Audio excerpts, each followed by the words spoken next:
We're live. Oh, hello there. Welcome to episode 226 of Plat Chat VALORANT. I'm joined by Silliest, TNV, and Paperthin, and you might be thinking, well, we're probably going to be beginning with Pacific then, aren't we? No, shock horror, these are my America's experts. Yes. I'm here to sing the praises of Babybay. Yeah. I mean, unfortunately, we'll get to that later on, won't we? But that really did take over. Now, you two must be absolutely battered, though, from a week of Pacific Super Week. I mean, it looked the amount of matches. I'll be very honest. I am just the average Joe this week. I have no clue what's been happening because I could not watch anywhere near enough matches to keep track. Yeah, I mean, it's been a time. We did 4 days out of the 6 for the Super Week. Including like not quite straight off the plane, but the next day. So it's been a little bit of a go, but we got through it, so it's all good. Yeah, it felt worse. You know what? It felt worse today than it did while we were doing it. Today I was just exhausted, but it was all right while we were going through it. Some of the days went by kind of fast, so. Okay. Yeah, we didn't have too many like long days. The broadcasts were pretty much over within like 4 or 5 hours, so it wasn't too terrible. And at least you're watching a good region. Yeah, yeah. That's I was scheduled to be on Americas this week and just refused. I just refused to talk about the region. Give me Pacific instead. All right. Well, before we dive into everything, let's first of all address the elephant in the room. Now, we haven't had you on, Clint, since, and honestly, this feels almost like Achilles is getting away with something too, because I can't remember what your list looked like either. I think it probably had some insanity on it. But I do remember us being hit with what I can only describe as psychic damage. I felt like I was in a D&D session when your list was read out, Paperthin. What?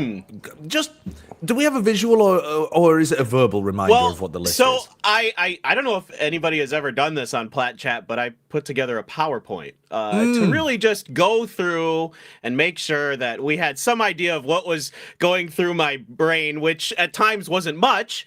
But, you know, I did have some rhyme and reason behind all of this. So I will fully admit at the beginning here, there's some weirdness to it. So if you go to the next slide, we'll look at the players that are on the list. I don't know if this is the exact right order.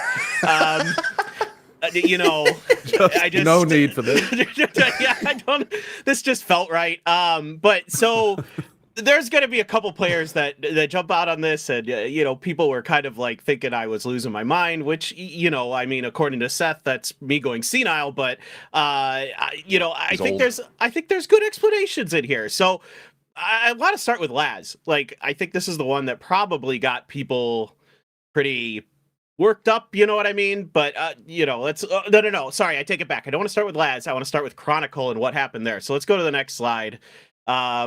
This is a live picture of me making my list. And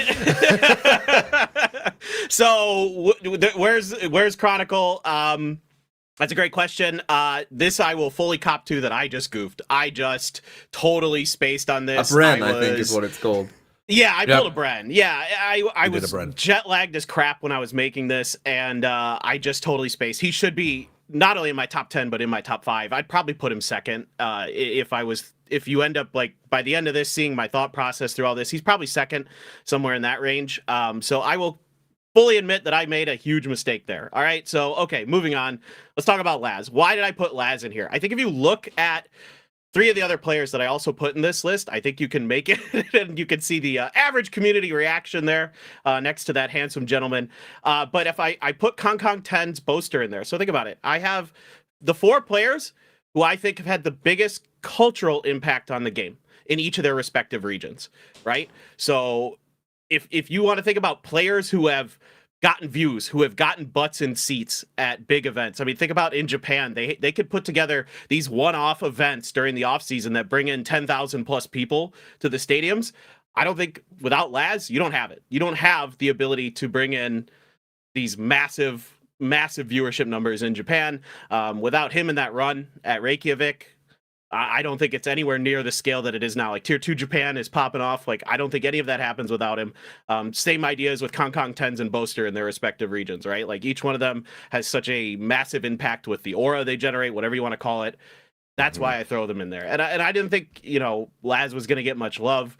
And the stats, of course, don't bear it out, right? Like, he's not going to be like a player who's going to be up there in the numbers. I'd say he's one of the better chambers from that era, but, he did drag, ZETA kicking and screaming to an LCQ win in 2023 as well. So I think there's kind of some argument to be made if you care about the bigger picture, like viewership numbers, what they're able to bring as far as like the impact on the game as a whole. So that's kind of more of where I was looking at some of this.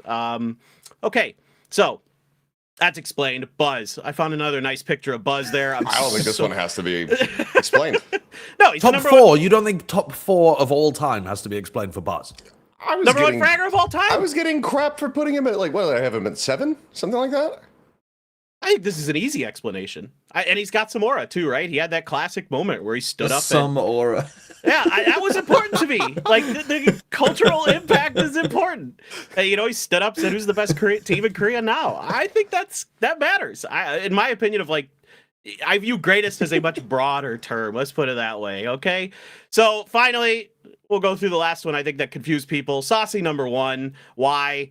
You actually said this, Sideshow, during the presentation of the list that, he is the only Masters and Champions winner. And thanks for... and if you actually look at his stats, he has got crazy good stats, especially on Sova. He's played almost 4,000 rounds of Sova, and he has a higher rating, higher ACS, higher kill to death, higher ADR, higher KSD, literally every metric you could possibly look at, versus the person who I'd now probably put number 2 on my list, Chronicle, in terms of like his signature agents, right? And Chronicle, you think Sova, Viper as his 2 signature agents. Sova, he is the best Sova that's ever played the game. He's got 2 trophies in the different regards. He's got 2 trophies on 2 different teams that speak 2 different languages. So in my book, I think Saucy actually deserved the nod. And I think he was criminally underrated in the list. So there you go. That is it. Yeah, I mean, round of applause.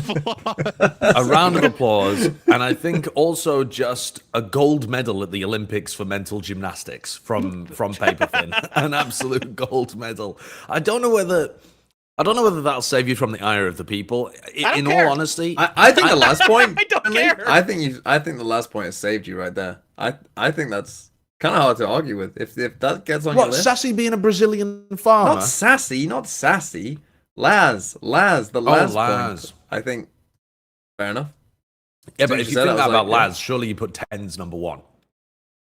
Well, I don't know. The cultural impact is crazy for 10. It is. And I think it's almost as big for Laz in some ways. I mean, he's just as popular of a streamer. It's just a very different, it's a different region. Well, now that you brought that up, Chronicle gets bumped down to 3rd. Yeah. All right. Well, if you want a hotline straight to opinions like that, you could join our members Discord, where you'll be able to ask us questions such as, and this is a great one. Love this. Who is the silliest player of all time? I think this is very easy. There's so many good answers to this one, but Achilleos, if you've got an easy one, give it to me. I think you would have to say texture. I think he's just so silly. I mean, we had a moment from Masters Toronto where he literally reeled back from his monitor because a shock dart flew in his face, and he was trying to dodge it IRL. Like, I don't think it gets sillier than that. He's always doing wacky stuff and having like crazy reactions and stuff on stage. So I'd say it's probably him. And then I think a second, I would probably say either Boser or Redgar. Oh, Redgar. See, it's Redgar interesting. There are different ways of taking this question. You've got the in-game silly. Your Redgars, your Angels. That do silly things. It's like, what on earth are you thinking? And then you got the outer game sillies, more your boasters, your textures. I would put Benkai in there as well for the dressing up. He must be a consideration. And I would argue for Benkai as well in terms of Paper Rex as a whole are the silly team, right? And especially old Paper Rex in terms of what they were doing, right? When it was completely off the wall compared to everyone else. My nomination is Benkai. Okay.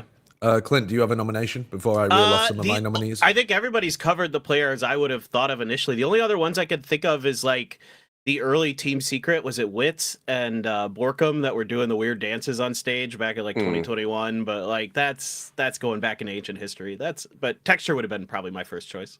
Now, this is one of my favorite questions we've ever had, because when I think about Valorant, I love the silly players. The silly players are some of my favorites ever. So obviously people, like mostly though, I'm thinking about in-game. Like I like to go into the server and just be like, what the hell are you doing? So Angel, Redgar, as you've mentioned, absolutely up there. I would also say Yampy is up there. Some of the stuff Yampy was doing on his previous teams were amazing. He'd be like Omen TPing into the silliest of spots. I also IGL. Yeah, I mean, that Karmine Corp team, I'm struggling to even think who the silliest one was. I think maybe watching XMS just force buying Sheriff. I just love him, Sheriff. Yeah. He's got to be up there. But I also think there's some great shouts of people in China. People like Life is just so all in, to the point where I'm just, Berlin is incredible for that. And I think, honestly, my favorite ever in the recent era is Nobody from EDG. Because watching him simply activate in some games and dominate, and then other times just be a walking ult orb trying to solo fake on the opposite side of the map, it warms my heart. I sometimes say that I'm a fan of good Valorant. I'm not. I'm a fan of inconsistent, silly Valorant. And my God, if you play like that, I will love you. Let's talk about Pacific, though, because you've got some silly, but it's not stupid. It's just a bit silly. Or at least so I think. Well, there's one round in particular we'll get to later on. Some of it's pretty stupid. Just to tackle overall, though, after watching the first, it's not even just 1 week. It's kind of like 2 weeks that have been jammed into one. Everyone in the group alpha is tied 1-1. And to be honest, you've got a fairly competitive group Omega as well. The question I want to pose is, what is your like takeaway at the end of this? Obviously, we knew that Pacific was super competitive, but where do you feel like the level of play is? I think it's mostly pretty high, actually, especially Group Alpha. I thought that was overperforming, even though I thought that'd be a tough group. I think they're overperforming in that group compared to what I expected. I don't watch that group and feel like there's huge fundamental flaws or mistakes that I'm seeing. I think there's difference in ideologies and some play styles that are clashing and kind of having varied results because of that. But that group in particular, I think is really looking good and is going to be very close the rest of the way through. I think it's still settling for me, but I think it's going to be very high. But I think that we're still having teams come off the back of travel. I think that some teams got to exploit the jet lag a little bit. And then I also think that we saw some decent recoveries and teams like getting reacclimated to the stage and time zone and that kind of stuff. So I think some of those early matches in particular were like very one-sided because of those reasons. But I think that now that everything's kind of like settled out, I think it's going to be pretty high level play. I think all of the changes that we've had as well to a lot of these rosters have widely been for the benefit of the teams. Just as a reminder for the kind of power ranking stuff that we did, I think, did we say there was like a top 5 or something in Pacific that we were really big on? TMV, since you seem to remember that better than I do, how has that perception shifted then, having watched this week? Because maybe more teams would have been added into that top level? I think if I was to project going forward, I would say mostly, I mean, Paperthin obviously with 2-0, they're probably going to win their group, or at least, do pretty well. I think they can kind of be somewhat put to one side. And I think my personal take would be that Gen.G also, I know they lost to RRQ, but I would also just like slightly put them ahead of kind of the rest. But I think we were also looking at, T1, RRQ, DRX. I would say the gap from like those three versus like down to, like 10 or 9, 10, whatever it was, right? Like, I would say the gap from those three to some of the others, your Talons, I mean, even as we saw from like Secret, Global, Nongshim, like, I don't think there is that much of a gap. I think on a good day, those other teams can quite easily beat those three teams. So yeah, I think it's a super super interesting region. I mean, already, you know, this power ranking maybe doesn't. Yeah, it's gonna look bad, but yeah, I think it's apart from I would say Paperthin and then maybe Gen.G. I would say that the others is kind of all up for grabs. Well, then let's start with Gen.G. So they had their 2-0 win over DRX, and then they had a really tight loss to RRQ. I was co-streaming the China game that was happening at the same time as Gen.G playing RRQ. So I missed the first map, got to watch quite a lot of the second map, and then I watched the first half of the third map where Gen.G were up 8-4, I believe, and I was like, all right, well, this one's kind of sealed up. And I think it was you two casting, wasn't it? Because I remember you talking on the cast about, like, you know, Gen.G really choked at Toronto a lot. You know, that's got to be a big problem for them. Walk me through the end of this game as they lose the 8-4 half to lose the match entirely. Monyet took over.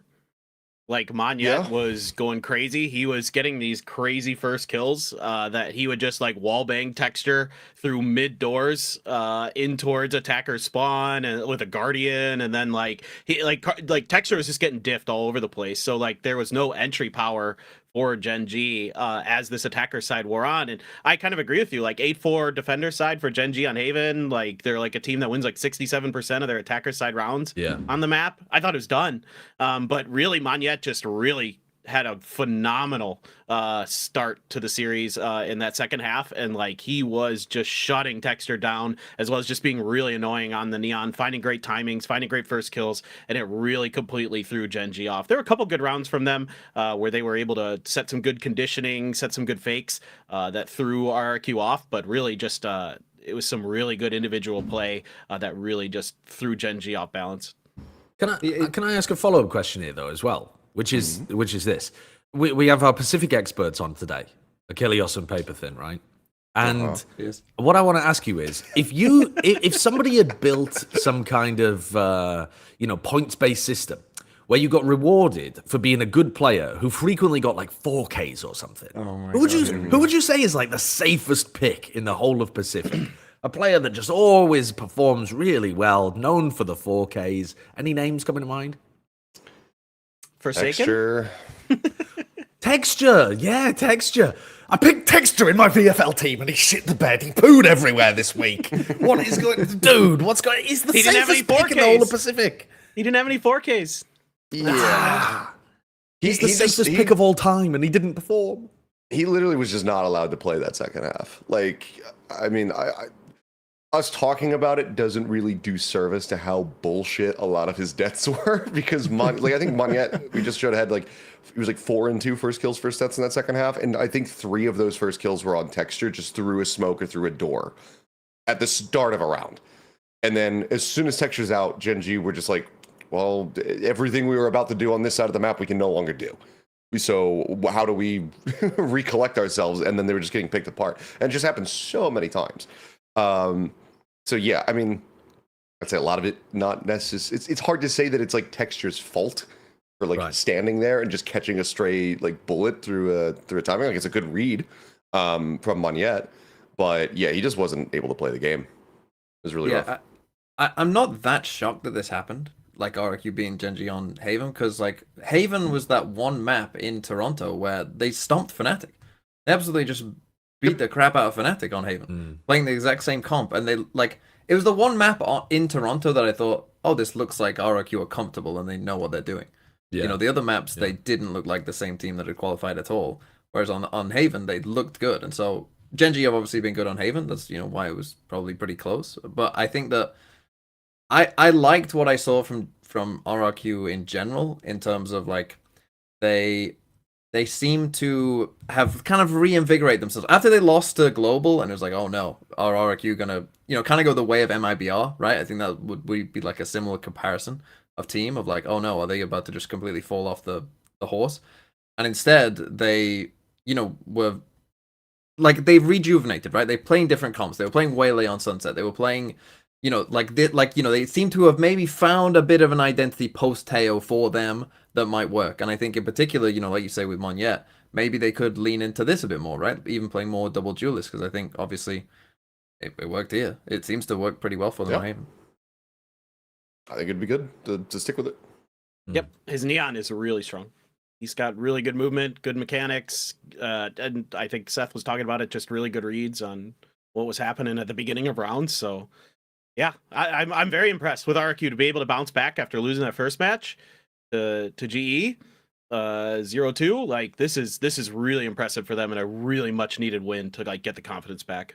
I saw them like right after that game. Like I saw Boniet and he was, you know, like he wasn't like super bummed after the loss or anything. And I just said, hey man, like, you know, get some more rest. Like, cause I know that these players are just tired as shit. And he just went, yeah, I will, we'll be fine. And then lo and behold, there you go. Like just a couple extra days, boom, right back to form. Yeah. If I can just go back to Gen.G though, because I'm not a bold Tory idiot like someone on this. Not you, Paperthin. I'm talking about Sideshow. I was kind of gonna guess. I'm like a Tory. He's most of that. He's not the Tory part though. Yeah. 2 out of 3. I instead picked Munchkin for my VFL team, and Munchkin was fucking deadlifting Gen.G for a decent part of this game. I mean, the ascent was insane. I got a clip of Sunset where he wins this clutch, and like this is where I think he started. Oh, he the can go 2 towards HP the end one? of the round. Because yeah, it's like a clutch at like that pretty, 4K pretty late on. on you Sunset. You can skip ahead, So but yeah, right at like the end of that. the round. Yeah, that like he was going crazy. Like he was going kind of insane in this game, and like. That's the thing I think is interesting with Munchkin, right? Normally, I think like if your IGL is the one who's having to pop off, that's normally like not the best sign, right? That means the others probably aren't. But sometimes with Munchkin, he just does stuff like this, doesn't he? Like he just does stuff like this. It's like, who the fuck is this guy? Who the fuck is this guy? Where's he been? But yeah, I thought he was just playing an incredible game. And again, like you say, texture. You know, he should be a safe pick. Maybe you've cursed him, you idiot. But I'm still pretty high on Gen.G. Big believer in the superstitious. Yeah. No, I do like Munchkin. He's got a lot of the highs of some other IGLs without having the lows. Like I feel like you're pretty much always going to get a decent level from him. You don't get like astonishingly bad performances from him, and then occasionally he does just kind of have a game where he takes over or just has a read on what the opponents are doing that's superb as well. I think the last time that he played shit was when he was on T1. Like, I don't think that he's really ever had like that bad of a game since he joined Gen.G. Yeah. Whereas when he was on T1, I was like, what the fuck are you doing? Like, he was just doing the dumbest shit ever. Like, I remember at like Locket, and he was just like running into like club on Pearl from the defender's side, like off the rip of a round, and there was just like a bunch of people there that killed him. And I was just like, what is he trying to do? Like, what space are you taking? But then ever since he joined, and I think maybe I think you have to give more credit to Solo and HSK again for just kind of molding him into what he is now. Yeah. I just don't think he's ever really had that bad of a performance ever since. This was a round I pulled from like RRQ's perspective of like the waylay dashing into top mid. Gen.G are very confused. They don't really know how to deal with it. And then it felt like this happened a lot as well, where RRQ player, this time Cushy, who did it quite a few times, just pops up, just stands up and just goes, I'll win the round. Don't worry, guys. And again, against a team like Gen.G, it doesn't tend to happen to them a lot, but I think you see like this is the hopium for RRQ, that they do have good players. And they like, really do. Yeah, yes. Like they can compete with this level of team if they're on it.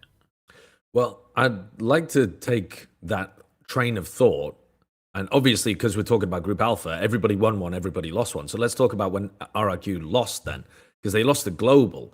So Global defeated RRQ, which a fantastic win for them, and then they ended up losing to Team Secret. Now that is, I think, exactly what most of you lot predicted when we were doing. Yeah, you got them both wrong. I got them both wrong. Everyone else got them both correct. So Global went 1-1, but exactly opposite to ruin my Preds. But yeah, perfect Preds for everybody else.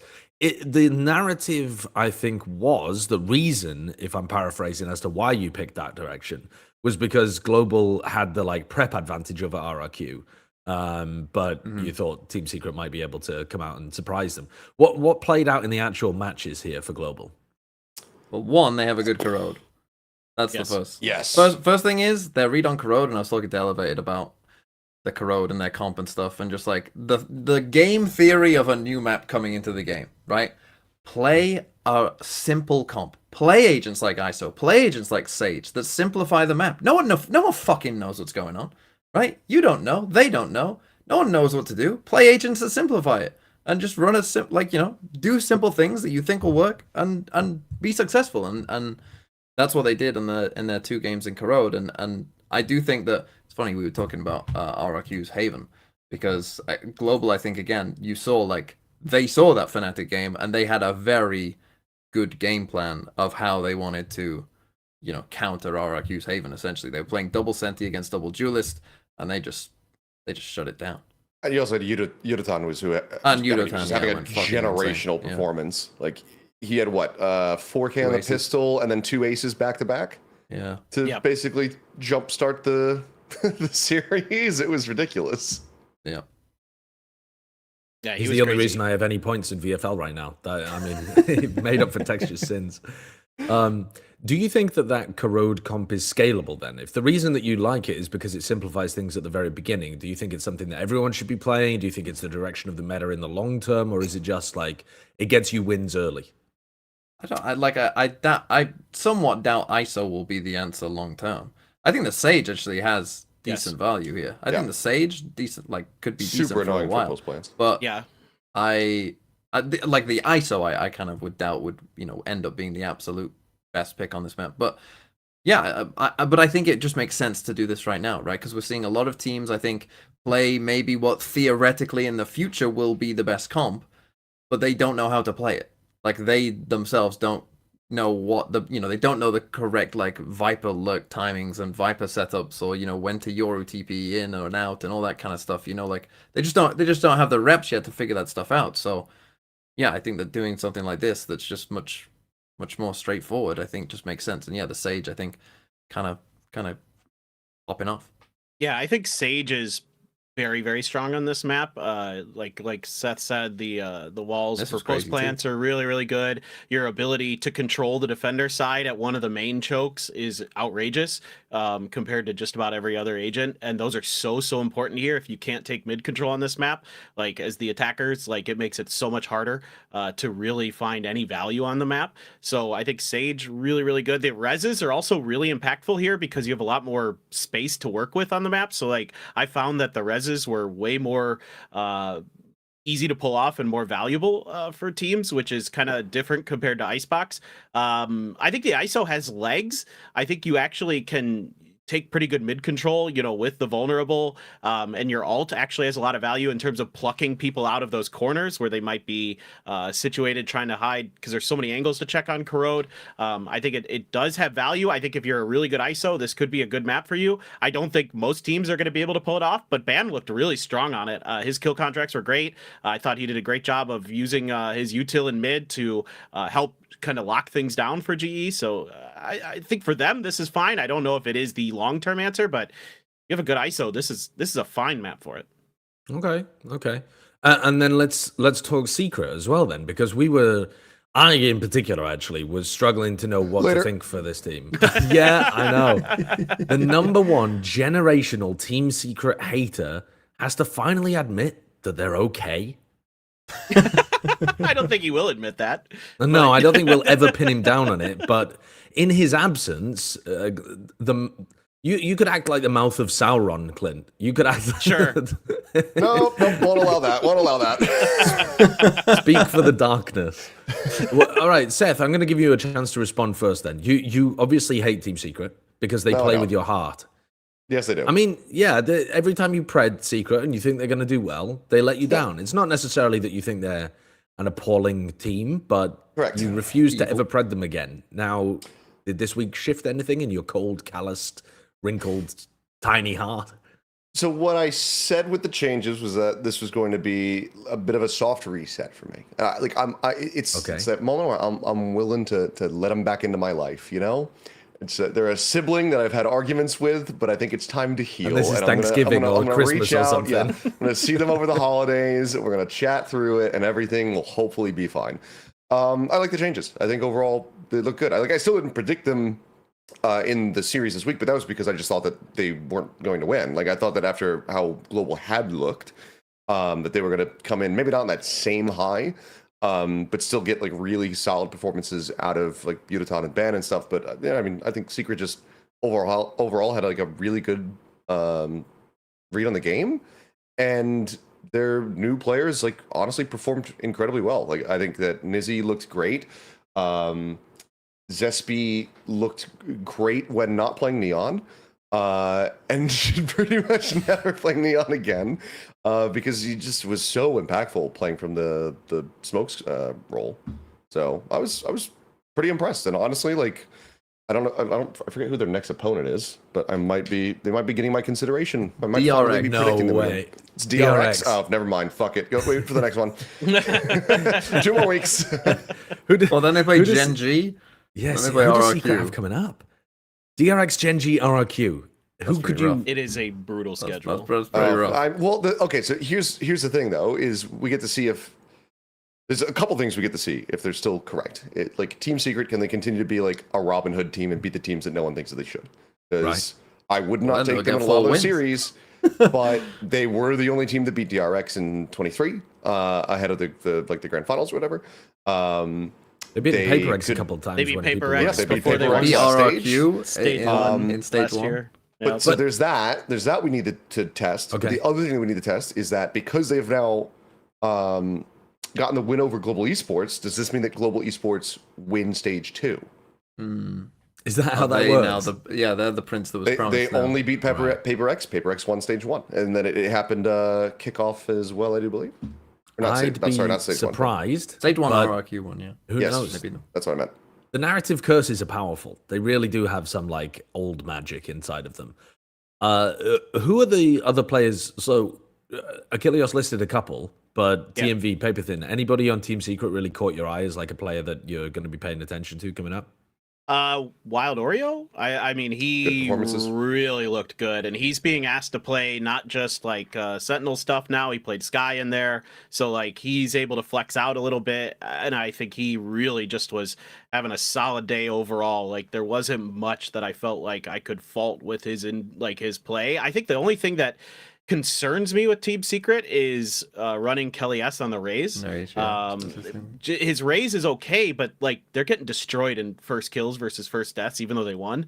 So like there needs to be kind of, I think, some adjustment there. Figure out who your real duelist is, and like Achilleos was saying, like Zespi, nah man, your Neon ain't it, brother. Like it's just not there. But I think if they can find those roles, like the good news for them in this match was that Envy was their worst performer, and they still Yeah, won, that's not gonna happen. and they Right. still won, and so that's huge. Like that means you have a lot of stacked talent there that can get it done in the back line. So I think there's real hope here now for Team Secret. And Nongshim beat them. So let's move on to talking about Nongshim. We'll follow the circle of, I don't even want to call it a circle of suck. What's the opposite of a Circle circle of of hope. suck? The Circle of hope. circle of, you sound like a US politician trying to get elected. The circle of hope. All right. So Nongshim RedForce beat Team Secret. They ended up losing to DRX afterwards. When I like the Gen.G guy with the beard. I have not seen that before. That's really good. The Gen.G goatee. RQ's been turned into like a snail. Like a snail. It's Kinda very looks like cute, got their eyes actually. closed. Kind of looks like Trogdor. I don't know if you guys remember that old Homestar Runner Oh thing. god, yeah. Trogdor. Is that what Yeah. you're saying? You No, I don't don't know know. What is that? Trogdor? You No, don't know what is that? Oh, it's an old like We're too Flash old, webtoon. Paperthin. Yeah, I know. We're too old. I know. It's that was like my freshman year of high school. I yeah. want to say. We're showcasing how out of touch we are. The TMV just shout Labubu Dubai Chopper a couple of times, and we'll get the people back on board. Look at it. I'm not doing that. Not doing Fully- that. I'm not your fully little, unwilling to- not your little dancing monkey anymore, boy. Okay, so Nongshim played against Team Secret. When I looked at I'm kind of out of the loop on these games. Didn't get a chance to watch many of them. But when I looked at Nongshim Secret on the VLR page, what I noticed was I was like, oh well, Nongshim just up to their old shit. I mean, you look at this and they played three Neon every maps. game. And they played Fine, Neon though. every game. They played Viper every game. They played Sova every game. They played Omen every game. But then the next time they played, and again, I haven't watched it, but they at least played much more varied compositions against DRX too.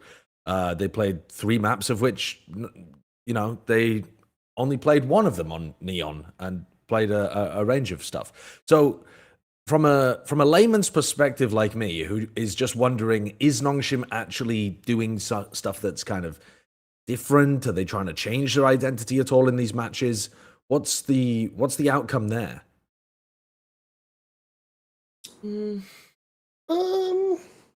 It's hard to say. Like it mostly has like the same like overall like flavor, but there are little things that are kind of changing, but it's mostly still the same Nongshim. Like you're still running a lot of deadlock. Trying different packets of Nongshim noodles. It's like, well, yeah, the base is all the same here. There's some powder, there's some freeze-dried vegetables, and you're gonna put it in water. Yeah, you're running a lot of deadlock, like just like they were before. Now it's Ivy playing the deadlock. I mean, it has similar ideas. Like Neon's still running around as Donby, and if you let him get out of control, he will. You just said Neon is still running around as Donby, which I think is quite apt. Yeah. Basically, yeah. I think my takeaway from Nongshim though was watching the DRX game. Like to me, if I'm looking at Nongshim, right, they have to make playoffs. We know that this group is super tight. Like you had a chance to win this game. Like DRX. I don't think we're playing that well. I think this was a very beatable DRX that they played on this day, and I think that I just felt like so bad for them because it's like, and I went when they were losing the last couple rounds. I went to Choba's stream, and he was just so sad. He was just so sad, and I was laughing, and I felt bad about it because he was very sad. I'm laughing right now. But yeah, I just felt like, so you sad. have to win this game. Sad.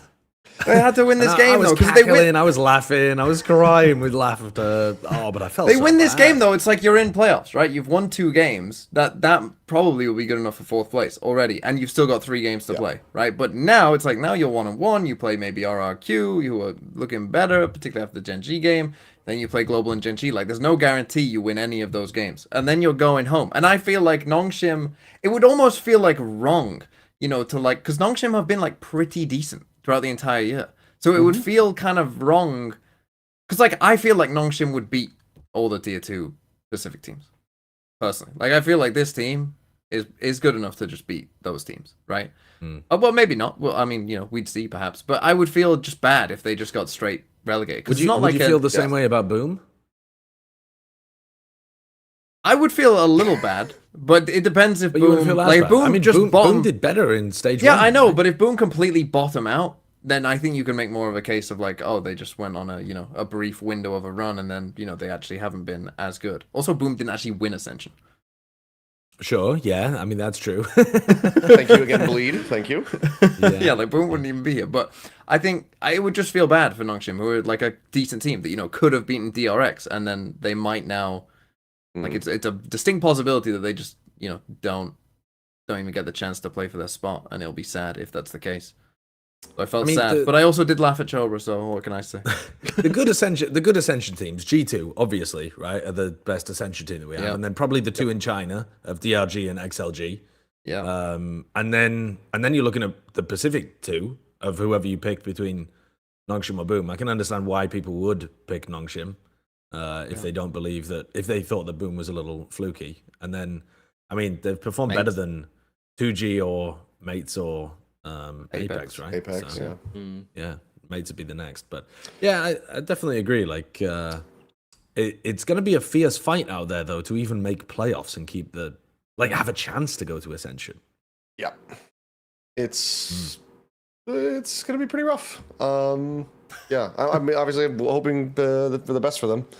I will say that I think that one of the good things that it kind of did take away was that they're setting up Donby a bit more compared to previously, whereas before he was kind of just flung in and it was either Donby kills everybody or he just dies. It does feel like they are doing a bit more util dumping to try to actually get him into position to more safely be able to kill people, and I think that's a positive trend. But should also just be a better meta in general, right? You're trying to play it. You're not worried about getting stunned and salvoed out of positions all the time. Yeah. Yeah. It'd be a little easier to play their kind of style in this meta. I mean, I think like the good thing they have going for them is now that Francis isn't IGLing and it's RB, he's playing out of his mind. He has looked really, really good. He has hit some nasty shots, and he has like opened up the map to play by himself. So now he's kind of more of a lurking style player, and he's doing a really nice job with it. Him and Donby are like 1 and 2 on that team right now. I think the only concern I have is like how quickly can RB like kind of get his head on straight as an IGL for this squad.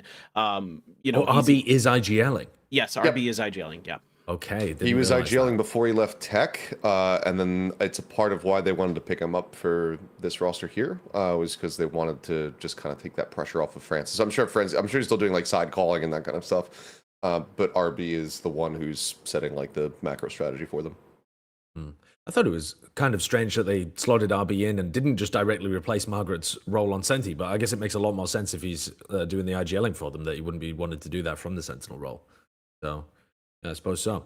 One of the teams that we haven't talked too much about, though, is DRX. We kind of glossed over the fact that they lost 2-0 to Gen.G, and then here they beat Nongshim, but you're saying that it was kind of a losable game. They weren't playing that great. Does DRX end up being one of the teams you feel worst about, despite everyone going 1-on-1 in this group? Kind of. Like, sorry, Showbridge just sent me a message. He's saying that I'm wrong, so I'll have to get clarity on with RB getting picked up. That's just what I had heard through the grapevine, Chobra. Anyway, DRX, yeah, I mean, they keep doing this thing where they've got 7 players on the roster. Flashback comes back. Flicker played a couple games in like his first map at EWC. He looked good, and then I mean, it was just bad from there. Like the guy played Yoru, and they gave him an operator, and I don't think he killed anybody with it. And now he's on the bench. So I think DRX is just like trying to figure out like what the fuck they're doing. I think they've kind of settled on like this is going to be the 5-man, but there's just been like basically no time to try to get ready and to try to like practice with this core. Flashback wasn't even with them. So yeah, just basically everything that they did in between the stages, I think basically got nullified very quickly. And I think we're back to Estrella calling again. Yes, Estrella's idea. Yeah. So it's just been a mess. I mean, like, if there's any team that can just put it together and get it fixed pretty quickly, I wouldn't be surprised if it's DRX, but I haven't been super encouraged by what I've seen so far. It feels like with all of the roster, you know, madness, some of it in DRX's hands, some of it's not, that it has really thrown things off balance, and this core that could potentially, I think, do some damage just isn't there yet. Flashback didn't look as sharp as he did at the beginning of the year. Obviously, he's been going through some stuff. Hopefully, he's okay now, and everything's going to be back to normal for him. But Mako doesn't look quite as good right now, and it seems like some of the trickery he tries to do with the Omen TPs and the smokes and stuff isn't really as impactful because teams, I think, are kind of expecting it. So there's definitely some level of, okay, what really is the identity now for this team? Can we find it in time to get to playoffs and maybe get to champs? That's where I'm looking at with DRX. Oh, can I just say as well, this whole map was just shit. They picked this map and were just horrendous at it. Just like unbelievably bad. They had no idea what they were doing on this map. I mean, they just sat waiting for Gen.G and like this, right? Where they're just I don't know what they're waiting for, but they were just they didn't know what mid was on a map where you have to take mid. Like, what the fuck are they doing? It was horrible.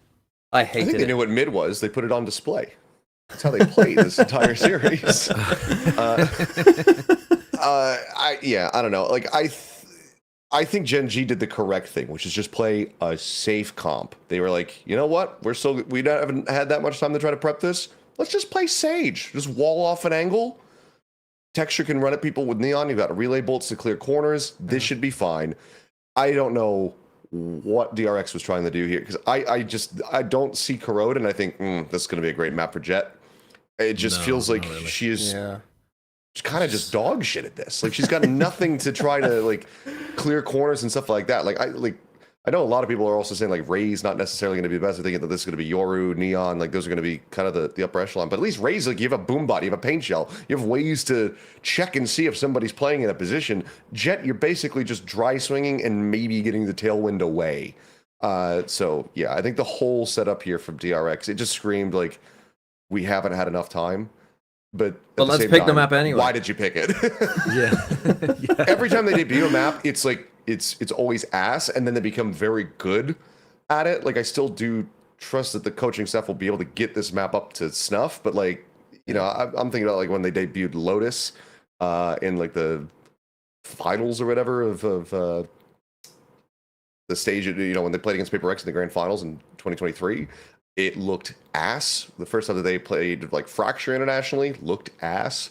So I'm They're quite good at Abyss, to be fair.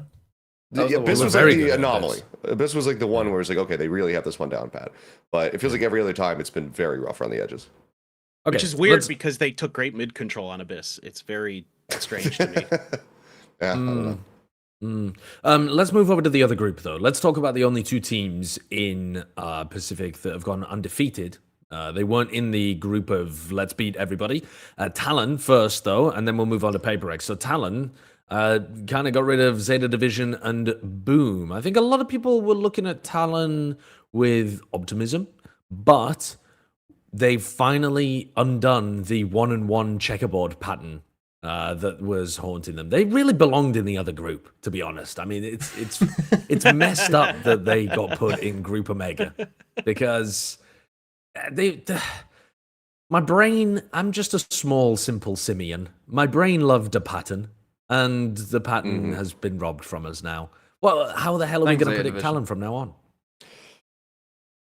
I mean, I guess. Well, if they play Icebox and Bind, they'll probably win. That's what I would say. Yeah, they just keep playing those they two can play maps. those two maps. But that's the thing I would say for Talon is like they looked very good start to finish. Like they played roles that I wasn't expecting. Right, Dai is on Duelist, Primmy's playing Sage and Deadlock. Well, that's what's interesting to me is right. Like, are you going to play Sage and Deadlock like every map?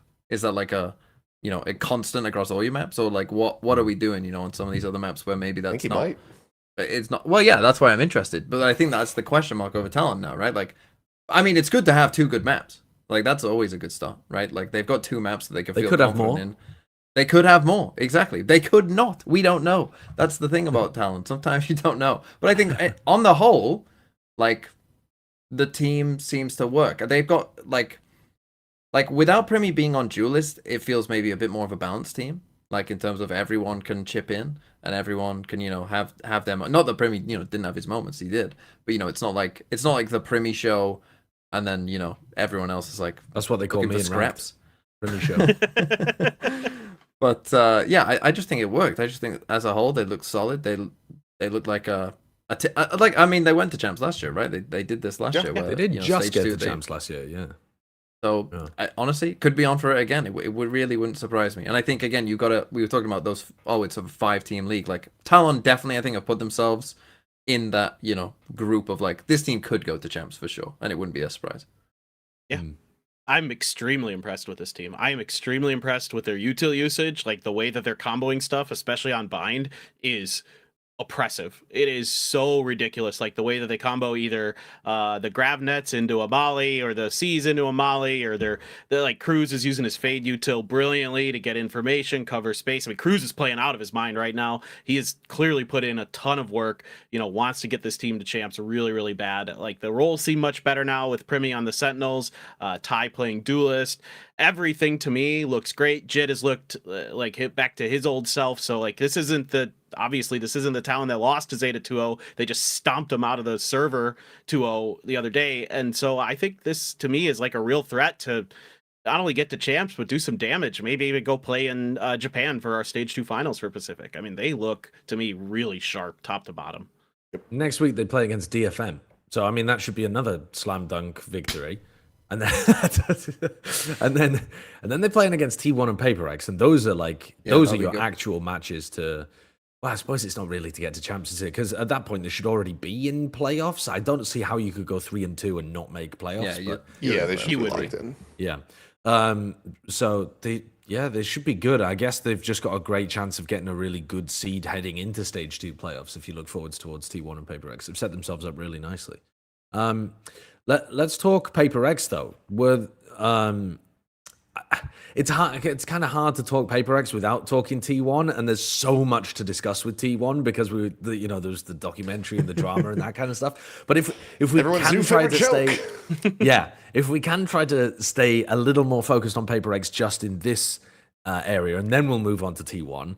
How do you feel like PaperX looked off the back of not really having a huge amount of time to prep coming into this?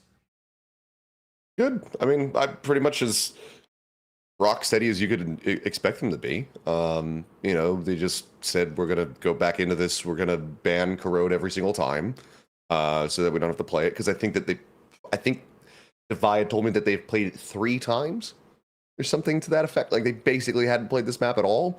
So they're just going to keep banning it until it's ready. And they're like just solid enough and mechanically gifted enough to just get away with playing the rest of the pool pretty much. But I think that's what's... Yeah, no, go ahead. I think that's what's good though, is that they have now their permaban Haven that they've had to play twice, and they fucking cooked up. They've cooked. They fucking cooked. They finally found a Waylay comp that is good. They finally found, like, all of those teams that have been playing Waylay and getting fucking nothing from it. Finally, we have something, and I got around for you there, Kurt, but this was just happening over and over. Defense side, this is cancer to play against. Yoru Waylay, defense side, unbelievable, especially against a team like PaperX. I'm gonna call it the hokey cokey comp because it's in, out. You just go in, you go out, you go in, you go out. It's crazy. And there's so many rounds like this, right? Where we got Forsaken. He's got his dash rate. He did this all the time. I'm gonna take a shot. Now you've got the Yoru. Oh, I didn't get the kill. Oh, now I'm going back in with a saturate. Oh, now I'm in, and now I'm out. And then Jing is pushing somewhere else. Like, everywhere on the map was fucking cancer to play against for these opponents. It was horrible because you take your eyes off anything for a moment. Something's pushing it, Jing's pushing it, Forsaken's pushing it on Waylay. And then you see them, and then it's like, oh, they're gone. And they've killed you, and they're gone. And there's no trade. It's unbelievable to try and play against this. And Forsaken was constantly just peeking out of garage, getting a kill, coming back. Just, it was amazing watching them play this. I mean, their attack side, they struggled against T1, but against DFM, it did look a bit better. So, like, I think that's like, if they do work on corrode, and they get their corrode to be good, obviously they're coming off a win. But if they can play 7 maps, and be good at all, like, and at least be competent on all of them, fucking hell, that's going to be rough for people playing this team. You're seeing the champs victory on the horizon? I'm not saying they're going to win champs, but I'm saying, like, if they get to that point, like, it would be a shock if they didn't finish in the top 3 at least. I mean, you might already say that would be a shock, but, like, if they can play Haven as well, like, fucking hell. I think another thing that I'm really impressed with PaperX now is, like, a lot of teams come out of winning a Masters or a Champions, and then they just crumble because they're just like, we did it, we're good, fuck it, we're done, non-existent like, honeymoon phase. Yeah, exactly. Like, and then instead, like, they come back and they're still geared up. I mean, they won 2 overtimes against T1. They came back on Lotus. They needed to win like 5 out of 6 rounds to get it just to send it to overtime. And so, like, they're really mentally stable. Devi's playing out of his mind on Vice now. Like, he's really got that agent figured out. Like TMB is saying, the Waylay Yoru stuff is so annoying on Haven. Like, a map that was their permaban is now a real threat, is now, like, a really solid map that teams are going to struggle against them on and are struggling against them on. Like, the ideas here are really, really good, and it just feels like they're engaged to keep going, to get to that Champions and make a run again, to try to be in, like, I think the narrative now for me, for this team, and is that if they win champs, then they're the best team of all time. Then they've taken that mantle, and I think they want it. I know Alex wants it. I know he does. Yeah, I mean, Sideshows your face. Then you were like, I don't know that. Why do you think I said it? Why do you think I said it? Yeah, I mean, initially I'm like, oh, well, I don't know about that. And then I'm thinking, well, yeah, I mean, they'd have 2 titles. They would have done it back to back as well. One of them would be a champions. Huge amount of finals finishes. Like, they would absolutely be cooking on that kind of thing. I just released a video talking about how they're just, like, straight up the second best team of all time at this point. So I think, if they do win twice and it's back to back and it's a champs, which is pretty, like that's better than what FNATIC did, isn't it? So yeah. How though? How do you make a video and say that they're the second best team of all time, but you're like going at people for putting Forsaken into their top 10? Like, because he's not Seth, he's not been good at it until he swapped to Flex. He wasn't a great player when he was playing Duelist. He was not a great player in 2021. But he was a silly player. He was. You know what? He was. He was a goddamn silly player. He was a great. Sometimes you player. contradict yourself so much because you're like, I love silly players, but you've been like on the fucking hater arc for Paperthin this entire goddamn year. I have been on the hater arc for Paperthin. Yeah, that's very correct. Because one of the reasons was because I thought they would never get it back together. Like I thought the writing was on the wall. Like it was just going to be a slow decline. After I saw them like really struggle at Madrid and tried to get that like honeymoon period back with Monier, and then they just kind of went like, oh fuck it, I guess we'll give it another chance with and we won't change much. But yeah, the addition of Patman, the changes to the coaching staff, I mean, maybe a bit of the meta. I don't know. They really figured it out in a way that I was not expecting them to with minimal changes. I think it's remarkable. Because can you imagine, like, what other team has changed so little and yet rebounded so heavily? You look at what, like, DRX went the other direction. They kept trying to change stuff up over and over and over again, trying to hunt the same glory that Paperthin has had and just never They finally found it. tipped into that. They were being resilient and saying like, we're going to keep the same 5 players for a very, very long time. And then as soon as they just opened that... they got over that barrier of changing a player, and they're just like, just change them all the time. Yeah, maybe it is Mini. I don't know. I don't like giving too much credit to Mini. Feels like taking away from.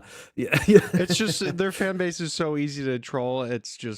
I mean, that's easy true. That's very true. Take the bait. It's so fun. That is very true. I honestly would give a ton of credit though to Panda. I think that outside of Patman, Panda probably the biggest pickup that they've had. I mean, it's the only other real pickup that they had, other than Mini helping on defense sides. But like the amount of work that he's done, like if you haven't watched like some of the behind the scenes videos and stuff, the amount of work that he's done to really steady these players is great. They did. It was a it just wasn't as effective. Yeah. Right. Okay. Fair enough. Because I was going to say, he seems to just Sylvaner performance coaches. All right, well, let's go there. Because Paperthin beat T1, and it was 2-0, I believe, right? But like close. Both of them were in OT, 15-17, 14-12. As a reminder from last week, though, Sliggy predicted T1, and he said if T1 can't beat Paperthin when Paperthin are just coming back from EWC, shouldn't have very much prep time, should be easy map vetoes for T1. Then he was thinking, like, if you can't beat them then, you're just not going to beat them. You're not on kind of in a spot where you're... well, as soon as they banned Bind, I knew he must have been losing his mind. He must have been fucking molding.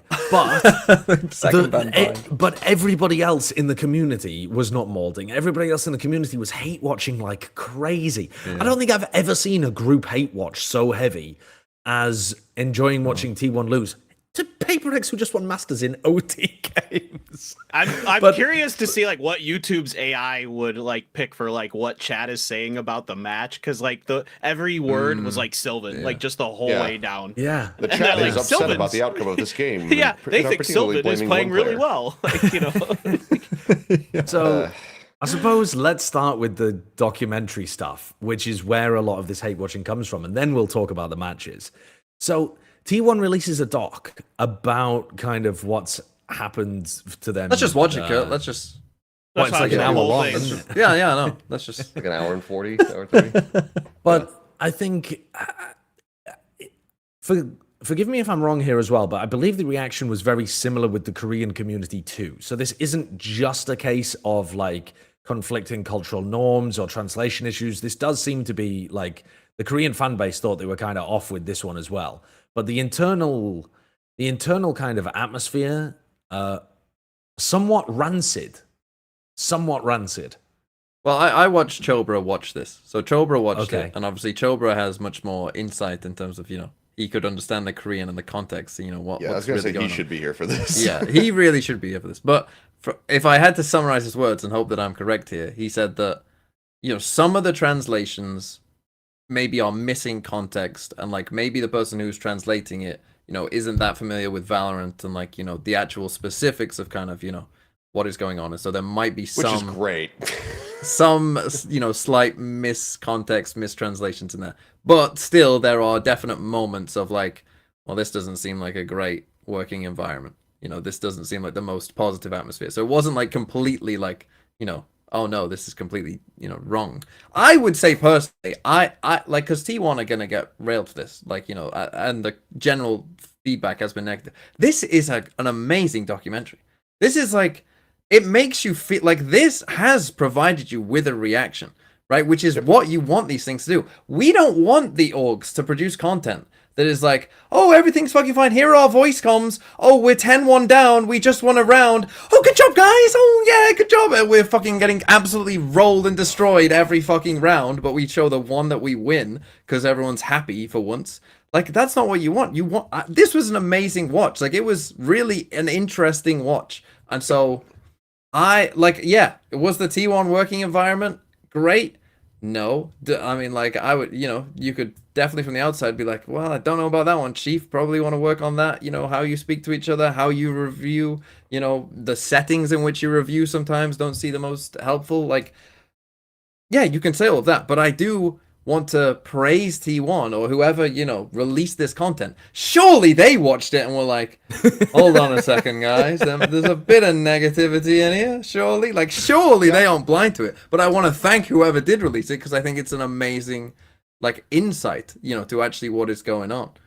I fully agree. And so before I came out to Korea, I used to work as a videographer for Team Liquid. And I kind of did a little bit of initial work on this and shot some of what made it into the documentary. But years ago, they had come out with a documentary called Breaking Point about the Liquid League of Legends team. Yes, I remember that. And we said, we're going to put everything in. We literally sat down with Steve Aronset and said, hey, how do you feel about us putting everything out there? All the dirty laundry, hiding none of it, all of the toxicity that was going out between, it was primarily a player called Dardoch, who was a little bit of a young prodigy, but overall quite toxic, was very on his high horse, thought he was better than everybody, smarter than the coaches and staff, that kind of stuff. Mostly between him and Loco Doco, who was the coach at the time. And Steve Aronset said, yeah, fuck it. Let's not, what's the point of lying and trying to hide this stuff? Everybody knows that, there's some tension here. Let's just be honest. Let's not lie to people about it. And they ended up making a very brutal documentary that put all of this shit on display. And that was, I think, something to be very proud of. I'm very loosely attached to it. I'm so proud of the damn thing. Because I think it's way better to just be honest with your audience rather than try to lie to them. People need to know, things aren't going to be perfect. Things aren't going to be great. And just fuck it. Throw it out there. But by the way, I mean, the way that you phrased your concern about it, TMV, is the community reaction's been extremely negative. Maybe that'll stop people from doing this kind of stuff in the future. But it's already their third most viewed video after 1 week. So it's just, even if it wasn't truthful, even if it had been deliberate rage bait content, it's actually insane. Big Sylvan is putting this out there. Big Sylvan.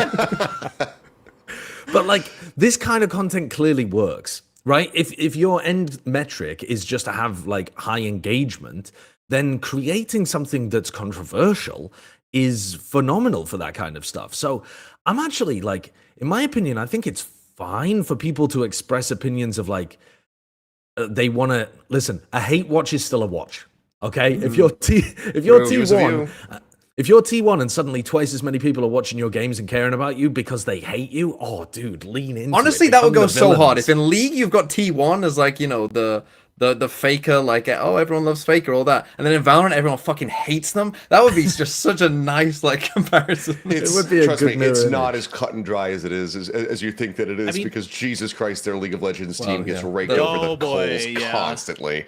They're not playing Gumayushi. I want them all to die. It's pretty fucking bad. Does this mean that T1 is now our villain team for the year? Every year we have to kind of find that villain arc. So maybe now it's T1 is that villain team. But the problem with the villains is the villains can't really T1 at the moment feel like they're underdogs. If you were a big fan of them at Bangkok and how they played, you're kind of rooting for them to play well so you get to see them at champs again. This would have gone hard just before Bangkok. This would have gone crazy. And then villains work best when they're playing well. It's hard to be a villain that's playing badly. Yeah, if you watch their Bangkok hate doc, watches. honestly, a lot of this is kind of in there already. Like, when I got done watching their Bangkok doc, my thought was, man, Sylvan's really taking a beating here. Like, he is really getting raked. Like, He talked about it publicly too. Yeah, he did. And I mean, I think he took it well. Like, he's clearly a level-headed dude. Like, post all of this stuff coming out, he's still, like, streaming for the org. He's still very positive. Like, he's still supporting things. So credit to him in terms of, like, his mental and that kind of thing. But I kind of was telling people behind the scenes, like, after watching the T1 doc, of like, man, Sylvan's kind of getting scapegoated a little bit here, in my opinion. Like, I think he plays pretty well. I think there's bigger issues overall on the team than just him. I mean, he has mistakes. Before their run at Masters Bangkok, I definitely was noticing some mistake with some smoke timings and things like that definitely need to be cleaned up. But he did make those adjustments and did improve. So clearly there's something there with him. But yeah, the second version of it is even worse during stage 1. So that's pretty wild to me. Like, that it collapsed that much, like the way the team functioned as a unit. Couple things from chat, if I may. One, in defense of Paperthin, he said raked with a K, so yeah, of course. Yes. Calm down. B, or two, Chober said that he was willing to come on. Yeah, he's willing to come on for like 5 minutes to chat through his takes if we want that. So Curtin, that's up to you guys. Yeah. Send me to the fucking moon if you want. I don't mind. Yeah, send TMP to the moon. 3 would be, somebody said, could you imagine if we had this documentary for Karmine Corp 23? God, that'd be so good. It really would. Chobra, we sent TMV to the moon to get you in. Except I can't your hear mic's him. not on. He's not muted, or he is muted. Oh, there we go. Hi. There we are. Hi. Hello. All right, So- how many minutes do I have? I don't know. I mean, as many minutes as you're giving us interesting information, frankly, I think. Oh, shoot, it's a test. Okay. The big questions I have about this kind of stuff are like, around kind of the way that Autumn was running the team and questioning things. Because I saw, at least on Reddit, I think it had come from your stream as well, that there might have been a small mistranslation about him. Like, it felt via the subtitles that he was being antagonistic and saying, like, were you even shooting them? Were you even shooting them? Yeah. But I think you had explained that it was more to do with, like, did you even get an opportunity to take the fight? It was maybe more asking the question rather than grilling the player. What's your general impression of the kind of coaching system and hierarchy on this team? Okay, so regarding that question, I think it's very clear that nobody on that team had the leisure to like care about how they are working, right? If you look at the discussion, like there's even the scene where Autumn like talks to Carpia about, hey, you know how we used to go out for like food and drinks and we would just hash things out, and I think us not doing that is really costing us. Like I think they are aware, but just nobody was able to do that. It does feel like all of them just kind of default to what worked for them. Because a lot of people, I think one thing, so I just want to put a disclaimer out. I'm not saying that like everything that we saw is actually all positive and rainbows. It's definitely not. It's like, it's pretty rough. And I definitely feel for Sylvan. But I think when you put things into context, it's much more understandable than rather just being straight up like, oh, these guys are just straight picking on this guy bullying. Because a lot of the one argument that I saw is people are like, why do they only pick on Sylvan? They actually, even within the documentary, there's several scenes where they like call out each other as well. Like Stacks calls out Buzz. They actually all hate each other. Yeah, I mean, honestly, like Buzz goes out right on Haven. There's a clip where he goes out just on his own and gets like the ace or whatever, and he won. And literally, Stacks is still stuck in that past round of being like, okay, but next time you gotta like tell us when you do that, right? So like this is literally obviously their habit of like when you don't that to me is crazy though, because that's one of the things that like most teams will do that in scrims. And in fact, there was a clip of King talking to his team about this in Americas this exact week. We ran it on the broadcast. King, the IGL for Leviathan, says to the rest of the guys, and two of them are like pretty new. This is their first tier 1 match, Sado and Okeanis, and he says to them, I don't care about the mistakes that we're making at the moment. I want us always to be focused forward. In scrims and stuff, we can argue and we can like try to fix things. But right now, we're just focused on like what's next, what the fix is. No analysis of the problem, only the solution, only moving forwards, only, you know, if it's an issue, then leave it in the past. And the fact that such a team full of such experienced players has such a backward way of thinking about that kind of stuff in a match is weird. That is strange. Yeah. It does seem like it's just a bad habit because like Meteor does it as well, right? Meteor to the point where in fact Buzz is the one who has to, because Meteor calls out Stacks of like, why did you swing B on Lotus? And Stacks is like, I thought I would win, and Meteor is like, but why did you swing it? Like we had this space, and literally Buzz has to be like, guys, we have to focus on the next round. And then literally in like 5 minutes later in the documentary, in the waiting room, Meteor goes to Stacks again, and he's like, so why did you swing B? Like this is clearly a bad habit they have, and I think the problem is it feels like it's even worse for Sylvan or even Izu because those two clearly don't deal with that well, regardless of whether obviously we have this, you just told us like this doesn't seem good just in general for a team, but personality wise the other guys just always talk back, right? Stacks' response to Meteor was literally like, well, I thought I'd win, I thought I'd win the fight, but like the other guys are just like, oh okay, and they just sit silently, so it gets even worse. And obviously the documentary is also edited, but I also just want to mention that you said the whole, obviously everyone's memeing on the did you even shoot thing. That is one of the bad translations, like in the entire video, because literally that conversation, Buzz is like, did you shoot or were you not in a situation to shoot? And it's coming off of Stacks asking, can you guys hold with the same setup? And Sylvan doesn't answer, so Buzz just is pressing him. And that I actually think like, yeah, it's stuck in the past round, but obviously like same thing with production. Though, yeah, like you're working on a live environment, you got to fix it. So Buzz is just pressing for information. And literally after that, Stacks tells Sylvan like, you got to speak up because otherwise we were about to misread that situation. Like he explains why they needed an answer from Sylvan. So I think that one's fine. There's one where like Stacks makes it sound like Sylvan going to the map draft is going to lose them the game, and the captions kind of portray that, and that's not true. Well, this you could argue he was probably shouldn't have put it this way anyway, but he's like, well, Sylvan goes, we probably lose. And the coach is like, what? He's like, no, I mean in like the vibe check, because like he would just sit there not knowing what to do, and we would lose in the intimidation. So like it's still not good, but the captions are worse. Let me tell you, the captions are worse. So I mean, I saw Sliggy watching the documentary, and I saw he's just like, just give the guy a compliment, please. Well, work on his confidence, please. They're all sideshows there. That's that was what he said.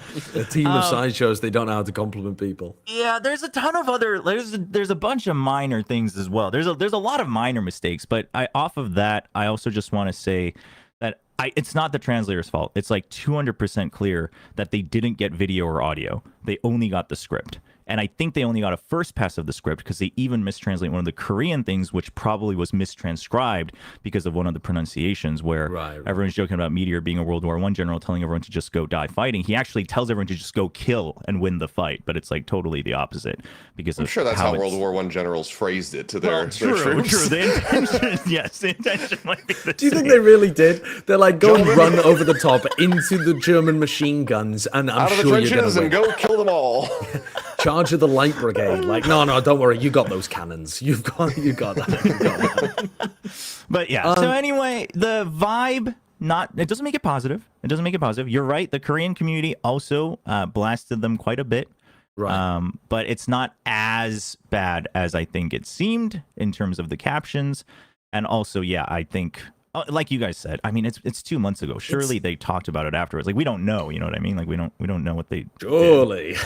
Well, I mean, honestly, dude, the way that, I mean, again, who knows? But like the way that Sylvan and Buzz, I mean, maybe they were paid to do so. I don't know, but maybe Sylvan got a bonus to go hug Buzz after the match after they won the second time around. But like they looked friendly on stage, man. That didn't look like someone who was literally dealing with bullying day in day out. So that's all I'm saying. Sure. Yeah, I mean, there's different people have very different approaches to what constitutes a competitive environment.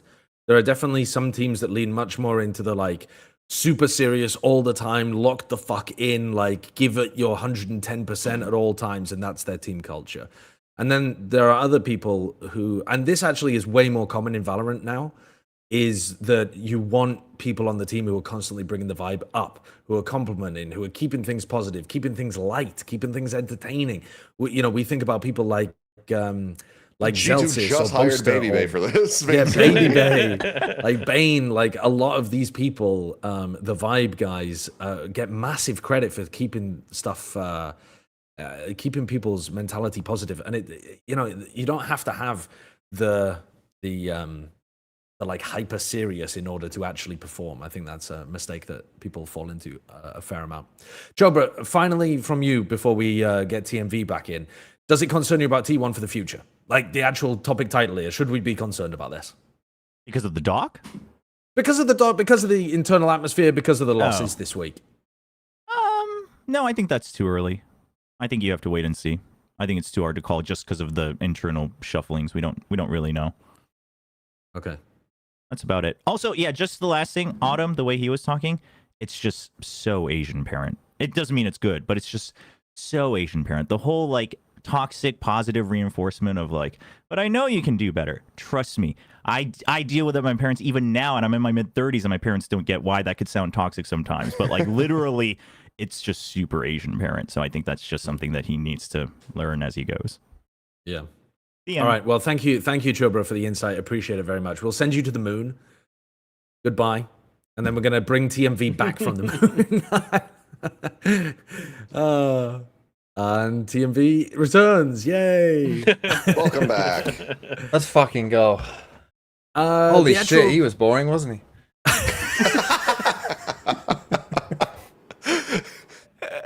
What a bunch of worthless insight. Yeah. Any further stuff on T1 that's more match related, or should we move on here? Yes, I think that there's actually still kind of plenty to talk about. But I mean, we don't have to we don't have to dive into this for like a whole other 30 minutes. But I would say that like the series versus PaperX, I don't think that they should have lost that. They played it really close. PaperX played really well overall. But Meteor had a really rough game. But I do want to give a shout out to DH, the guy who's just coming in to actually just straight up replace Sylvan. I think that DH has played both series overall a lot better than I might have anticipated him to. He looked really, really rough because the only thing that he had played prior to this was the EWC qual, and that was pretty bad. But he had some really good moments in both their series, in the win and the loss. I mean, yeah, 8-2 on first kill, first death as a yeoman, pretty good. So I'd say that for a rookie just kind of being called up from the academy team, pretty impressive. Okay. I would like to move us on to probably the weirdest game of the week. TMV's itching to talk about this one. This fucking ZETA versus DFM. We had the brawl of Japanese VALORANT this week, and it was one of the weirdest games ever. A 13-1 into another 13-1 the opposite direction, into May dropping, what was it, 39 kills or something? 39. In the third? 509 ACS. Sets the ACS record. Yeah. A ludicrous match. A very, very strange match. So, going through those first two, I mean, walk me through it, TMV, at the beginning. What the hell is going on at the start in this one? Well, you didn't even get all of the weirdness. They lost. They both lost 13-1s on their map picks. On their map so picks. ZETA lost their map pick 13-1, and then DFM did as well. So the first map, oh my god, this is your first map. Don't forget, this is their first map in VCT Stage 2, right? And this team, ZETA Division, it was like 2G at kickoff. Remember when 2G were just like scared little lambs? They're like, no, I don't want to peek. I don't want to do anything. Just everyone on the team. Oh, I don't want to make the mistake. Oh no, I'll sit here and I pray that they go to the other side of the map because I don't want them to come to my side of the map. It was fucking bizarre. You've picked this map. You picked this map. This is the first map. It's not like you've been, it's not like you've been being dominated. I mean, so I've picked out this round, but I could have picked out 10 because, again, we can just go and take an ult orb straight away, right? We'll just take an ult orb on C. Okay, we'll just come into garage. There's 3 people on this side of the map. We've taken an ult orb on C and we've walked here. This is 20 seconds in the round. We're 20 seconds in and they've done that. DFM. That's the strong side of the map. Oh my goodness. This was the whole game. And then we just do we have a plan of how we want to deal with this? No, my Silver is just going to walk down mid on his own and die. Oh my god, it was horrible. Well, Silver's a good agent for getting info. that's what they mean. Well, that's the thing. It was just not but everyone was just scared. Everyone was just scared. In fact, weirdly enough, funnily enough, they actually almost do end up winning this round, but they don't because they lost 13-1. But yeah, that was ZETA Division map 1, and then map 2. I mean, map 2. These two were casting. This guy on my left and my right here, far right. These two were casting. Dude, he's constantly against the bald people.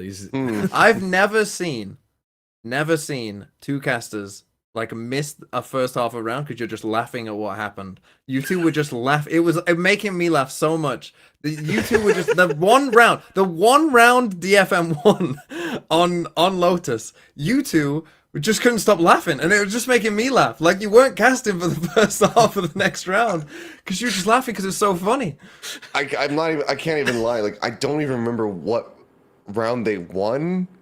Right, how they win, Seth. It will re-jog your memory. There's a Vice It's all a Thorn, fever dream. and it's a the blast Vice pack. Thorn's the They blast blast pack pack into the their Vice wall. teammate into a Vice Oh, Into the Thorn. Vice fucking wall. of course! Jesus Christ! It was like one of the most heinous things I've ever seen in my life. It's so funny. It's so funny. It's Could unbelievable. not believe it. Oh God! Have you seen this sideshow? I haven't. No, I didn't get to watch many of the Pacific games. Go Strap on, the walk me fuck through in. it. Well, Walk me this through is what's funny is this is the one round DFM win in this map, right? So Yes. ZETA destroy them on the rest of the map, and this is the one round they win. So they're taking their time, they're playing slow, you know, classic Japanese VALORANT. They're gonna try and come to B, they're gonna get Vice ulted, and last second they're gonna try and pivot to C. But they haven't done any C defaulting, so the Vice stuff is still up. So the Vice wall is still there, right? So here you go. They try and come in B. It's not there. It's the Thorns. 10 the ult. seconds. 10 seconds. 10 seconds. Run to B. But then the guy with the spike can't get.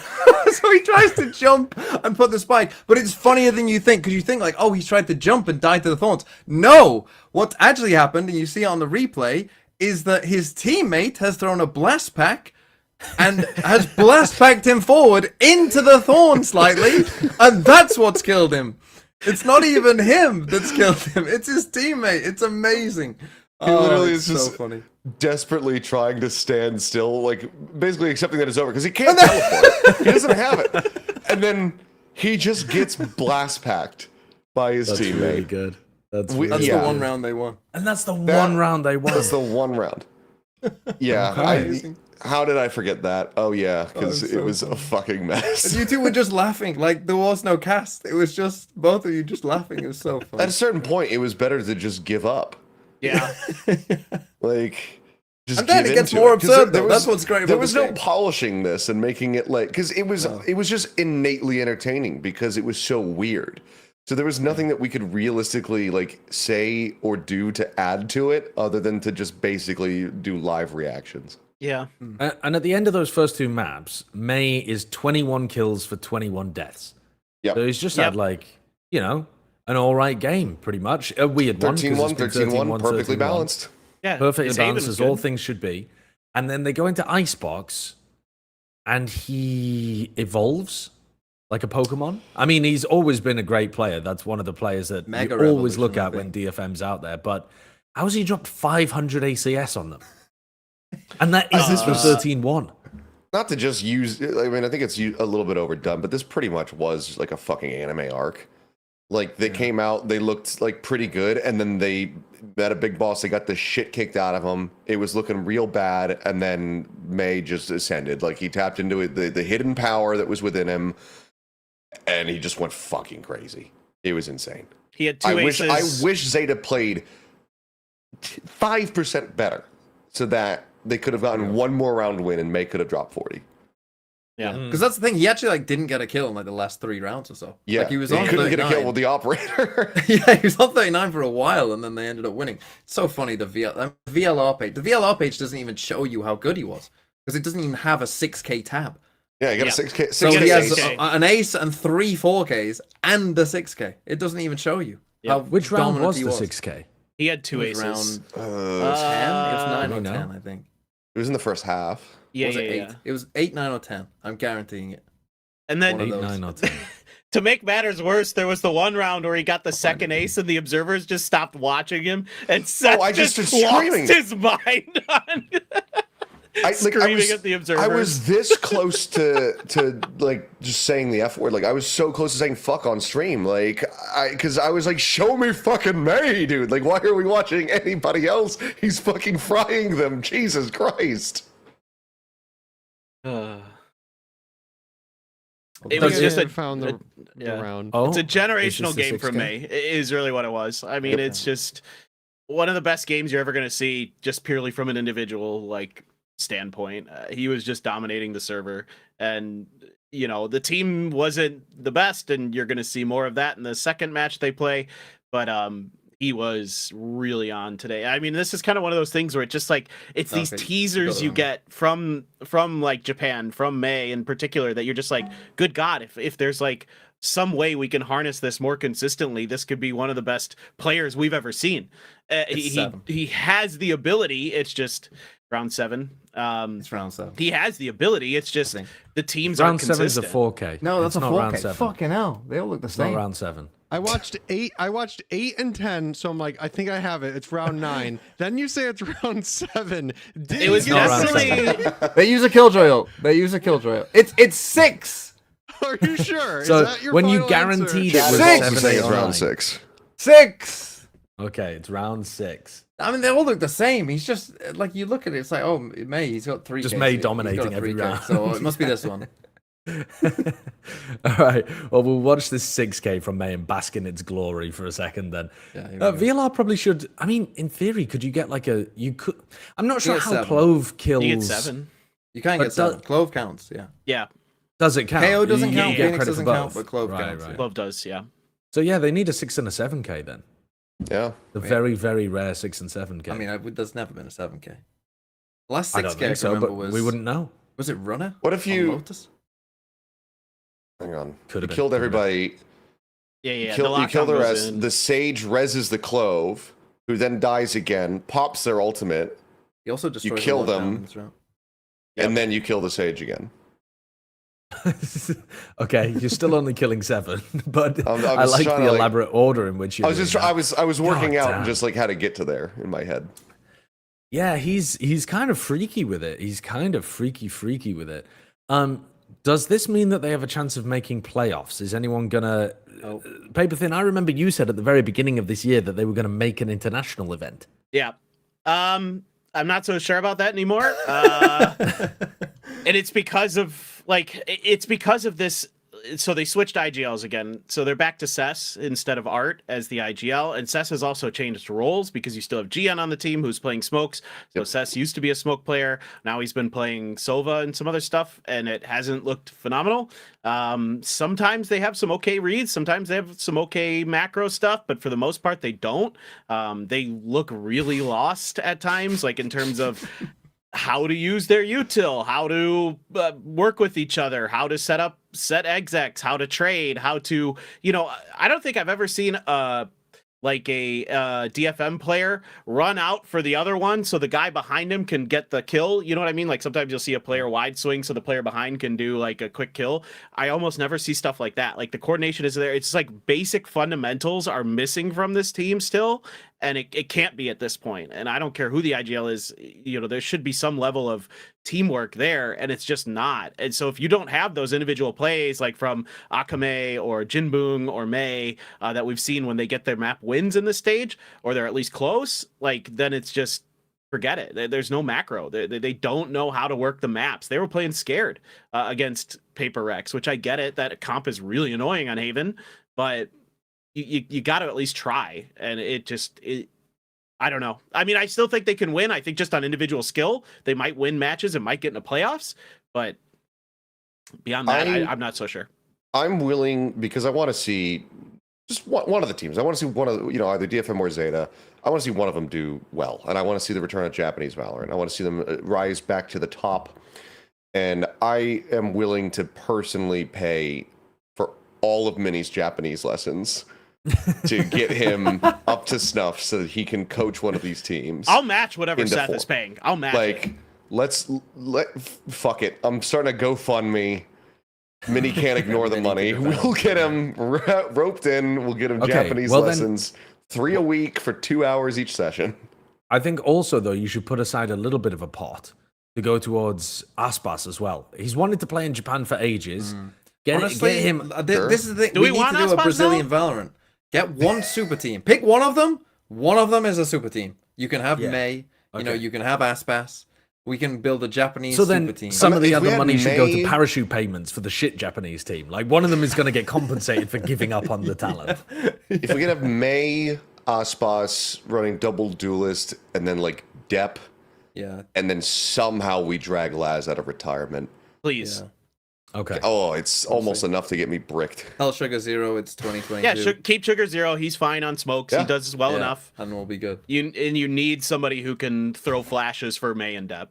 Like that's all you need. Honestly, want a May very- and aspas on the same team would go hard though. That would go. Yeah. Yeah. would- I mean, don't they go just hard. do very similar stuff, to be honest? Yeah, they'd be fighting over breaking kill records between themselves. I just want to touch on Boom before we move on to predictions, but I don't want to spend long here. I just want to ask, there was a recent Valcom post where they were like, detailing Boom's fraudulent run against Gen.G. They had suggesting when they played against Global, they just lost their head coach. When they played against Paperthin, this was their first match with Patman. Like when they played against DRX, it was when DRX just lost Flashback and they had to sub in Bane and change the roles around. So essentially the argument there was that Boom had a huge amount of mitigating circumstances. They just kind of like caught an outrageous timing, if to use Valorant terminology, to be able to win the first 4 games and go undefeated in the group stage. Do you think, having seen them go 0-2, admittedly against good teams of TALON and T1, that this Boom team was a bit fluky with going undefeated in the first stage, or are you still holding out hope? It's fucking bullshit. That's a fucking bullshit argument right there. Yeah. I'm defending Boom. I'm not fucking having it. The classic Valcomp L. Yeah, that's think- some anti-cope right there. Yeah, like they lost 2 maps. They won 5 games and lost 2 maps. Like that, they're not scraping every game. You know, when you're winning 2-0, like you're winning 2-0. And then in playoffs, you know, they lost to Paperthin and Gen.G, who we now know were good. You know, Yeah. like now we know that those teams are actually pretty good, it turns out. So, But the thing is, if you lose to Paperthin and Gen.G and T1 and TALON, you're actually like, you know, you're losing to a fair amount of teams. At that yeah, I'm point, not even saying they're though the all best good. fucking team in the world. Look, were they a 5-0 team? Yeah, maybe not. Maybe some of those circumstances helped them to get 5-0, but they weren't shit. But now, it seems like I like again, I would compare them to somewhat RRQ, right? Where I talked about RRQ seeming in that Gen.G game to kind of find themselves again and like have an identity past kind of tail and stuff. You know, in this new meta, I just feel like Boom. The games that I watched, it felt like they don't have, like, they don't quite know, like, yeah, we're gonna op quite a lot, and you know, that might work for us sometimes, but it's like, you know, they don't, I don't know, they just don't seem to have that, like, this is our clear identity, this is what we're gonna do now, I feel like. Okay. Yeah, I'm not like.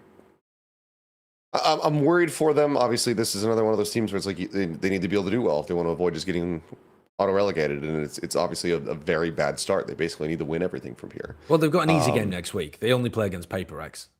Yeah, that should be fine. So, But To be fair, you could argue that they've got the hardest 3 games first. And yes, they, but but I mean, they could be the 2 Japanese teams and still make playoffs. Can They you could make go through playoffs 2 and 2-3. 3? Yeah, you can Yeah. finish. yeah, fourth. they just place higher than Detonation and Zeta. Yeah. Because if you It think could about it, if be they beat DFM and ZETA, they'll have the head-to-head over both those teams, who are that likely the DFM game teams that might they will just be. be the decider. competing with. Yeah, true. Okay, But so yeah, I wouldn't take away their previous wins. I mean, No. they genuinely played very, very well. okay, so the Boom Paperthin match will play at the very end. But before we get into our predictions, let's have a look at the viewer predictions as well. We've got a viewer report card for you because there were 2 matches of the week this week for our little viewers. Little Timmies were able to vote on T1 Paperthin and ZETA DFM. So the report card's in. T1 Paperthin, you guys voted 85% for Paperthin, and you were correct. A little job, lucky, you Timothy. double OT. Yeah, you got a little lucky there. And in the bonus match of the week between ZETA and DFM, you went 59% for ZETA, Oh, which I think is pretty reasonable, to be honest. But no, it is. unfortunately, you were So I incorrect. one away from making playoffs in stage 1. Yeah. Like, Yeah. They beat Talon. They beat Talon 2-0. yeah. Yeah, Last fair stage. enough. But you can check back in on our community tab to try to get this record up a little bit. Next week, we are going to be selecting do our it, first Deb. match. First match is match of the week in Pacific. And this is the one that you can vote on at home as well. Gen.G plays against Global Esports. Everybody is 1-1 in this group, right? But this one looks like another possibility. What? What, you don't think there's any possibility of the upset No, at all? I thought I predicted global. Oh, really? Everybody okay. thinks I they sent in pred the global. other thing, but you didn't. No. So I give me the I'm case for treading global then. Give me the Okay. case. The case is that I think that Gen.G. Look, I still think Gen.G will be a good team. Like I'm basically preying on my friend and MCE to be good coaches and having good prep, and being able to use that, and the fact that their corrodes look good, and if their corrode, like if they can just have corrode be a map that like is a win, and Gen.G it doesn't look like they're gonna ban corrode. No, they didn't. Then I think that they could, win on corrode, and then their prep on another map, whatever they send the veto to, that they can then squeeze that out with, an unexpected comp or just a good anti-strat, I think it's possible. and carry it over the line. Okay. It's definitely possible. I think that they looked overall very good. I think that if you're able to get, I mean, I don't think you need Yudotan to go like super crazy. Yeah, but He I can't don't go think minus 21 like he did against Team Secret. Yeah, I was gonna say, like, you don't want Yudotan to like have to always pop off like he did in the first series. You just want him to have a good steady performance, which is what he had been previously doing for global when they were working on getting Patrick Who's visas and that kind of stuff. I think that if you can just constantly get like solid value out of him, where he's trending and like winning opening duels and going like either neutral or like slightly positive from the duelist position, then I think the global overall will be in a good spot. Like, I like the changes that they've made. I like that the roster that they've kind of constructed here. I think that Ban was somebody who was probably a bit unjustly getting a lot of criticism when he came in, because people were like, what the fuck, this is the best we can do. I'm like, dude, Ban's honestly like a pretty steady player and was quite good for Talon, and I thought that he fit into what they needed for this global squad quite well. Well, let's talk about Talon then. You just mentioned them. They're playing against DFM coming up next week, which does appear to be a bit of a slam dunk here. I How think crazy are it'd you, be Clint? bold Oh, for of us that course. we have, This, actually. This one is of not course. a I should have Plat Chat fucking guarantee. known. I knew. Yeah. No need to put my thumb up for that one. I Paperthin's don't got know. his thumb up his ass. I keep having like I keep being like Jesus. I keep having these moments where I'm just like, okay, surely they'll figure it out. Like, now we've seen the problems. Like, I can see them clear as day when I'm casting the matches, and I'm like, these are super fixable. Like, you've got the talent, and then it just keeps falling apart. So, and then I just keep like an insane person just going for the same thing over and over again. I'm still going to go for toxic DFM. relationship, Clint, because you would just I'd keep have going to, back and back. No. Actually, no.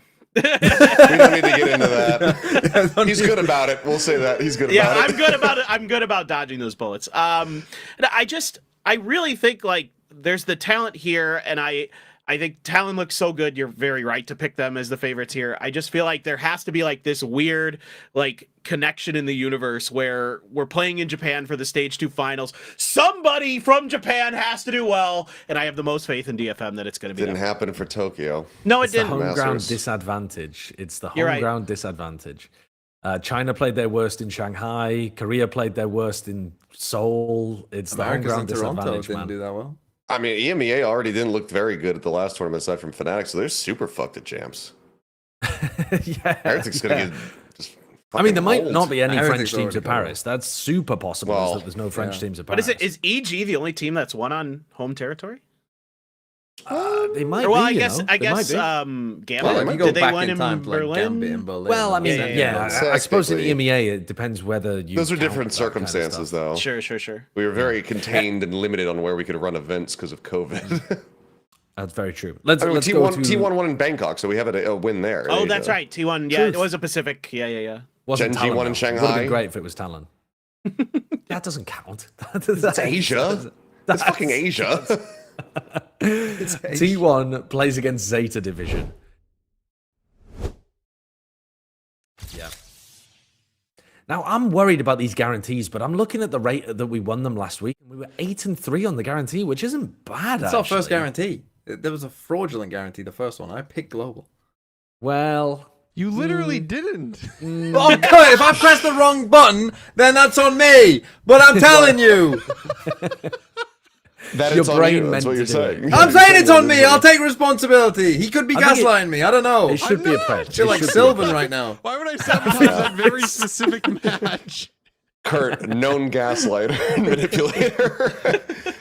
Let's see if we have a guarantee for the next one as well. I want to. I was just going to point out that's brother on brother right there though. You got 10-10 versus. That's Meteor. true. 10-10 versus Meteor. Oh, 10-10 Meteor. That's very cool, actually. That's super cool. RRQ plays against Nongshim next. Wow, that doesn't feel right. No. That doesn't feel right. The fuck face am I making? I think. Are we really that confident in RRQ based off their win over Gen.G? I thought they played better than I was expecting from the stuff that I watched. Yeah. This is a bad guarantee. Is Chobra still? Send me to the moon. Get Chobra in here. He'll pick. He said, "Wow, LMAO." Also, that is he pointed it out actually right before we torched his fucking team. That the ZETA T1 series is actually at the T1 home ground as well. Right. So that's going to be at the Inspire Arena, which is where we had champs. Curse is what we're saying. So that'll be super sick. We won't be there. We're casting that day, but we'll still be at the Sangam studio because there's another match. That we right. So they're splitting the casters up. So the one of you's in the main No, area. no. We'll be doing both games remotely from Sangam, but the second series will still be at our usual venue. It's only the one match that's going to happen. There will be a separate team of Korean casters though, so they'll be split up. Cool. Should be neat. They have like musical performances and all that kind of stuff. No clue if those make it out onto the stream, but it'll be pretty neat to see. Yeah.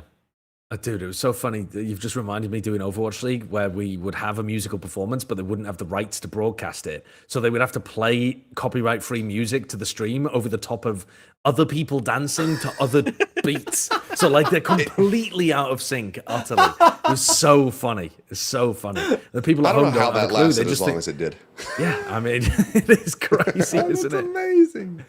Let's go DRX versus Team Secret. That's our next one up here. Let's see if we've kept any of the faith from Team Secret. Yeah, split 2-2, actually. Okay. So, TMV, Paperthin, what impressed you about Team Secret this week that you think they're getting it over the line against DRX? Just they're playing as a team. Like they're playing as a whole. Like everybody's kind of doing their jobs pretty well. I think there's a few really small things that you can fix, like with the agent compositions and who's playing what. I think with Zespi, that's probably the only one that I really have a big problem with. I think that's pretty changeable. If Envy steps up as well with the rest of the squad, I think this is very winnable because I think DRX looks like they're struggling right now. And that being said, I think DRX could turn it around. So I think this is very much a 50-50. This is a coin flip for me.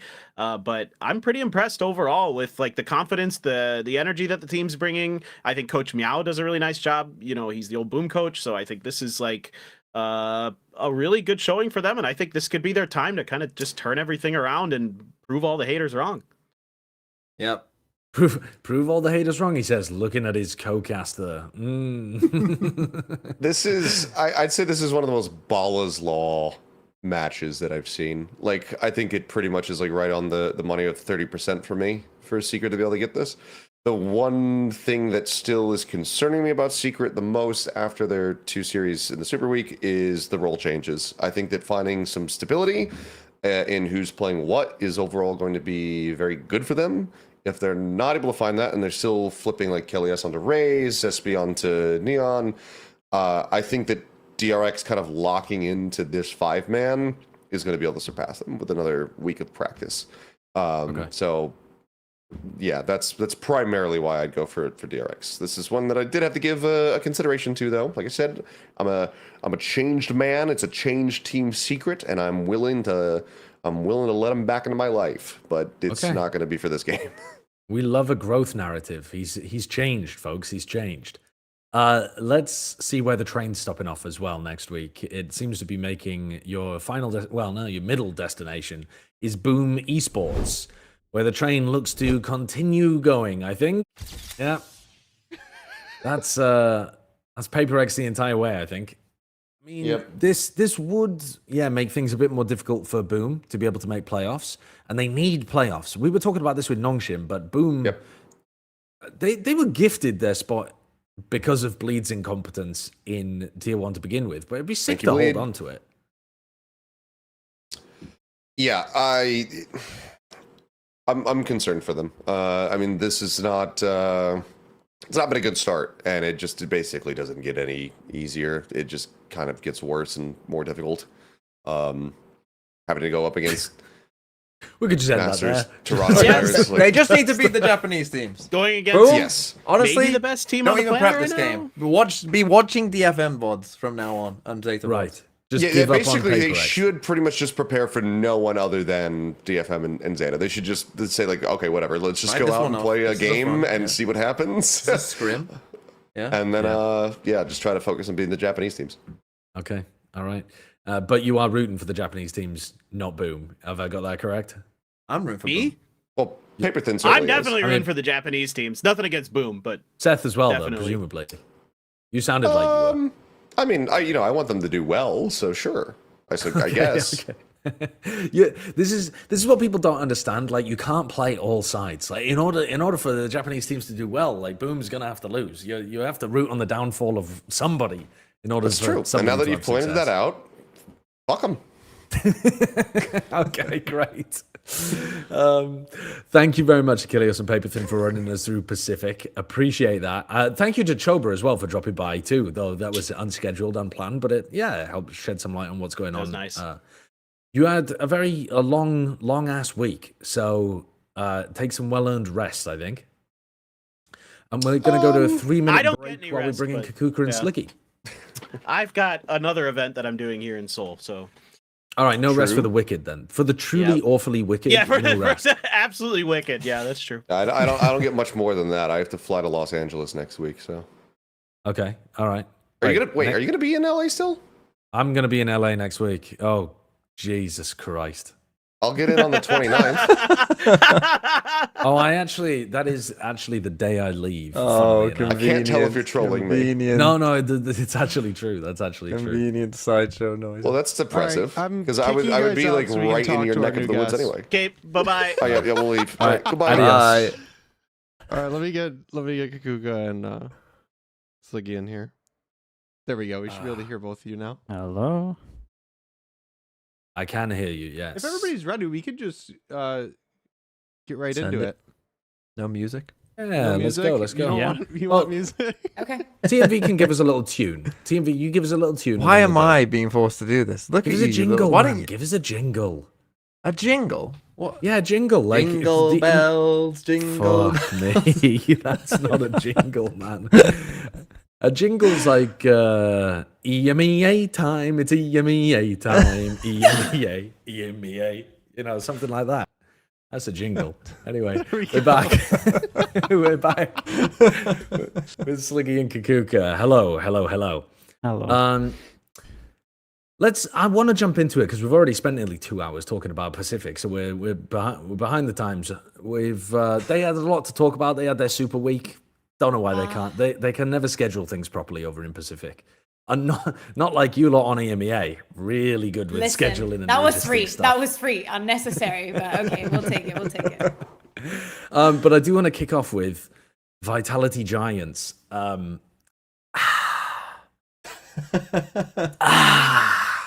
Dude, you're gonna This focus fi- on the negatives, aren't you? I know Well, what you're like. You're gonna focus on the negatives. Let's start on with the Giants. positives. Yeah, Let's start start talking with about Giants, dude. okay, Sliggy. let's talk Giants then. Let's talk Giants. I mean, goddamn, making some moves and really coming out the gates swinging, huh? Front runners. No, Runner's not in the team anymore. Yep. Okay, now let's get to the Guys. negatives. Guys, they look really good though. If we actually talk about Seriously. Giants, they actually look really good. West Side's individually stepped up heavy. The calling looks good. The pre-barrier calling, especially, looking really good. The individuals that actually pop in, they look like they know what they're doing, especially on Sunset. I like what I'm seeing.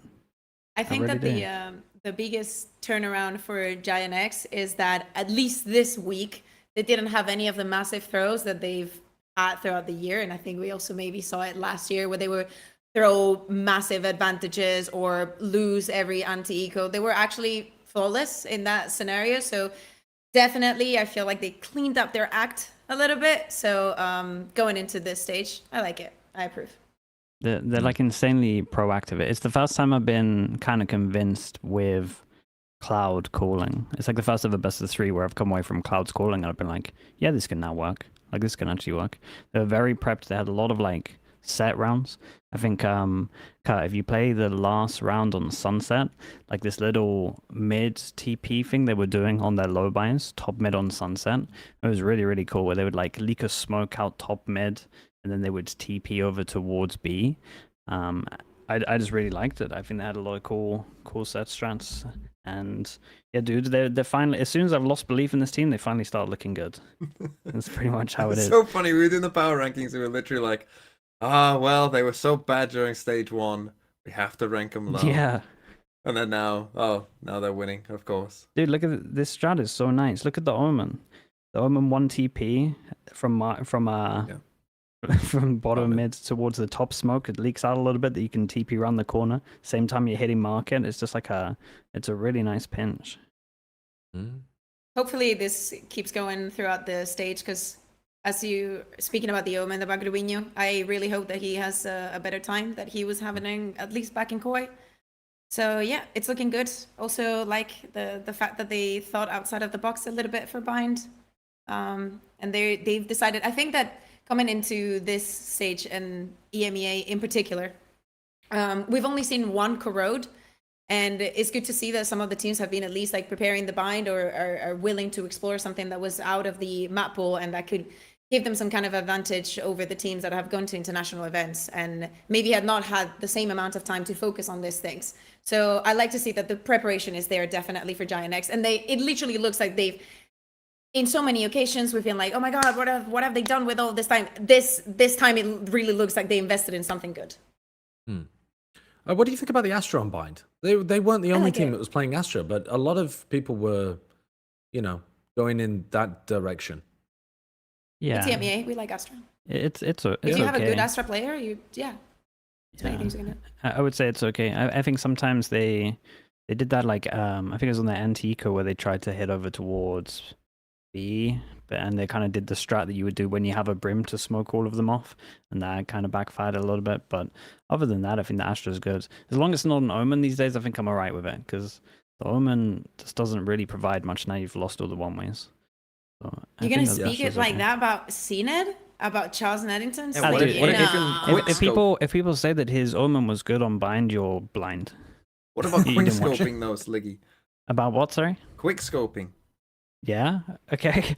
We'll get to the point when we get there. Yeah, I do want to. I mean, we can kind of tangentially talk about Foot though, because from Vitality's perspective, their upcoming opponents, right, are their next one is Foot. Then they're playing against Heretics, BBL, and they end with Gentle Mates. This was probably supposed to be their easiest game of the stage, and they lost it 2-0. Now, maybe we're wrong in anticipating this to be their easiest game of the stage. With obviously it's at the beginning. Sometimes your assessments of relative strength will be pretty far off. But isn't this a really, really bad sign for Vitality? Yeah.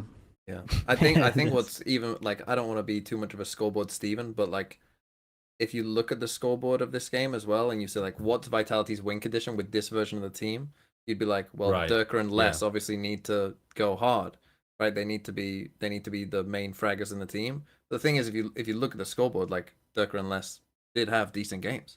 It wasn't like they were completely quiet, and and like as you say, maybe Giants will end up being a lot better than we initially thought, but. Like, if you've still got your, like, if Durka and Les, are still putting up decent performances and you're still losing to Giants, that tells me that, like, that I would say is worrying, right? That is worrying, because then, as you say, they've got a hard group. So it's not, like, you're not looking at, like, a lot of, like, oh, this is an easy win, this is an easy win. And it's not, again, it's not like Durka and Les had, like, terrible games either. Yeah, they shot themselves in the foot because they did a video with Unfake, and he's just like, I'm gonna show everyone I'm a fragging IGL, and as soon as that happens, dude, these IGLs just start melting. And it's like, mate, just prove to us that you can mid round fast before you start fragging. And then that didn't look great, and then the fragging, I think he dropped like 22 kills. I just. Dude, these players need to just kind of chill a little bit and stay humble. I like the confidence side of it, but you can't call yourself a fragging IGL and look like this and then not cover it up. At least they had like pre-barrier calls were pretty good, but then mid-rounding stuff, I felt like they were always getting beaten to an idea by Giants in the mid-rounding. Like Giants would always clear a question mark, or maybe they would do like there was once where I think Kovac had a breach and they were going to retake, but then they actually got pushed on in terms of sunset. And dude, I don't know. I'm a little worried. I'm definitely a little worried. I think Kovac's breach looked really rough. Like he's just sitting in positions that you shouldn't be sitting in. They went 0-2 for his all rounds. Maybe we shouldn't be playing breach on Maybe. any Yeah, maps. dude. Maybe. It's almost as if you watch 2025. everyone that plays Yoru, it just looks way better than a flash initiator. The moment that I heard Unfake saying that in the interview and we went into Sunset, I was like in my ear being like, can we preemptively do a Cloud versus Unfake? Because I don't think this is going to be even fair. Came to fruition. Cloud could shoot, he couldn't. Some of these situations, I think that we also need to be fair. Is week one. This is usually the week where we usually see the most surprises because of the downtime and the expectations. At the end of the day, in EMEA, there's a lot of talent. There's a lot of good players, and sometimes these things happen, and sometimes they work, and sometimes they don't. For the side of Vitality, changing your IGL, changing important pieces, changing also the idea of how you were supposed to be this year versus the reality that you now have to face is, something that they have to fight against, and they couldn't on week one.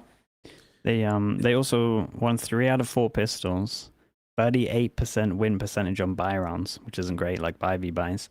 And then they won they won every round where they went showers on attack on bind, and then just stopped going showers at some point. So it's like they couldn't even work out like what was working for them. I don't know, man. It was frustrating to watch. What concerns me too is that their rivals in their group, BBL and Foot, are right behind them in terms of champs points too. So, this is the team that won kickoff. Yeah. Yeah. So Vitality currently have 6 points. They're in 4th place in EMEA. So they would make it to champs if 2 of FNATIC, Heretics, or Liquid made the grand finals of stage 2. But they're probably going to get overtaken by BBL. Like, it seems really unlikely that they're going to be able to keep their position in the champs points standings. Yeah, they're going to turn it around fast. Oi, oi, oi. It's, difficult times ahead, potentially. Dude, sorry, I got to about one round as well. There was one there was one round where they're droning over towards A to re-clear A. There's a breach damage on him, on Sunset. There's a breach damage on Unfake, and then no one's telling him that he's in a breach damage. And there's 2 people I know the one that you mean. There was 2 people by his side, and nobody says, "Man, you're being." Oh yeah, I saw the aftershock. It's round 8, I think, or round 9. Just right at the beginning at 117, he drove. It's just like a breach aftershock kill just comes up on the score. Yeah, it's like, and what? I'm just like, oh, maybe there's a stun or something. I watched it back, and it's like there's nothing. It's just a breach damage, and there's 2 people watching him. Like, guys, we're struggling with some basic stuff. And then I think Les had a bad start, but then he started like winning quite a lot of rounds.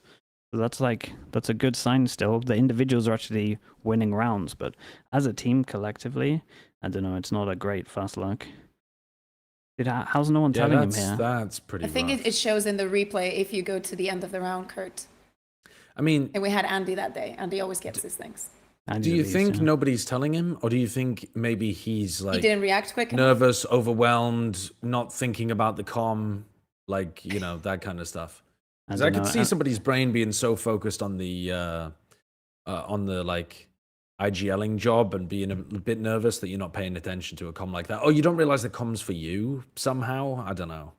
I mean, it has to go for you. You're the only one that has to be still in the position with the drone. But I do agree with you. Like, we can ask them. I can get to the bottom of this. But it could also be that someone gave the call, but he was thinking in 3 things, and he just walked back and just ate it completely. So. Yeah. Okay. Well, bad times ahead potentially, but let's talk about on the other side of things, NAVI. NAVI. Let's start positive again. Okay, good. Yeah, let's start positive again. NAVI, they defeat Apeks. The maps that they won, pretty decisive. Good performance coming out from their new player that they picked up as well. So Alexic having some good maps there. They also did I mean, they played Corrode. It was the. Is this the only time that Corrode was Yep. played in EMEA as well? Yeah. They look It's nice. Strange. Angel's the strange best comps, Corrode I player in think. the EMEA. Yeah, You say it. They're just kind of gone with it's pretty much just Ascent theory. Yeah, it's a sense. Basically. Yeah, it's a bit.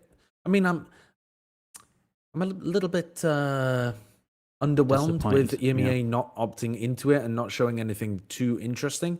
I think that's the one thing that I actually quite liked from Americas this week is at least we saw two like interesting looks on Corrode. But yeah, How many times has it played in Americas? Sorry. Not very often. I mean, 2-3 times. Maybe 2. Something like maybe only 2. I'm not sure. So it wasn't much more by any means. Pacific's played it a bit more. They played but- double the games. Did you talk to any of the players, Kaquka, about what people thought of this map or whether anyone's got it as like a in their back pocket kind of thing? Was it something that people wanted to lean into or stay away from? So Angel told us that he really wanted to play Corrode. So that's what he felt okay about losing the second one. Love the fact that Xiao plays his first Fade of the year. It's always a time to celebrate when Xiao Okay. goes on the Fade, at least for me. And I think that teams like it, but in EMEA, we've never done well with like the new maps. This is probably some of the conversation. I just had the story meet today, so this is like for me living in a loop because I've had this conversation today already, where we're speaking and thinking about how Pearl was in one day and it is today in EMEA, a map that we don't really like, and Corrode probably being following that trend. But I think that for most of the teams, it has to do with the teams that have gone to those global events that are going to be your biggest competition into making it, right, into crossing that line, because they're already going on points. The teams in the bottom are the ones that have to fight more for it, are going to most likely be banning it, at least for the first weeks. I expected a little bit more cheekiness maybe, but I think that people understand their situations as being too risky, and nobody felt comfortable enough. From what I've heard, some of the players really like it. They're like the way that mid works and everything, but I don't think that that there's someone that feels that they're really ready to make Corrode their map. Giants, Koi, Mates, and FNATIC all first round banned the map, is what I was looking at just now. So, maybe one of their opponents would have even quite liked to float it or first round pick it or something, but they just weren't even given the choice in those series. I think historically, sorry to cut you off. I think historically EMEA hasn't had many people that innovate in terms of teams. When I go and think of the beginning, it was pretty much just us with Liquid, FNATIC, and then Doom Bros, whatever org they were in at that time. And then if those kind of guys aren't playing it much, then I think a lot of time in scrims, people don't really know what to do. That's kind of what I put it down to on PAL. Is because obviously everyone was pretty good at Lotus because FNATIC were playing that pretty heavy. But I do think it's a big impact with like FNATIC playing. But I also think that Navi went for a very similar play to like Global, where they just kind of went into a bit of comfort of nothing too crazy on the map, but just we can fight mid with this. It's a mid-based map, and let's just fight mid basically. And it like really leans into the comfort of the agents that they're on in terms of the players. And dude, they had really nice A splits. A splits, B pops is pretty much just what they did all the time. They just had a better understanding of the map. And dude, when Batu's on, mate, Batu on Sova, bro, just get him off, please. It is diabolical. Going into this split, we were like, Apeks, double duelist, perfect for them. Yeah. He played every role but duelist. It's like, we're begging you. And we had an interview with Anito, and he was also saying, oh yeah, we have some maps where we play double duelist. And of course, Batu's playing it. And we were like, did you gaslight us, or was it just the coincidence of the maps? Yeah, So at least Corrode, they could lean into double duelist, right? Yeah, I mean, they should be doing it in way more spots, in my opinion. But okay, they won a map. They won on Sunset. Classic Apeks, though. They have done this before. They copied They were everything from really Gen.G. good on It's one like map, copy and paste. and then just destroyed on the others. Just don't even turn up. It's It actually is exactly the same as it was the first depressing. thing. Honestly, like after Sunset, I was like, hold on, guys. this might actually happen. It's new map corrode, you know, you don't know what's gonna happen, and then just instantly just deflated again as you just watch them lose and lose and lose. It's like, geez, Christ. Yeah, they're historically pretty good at picking a map. Like Kaquka said, they did distill everything from Gen.G. I will say they made a few tweaks that actually looked better than some of the stuff Gen.G was doing, especially if I look at the attack Viper wall, creates a lot of pressure over towards B passively. I think that's way better than what Gen.G does. But dude, please just look at Paperthin. Look at, dude, even 100 Thieves now. Like the double duelist that you could be running with Yoru, and just look at how they macro play defense is going to be so good for this team. I just feel sorry for Batu, because even if you just look at the stats, you just look at his thing, his duelist is like so good, and everything else is, it's like half the score of how he is on duelist. It just feels criminal. Should we talk about somebody else who I think a lot of people are excited to maybe see on Duelist? He did play some Duelist. Let's talk cNed on foot. Yeah, let's talk cNed. So I was not really a big fan of this foot change, because I thought it was just going to make their comps so weird. I don't know what cNed's going to be like if he has to play like Smokes or something. But he played Omen for the first 2 maps, and he's probably the best player in the series. Then he plays Yoru for the 3rd, where he gets to play the duelist. But Sliggy, you were saying at the very beginning, if you thought this guy was actually good on Omen, you didn't have eyes. On bind. On bind, okay, on bind. Yeah. But he played Omen, bind, and sunset, and he top fragged. Did he top frag both? Yes, he did. He top fragged both maps. Yeah, the new 10s.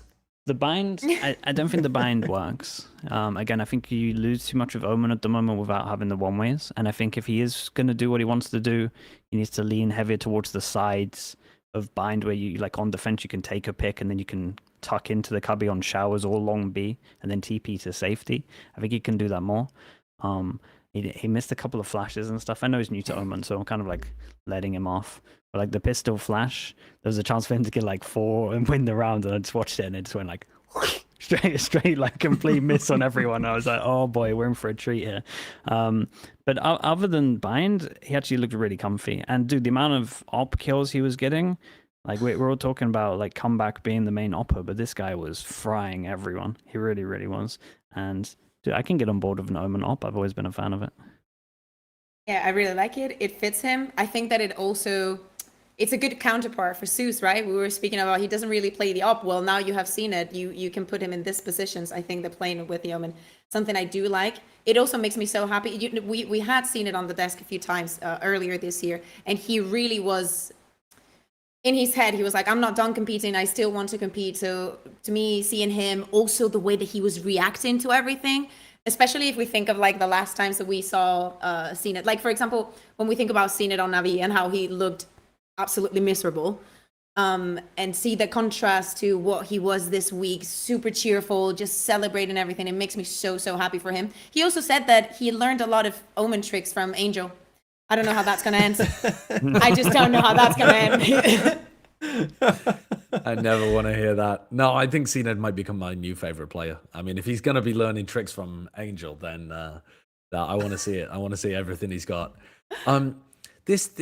This team though still puzzles me, man. But I don't. I think I should just give up and enjoy the music, even though I don't understand it. Because it's like foot, you know, like you see them in the international event. It's like, what did they do this time around? They've always got a very on the different last map read was on the insane. game. Sorry, come again? They've always got a very different read on the game. Like maybe they don't play a different comp, but they play it in like, you know, different ways. I remember when they played Split Sky and they would use the sky to anchor B and stuff. It was like they've always got just like weird ideas of where they want people positioned and how they get value out of them. The fact they're playing KO on the first 2 maps of Bind and Sunset is just so cracks on foot as well. I don't know, but fuck it. I guess if it works, it works. They've got an identity, don't they? It was insanely entertaining, though. Like it really was, because the cNed Omen on its own was just entertaining. And then they had weird comms, and dude, the last map was incredible, man. Yes. The last map, it was definitely a fumble from mates for sure. On the last map, at its peak, it was 6-12. I swear they were doing this a lot before. Well, am I misremembering, or did Gen Mates do quite a few of these in stage 1 or kickoff or something, where they played really well on a map, shit the bed on another map, and then should have won and is slipped away from them or something. I swear they've done that. I think there was like a fracture when there was something similar to that kind of sticks in my mind. But this last map was so funny. But it was literally just general mates just messing up, to be honest. I think it was round... what round is this? Round 22. I think if you watch them when they get the spike down, it's just it was such a disaster. Especially when you're 12-6 up, you should just be saving all your ults, and there should be a talk about ults.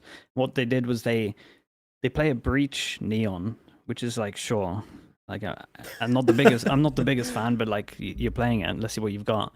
And then they had just about to get breach ult, and the round before they used the neon ult, which combos really well with the breach ult, into the eco, so they didn't have the neon ult for this one. And then this round, it's just like, man, this is the big round. Why is there three of them playing off site? There's two in sight, and there's three of them playing off site. This is your big round where you're using all the ults, and there's just three at mound for some reason. It's just not planned for mound, and you have a Viper ult that you can sit in. It was are you putting this down to they do have a lot of inexperienced players at the tier 1 level? Yeah, right? for sure. They've got a lot of kind of like players with great potential, players that you've seen pop off massively in tier 2.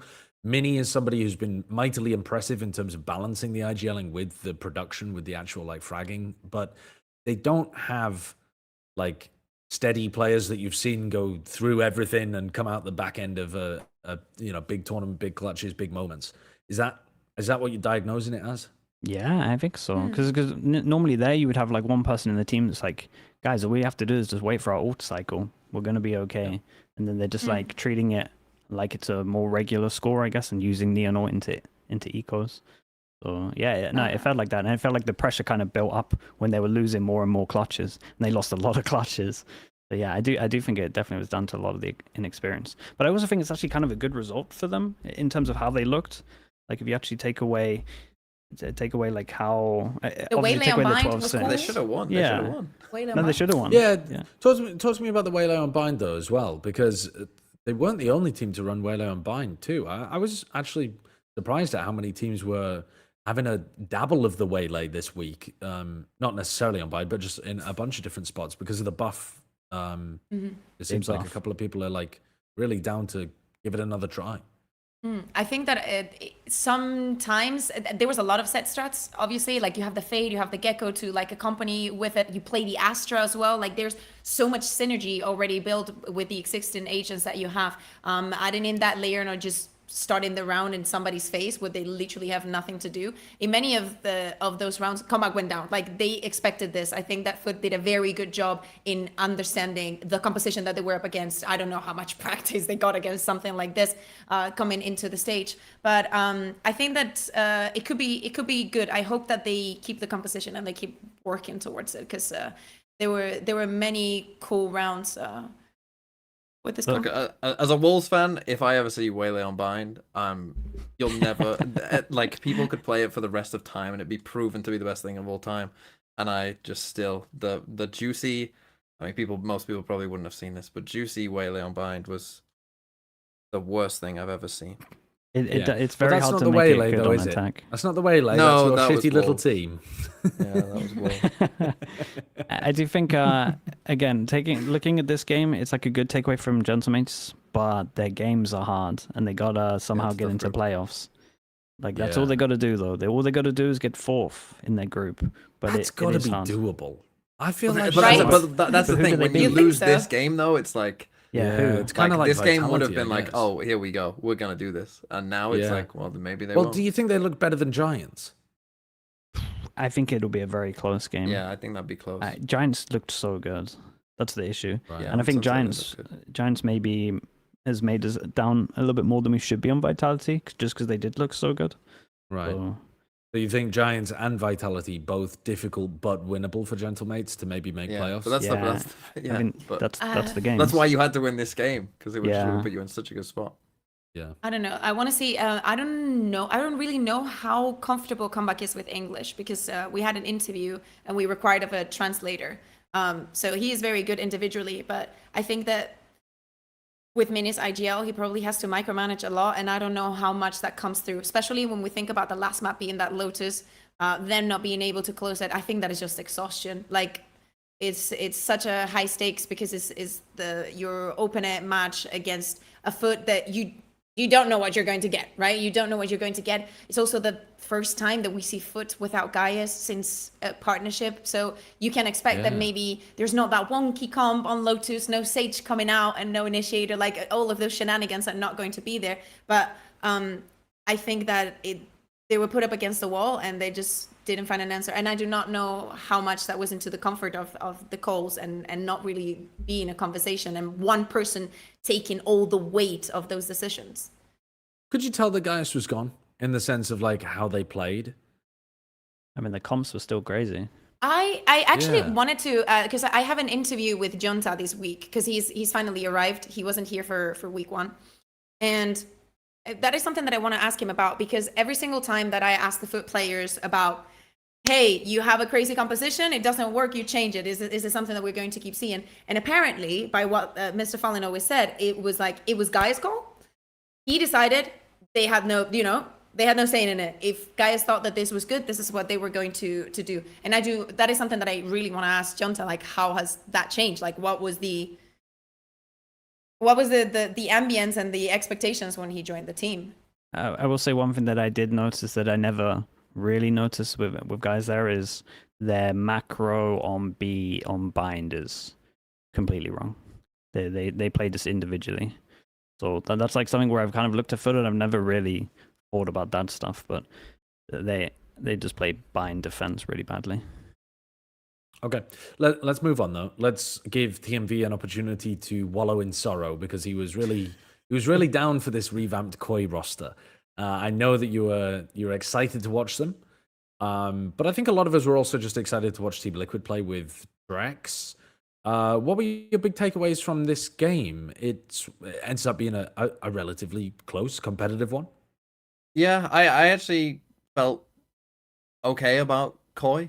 I think they came out and like you actually, I mean the first map, you know, maybe not so much, but then from then on I thought like, okay, this is a team that like is at least competing, you know, with what we expect to be, you know, a team that's gonna go to champs and, you know, could be very, very good. So I thought there was some hope, and I thought, you know, you saw Baddie G, you saw Monster, you know, have pretty good moments throughout the series and, you know, look like decent tier 1 players. Look at the reaction that Josh is giving he's you. fucking He's not buying it. He's not buying it. Keeping you up. No, Yeah, I'm just, you know, I'm... no, but this is the thing. Koi, normally you would be yawning at Koi. But this team, I have some hope. I mean, they got FNATIC this week, so maybe not so much. But the next 3 games after that, I think they will win at least one. They'll definitely beat. I mean, they'll beat Apeks. Apeks. If they don't beat Apeks, fucking hell. But and I think that they could beat Karmine, and I would favor them over NAVI personally. You know, when we did our when we were ranking our teams, and we kind of said that I think it was like 5 to 11 can all kind of beat each other. Now I've watched them, I think I feel exactly the same. That's the thing, because I'm like, yeah, Koi on the right day could maybe do it. They got some okay maps. I actually think their Lotus maybe looked a little bit closer than it actually was because of the pistols. But I will say that Flyer was fragging way better than I've ever seen, so I don't know if he's like having to macro less with this team, or sorry, micromanage less. Before? Yeah. I think the only one that's outrageous here is Giants, to be honest. I mean, I linked Kurt some rounds here of just the 1v3 against Nats. I mean, that was a fucking killer on Lotus. They have a Viper's Pit 1v3, and they're swinging out of the pit one by one, and they lose, and it's so sad. And then there's another Viper's Pit in the second half, and Filu just jumps into it. It's its own Viper's Pit, and he jumps into it like he's a defender, and just dies. And it's like, and I was just sad. Well, things that I learned from Koi this week on the first map.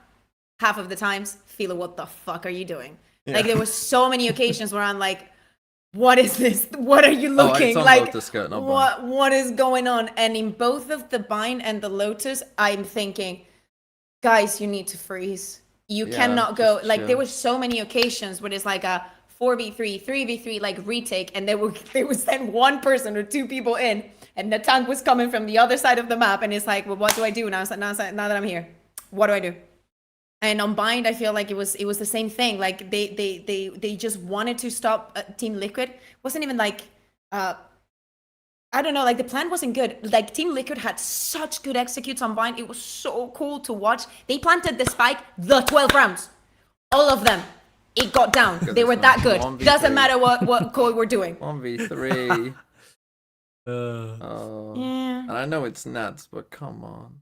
I mean, Nats plays it pretty good though. No, Nats plays it very well, but Yeah, it's the yeah. first swing just out through the pit before we tap, or like not realizing that like because we've been fighting the rest of it, but then one of us realizes, oh shit, one of us has got to go back to the spike. But then Philo's just like, well, I don't fucking give a shit. I'm just gonna swing out my own team's pit. Here I go, and dies, and then Yeah.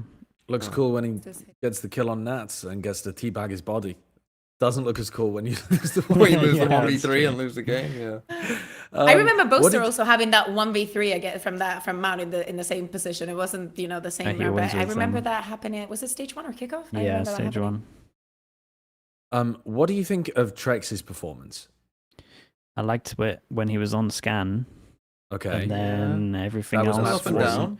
Yeah, so third map. But I think the score line didn't do the amount of justice of how much impact he was having, I guess. I would say that he had kind of a fair amount of impact when he was playing Flash Initiator. Dude, I would just put this guy in scan, surely. He just frags so much better. He just looks so much better. It just looks great. We're in a meta where we can do that all the time. Flash Initiator is just not great. I mean, they're playing double flash initiator on Bind and Icebox. That's a weird read on the meta, I think. Yeah, but they've kind of had a good read this whole year. So I'm hoping it's just these maps, that it's just like a bad read. And I guess Icebox is going out relatively soon, a little bit later than I actually thought. So they'll kind of like that because I think that Icebox struggles a bit. But dude, just put him on scan, put him on the server on Icebox. I think it'll be great. It was a slow He's probably start. want to be complacent at least at the beginning, but it's Trex. He'll come back swinging. It's not something that really worries me. You still have cats on the team, like Kiko. Like Yeah, the fragging. he has to be the best freaking Yeah. player on Bind. Like there is no Brimstone that comes even close to what that man does every single time that we go on Bind. I want to take us on as we watch this another sad situation that TLV's talked us through. I want to take us on to talking about Heretics and BBL because this game was an Banger. unusual one as well. It was a great one, yeah, but it starts out with did they lose 11 rounds in a row? Yeah, Yeah. 11-1. Oh my God, That was the first half. I thought Heretics Yeah. were just gonna be like, Speaking of having a slow start. 11-0 down and 11 masterclass to begin as well. Dude, it was so cool from them. It's like It was the good. it's like the best.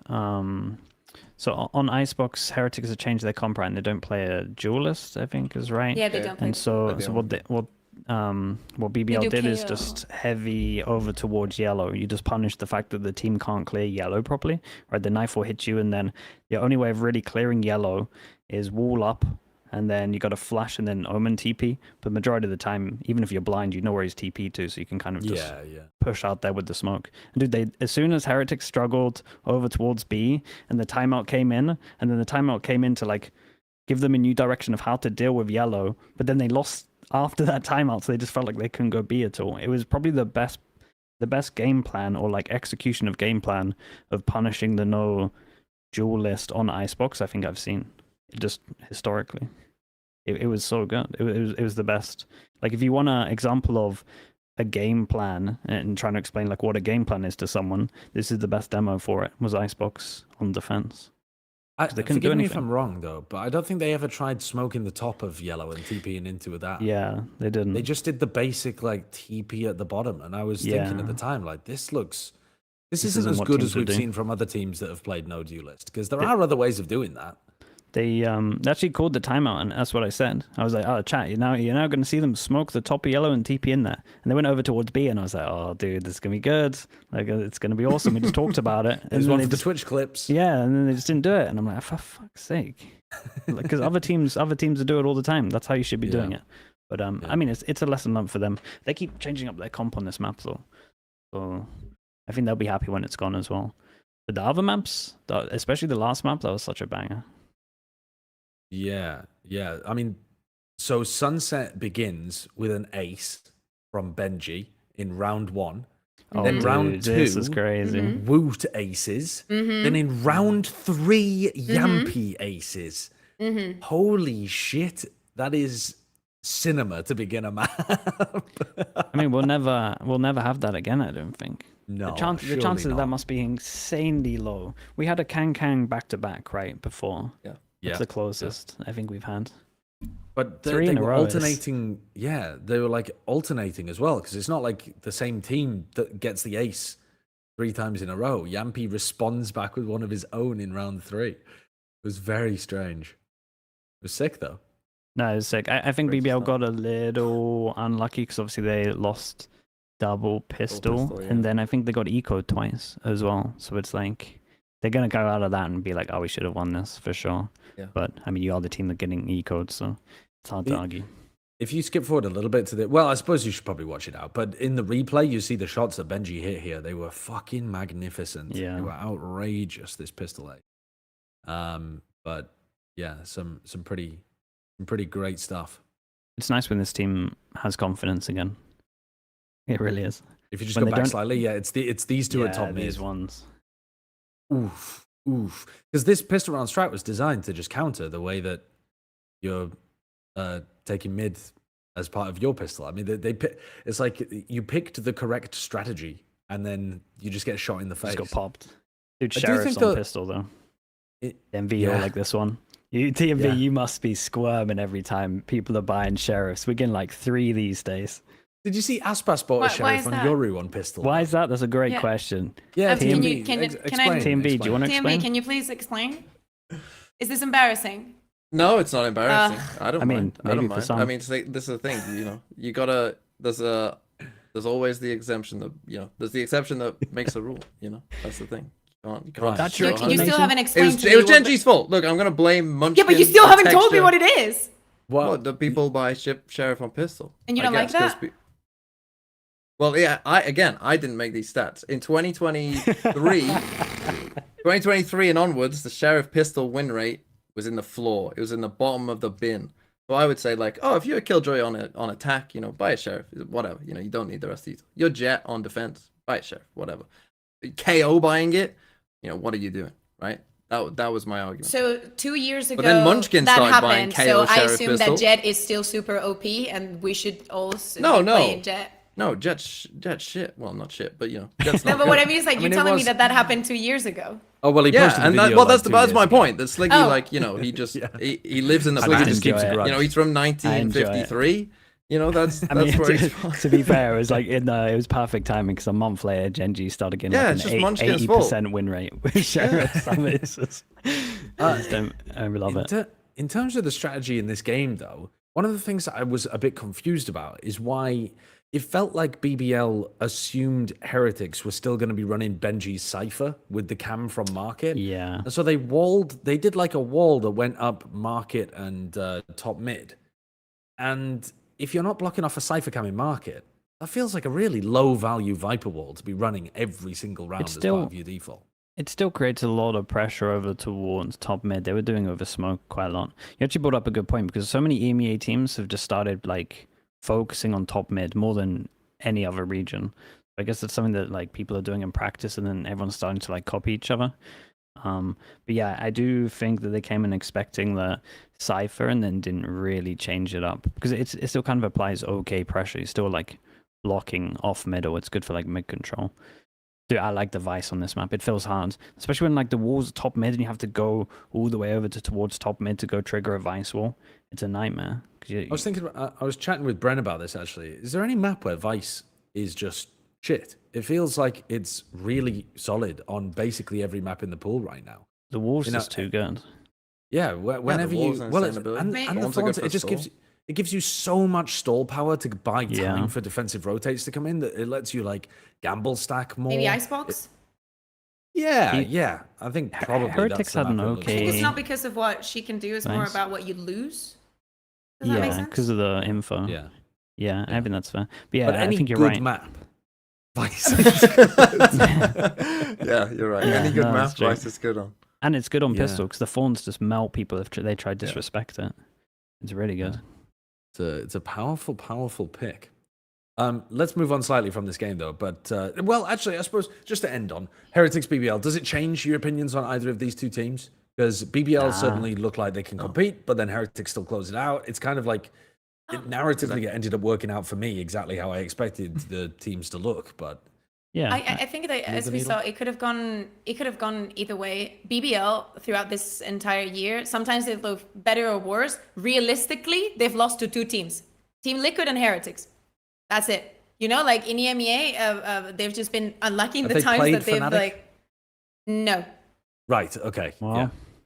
They are But if you, as solidly you're the seeing 4th best right team. now, no, they are you know, solid. oh yeah, they have. Look, kickoff. They won Oh, they against did. Fnatic.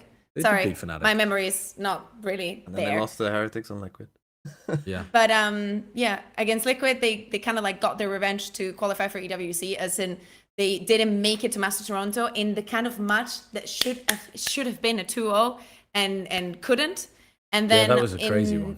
Yeah, and then in this one again, they were very close, but still not it. Yeah. I think BBL are the ones to beat if you want to try and steal a 4th at the moment. And then, dude, Heretics, I just want to say that Woot's incredible right now. Like, Woot is in insane form, yeah. I do want to move on to one of the teams, though, that is going to be hunting for that 4th spot over BBL, which is, I think, KC. If there was going to be a team that looks like they're sniffing along that kind of route, and also a French team trying to play in Paris. And I think for Karmine Corp, it's probably, maybe with the exception of Vitality, because they put so much into this roster this year, but KC, they're literally playing in the KC arena for the group stage, right? Like, that is the Karmine Corp stage. Yeah. And if they're close to making it and they fail, oh, they're going to feel absolutely gutted. This game, FNATIC plays against them.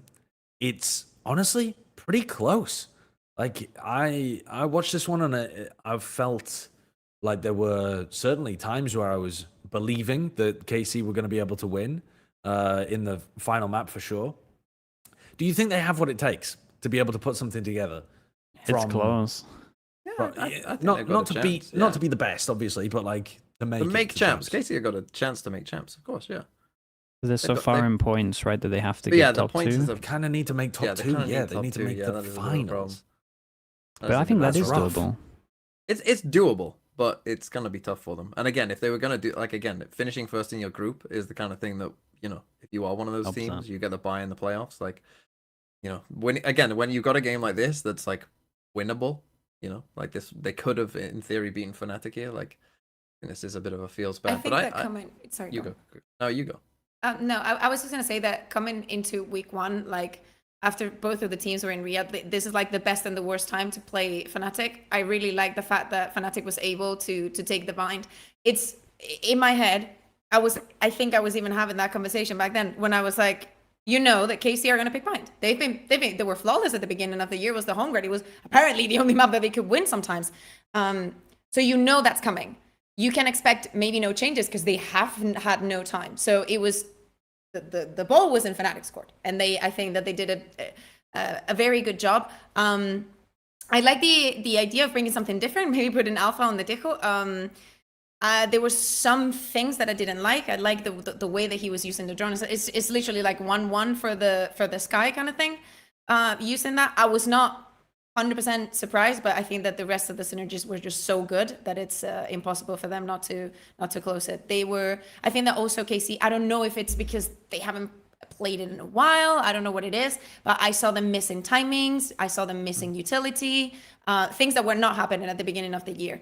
So good to see that on the other side, they also did their homework, like they were able to beat FNATIC in Lotus. That's something that not many teams can do. But yeah, I think that both of the teams are probably exhausted, especially FNATIC. So this was probably their best chance for KC. There was some banger rounds in this though. The wingman getting shot 1v4 from Crashies. I want to say it might even be this round. Yeah, it's this one. It is this round, dude. This was so funny, dude. And then on Icebox they got 1v5'd because of the wall diffuse. Yeah. Dude, they had so many. I was losing my mind at this bind because I was like, this should be way closer than it is because it's literally just K-Corp messing up. This is a shocker, man. This one's so that's diabolical. Oh man, I have forgotten about this. Oh. But like that it lands on the top, so he has to like jump to get the spike Yeah, as the well. He spike doesn't went on the auto get top. the spike. Oh my god. You also like that you have players in hookah. Why are you not planting? I don't know. Why are you deciding that? I don't know. but Things still, happen. I mean, that's a wingman problem, right? I mean, that is I a think wingman problem. Yeah. If you have a person planting that and they're tucked in that corner, do you? I mean, Nah, I think not if you just tuck in your proper. HP. Yeah, you'd be fine, right? You can you still can take a bit of damage though, can't you? You can spam it from like the left window. That's about it, but no one really does it. Right.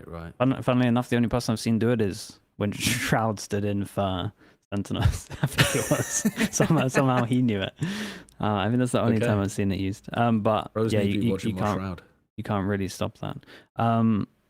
But dude, I still feel I feel good about K-Corp. My main takeaway at the moment is Aves is insanely on form as well.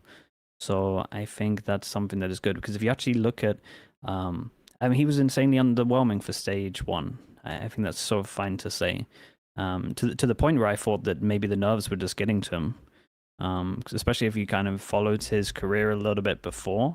Dude, this round is nuts, by the way. But I do feel like, he's playing so good.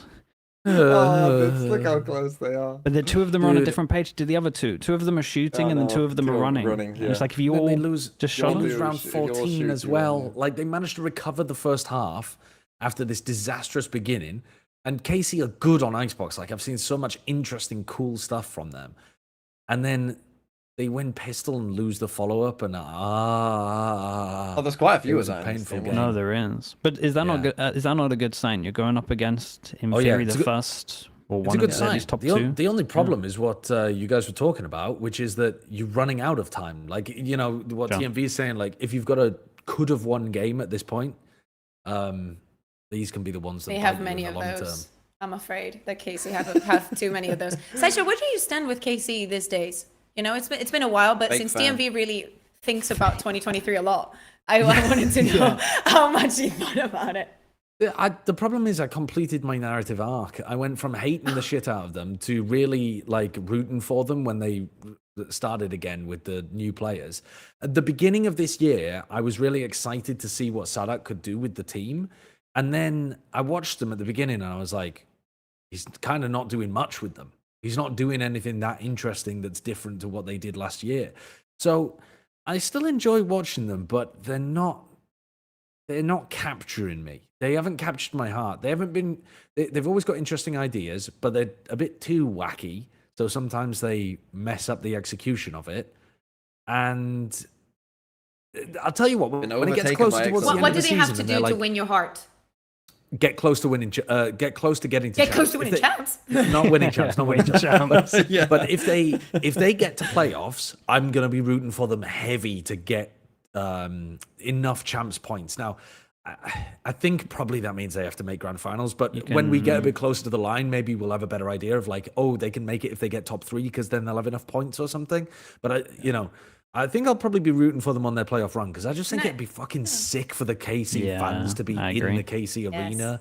Like, I think Yes. that's an actual experience that everybody in Valorant should have for Paris. And if they don't, I think it'll be just be like, it'll be cool still to be in that arena, but it won't have the same atmosphere, I don't think. I I'm think that rooting you for it have a for the love of the perfect head game. to have like a KC logo here when they make it to playoffs, so you can like, vouch for them like that. I think that you should support them by just getting a drawing of the KC logo.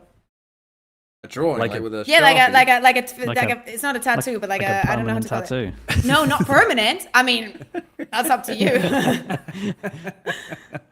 But I think get you it should. done in, I think it like- would look good. In blue? You would look like a stamp, you know?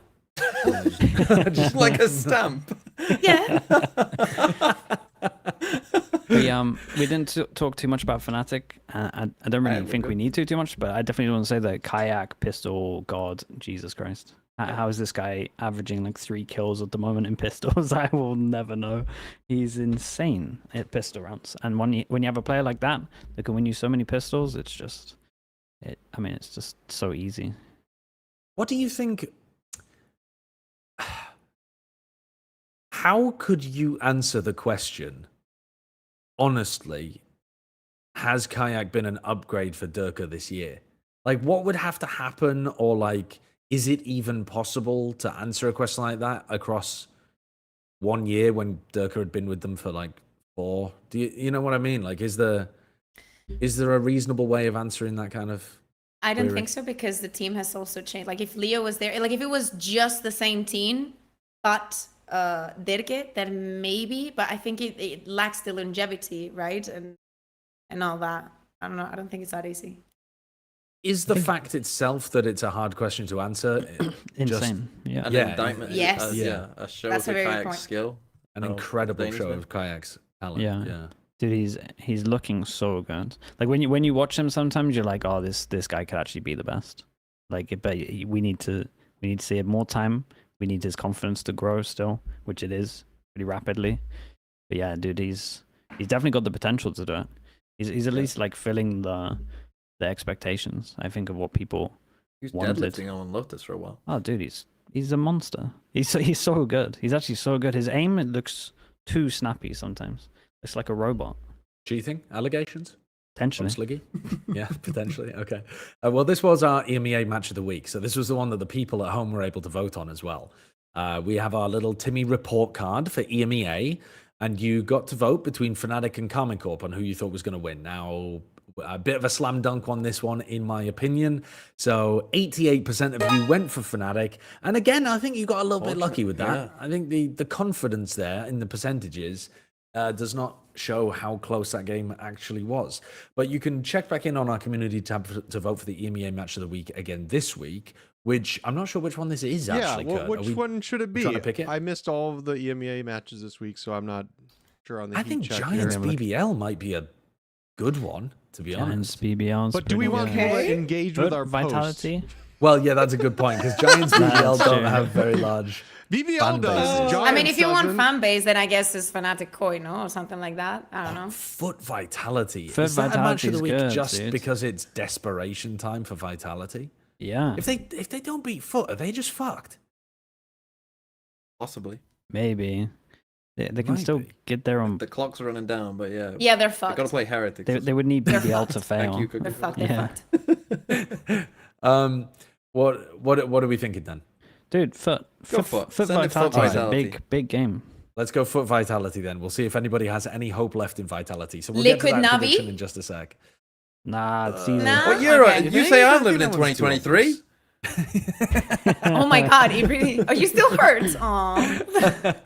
All right, let's go with our opening game. I think this one should be a smile for the camera moment. It's Apeks versus Karmine Corp. Lovely. Beautiful stuff. Dude, Any argument for Apeks? dude, until we see them play double They might win a duelists, map. it's not a thing. I mean, they probably will win a map. They'll win the probably map, win a pick, map. probably. I want to see them going double duelist versus double duelist, so we get the ultimate, who is actually better at double duelist. Okay, cool. Okay. Clip that, guys. Clip that one for when Apex wins. Next match, I think, is actually going to be a pretty good one, especially because, listen, Sliggy's really high on Giants. We'll see where he goes on this one. GIANTX are playing against BBL, and we've all gone BBL.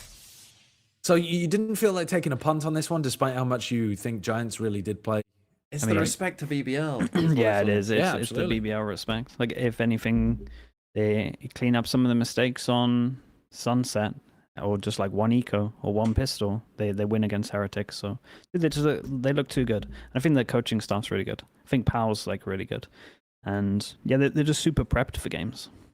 So when they have demos, I think they're a little bit scarier as well. So I just think the team's great. To be honest, it's just they're Good team from top the to new gatekeepers. Yeah. It would be sad to not see them at champs if they ended up letting that slip later on in That the, would be you know, that would be in the literally stage. the perfect it's like closing what of you their said year. earlier, Like like- being this close time and time Yeah. and time and time again. I don't want that to happen. I really want to see BBL going to champs. But You're it feels supporting like KC. it's in their control, though, Yeah. really. Yeah, I mean, it's exactly what I said to Seth and Paperthin earlier on. In order for one team to succeed, another's got to fail. I guess if I had to choose, I would go with KC. So that's on me, though, I guess. All right, let's move on to our next game. Liquid plays against NAVI. Kaquka was thinking that this might be a. Oh, it's That is. Dude, I may have pressed the wrong button. Let's press the right button. You guys, I fucking love T1. They're the fucking best. Oh my god! Talon, Navi! Lock in! Why was that Talon, not me? All right, I gotta check my medication or something. What the Well, hell? I mean, it's a Plat Chat guarantee for Team Liquid. So, fair enough. Kaquka, you were saying this one is a potential match of the week, so you must think that Navi have a decent chance of being able to steal it away, do you? I just think, you know, earlier when I tuned in to see how long, because I finished my meeting earlier, so I was like, oh, I don't know. I didn't know how long you were going to take on APAC, apparently for fucking ever. But I heard you guys speaking about who's the silliest player in like Valorant, and I was like, where's Angel? Where's Angel? Yep. He's our silly man. You know, is. I have to believe in him. I cannot, like, he Well, will you don't believe in him gaslight that me much, to 'cause the you end pick of time. Liquid. Sorry? That's true. You pick Liquid, so you don't. I don't still think That that is true. because I want Team Liquid to win, but es que you are making it Spanish difficult only. for me. You are making it difficult for me. I think that this has the potential of an upset because Okay. with Navi, it's like a box of chocolates. You never know what you're going to get. Let's go on to the Or- next game. I was go saying, on. Navi, yeah, hold up. Navi do actually have a pretty good go at it because they might be able to get a corrode fast map, and we haven't seen Liquid on that. So Oh, that'll be fun. okay, great shout. Okay, now let's move on to the next game, Yeah. which so- What is game will it be? Who knows? Boom Yeah. against DRG. I don't know. Sentinels G2 again. Babybay, let's go! This is Gentlemaids versus Team Heretics. In theory, there it is. Oh, Nice. Oh boy, a All lot. of us going for Heretics. no. It's I like mean, Gentlemaids maybe should have won the game that they had in front of them this week. yeah. They win in this one. There's a chance. I mean, There is a chance in this one. I would like. There's a chance that they could do it. what Feels like what small is the chance? The chance is that they get to play. fine? The problem with I think Gentlemaids is Heretics they play can. well and refuse to win games. Like that's the story of their They season. it feels refuse to win. like like we come away going like, oh, Gentlemaids, it looked all right, but they've lost again. That feels like the story of their season. Right. So maybe it's not as So high. BBL banned Bind. Heretics and Team ban Heretics corrode, but banned it might be a Corrode. gentleman's agreement, you know? Just like one of us is going to get corrode out of there no matter No, what. being like we're just coming back from Riyadh. Like I don't want to. I had 2 days to play. Oh, right. The To new get match, rid you of know? both of the new maps. Yeah, Yeah. yeah. Well, maybe that's the win con then. Try to drag Team Heretics into the newer maps that they won't have had as much Yeah. time to play. But It's a Baldur's Law, and I would say for all Yeah. of our past three where we've guaranteed it, it's probably a Baldur's Law. Apex? It's probably a 70. Oh, okay, maybe a 25 for Apex, like a 70-30, pretty much. yeah, Bala's Law kind of played out last week. We were 8-3 in terms of the Preds, so that's about right, I think. Isn't it? Somewhere around Yeah, there. roughly. Did we get like full guarantees so far? Yep. So far. Yeah, Okay. they have. All right, well, let's see if the next one is as well. This won't be. You Right? don't think? Wait, one of you's going It's for the match of the Vitality, week. surely. Foot versus Vitality. Oh no. Oh, Okay. he did Oh! go for Thank God Vitality. for I was that. smiling for the photo already. Now, TMV, why do you believe? This is a bit of a punt because I think that these two teams will end up relatively in the same tier. And when you get teams that are in the same tier, you should not guarantee them. And I knew, because I thought as well, like, oh, Foot will probably win. But I knew everyone would fucking pick Foot. And I think Foot could, Foot easily could have lost to mates. Like, say that was 13-6 instead. Maybe you're not feeling so good about Foot, right? Maybe like, ooh, we doubt Foot now. You know, if that happens instead. And I think Durker, as I said, Durker and Les, like, the individuals did still win some rounds. So I'm hoping that Foot, who I think, you know, I mean, we could go into it. This could be a sloppy mess, this game. It really could be like a slop. That Durka and Les, in a slop, power through. They, you know, they take a bowl of soup and they fucking break it over their leg and go, fuck off. And win. Break a bowl of soup over their leg, so you're And yeah, and then they go, soup. ah, what have I done? My leg, hot soup on my the leg. boiling soup. The boiling soup. Yeah, right. I think it's a Okay, good yeah, pick for me. possibly. That was very Shio-esque of you, actually. The analogy. I appreciate the belief, though. Look, I'm looking at the next game as well. We can't guarantee all 6 games, so you better be Yeah. glad that I've done this. That's true. Well, it does look like a guarantee coming up too. So the next game is Koi playing against FNATIC, which dude. there might be chances of it being a good game, but that's a guarantee. Yeah. That's a guarantee. So in theory, we could guarantee every game in EMEA. Does that just mean it's a shit week of games? Because I think some of these games might still be pretty good. I I agree think with it Sliggy. just A lot means of that them week 1 could be extremely misleading, and that we still have a lot of things on the table that just because of the short window and the new players and the new maps, we just cannot know. Also, I think in EMEA, there's like everyone agrees on a top 3 that if they aren't playing each other, we're just gonna pick those teams like Yeah. every week, basically. Pretty much. So like that's 3 games already that you're like, and then you've got Apeks. I would say we're probably gonna guarantee Apeks just going against them so every that's week as 4. well. Yeah. I think Yeah, fair enough. it's not going to be a boring week because one of these of upsets these at least will be wrong, should yeah. happen. Yeah, it's just the fact we've pretty much all gone for the 70% if it is a 75. Yeah. Okay, well, some interesting games, some desperate games as well, actually. I mean, one in particular, which is that Vitality one. But yeah, certainly worth tuning in for. Thank you very much, Kaquka and Sliggy, for joining us for EMEA. That's me. You've forgotten. You're not keeping me traded. here any longer. We did fucking way too long Traded. Pacific. You're right. We're trading you out. Okay, well, goodbye, TMZ. I ain't talking about that shit region. You can't make me. What's the shit region that you're going to speak about? Yeah, Americas. Americas was. I don't know if you got to see.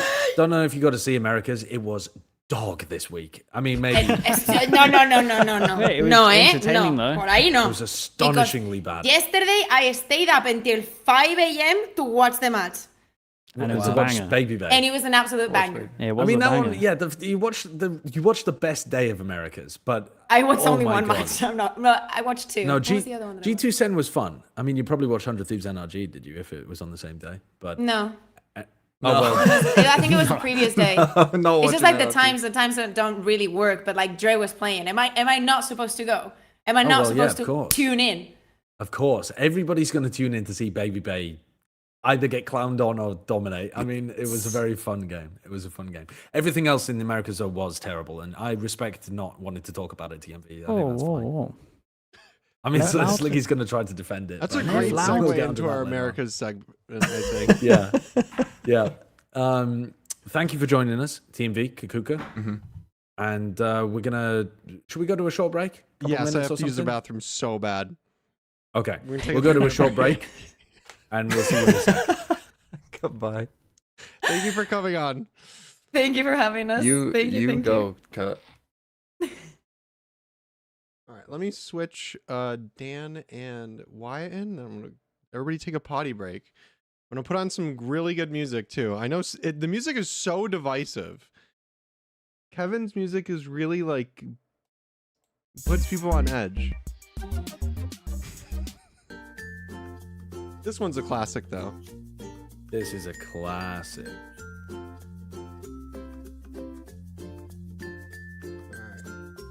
Oh, I already see Dan's cat. Perfect. Let me get her in so we can hear her.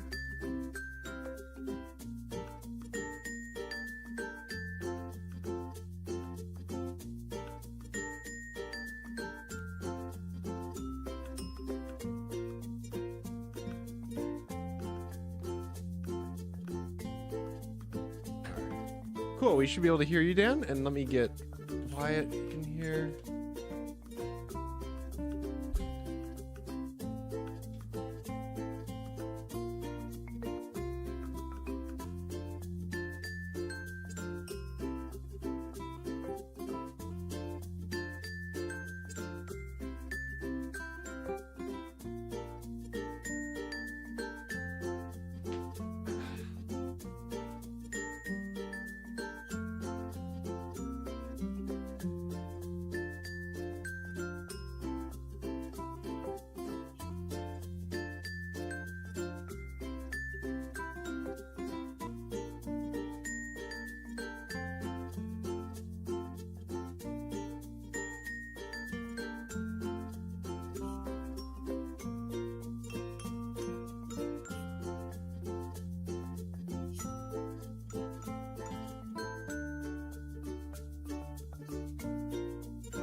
looks like we're still waiting on Wyatt. But I think everybody's here. Other than that.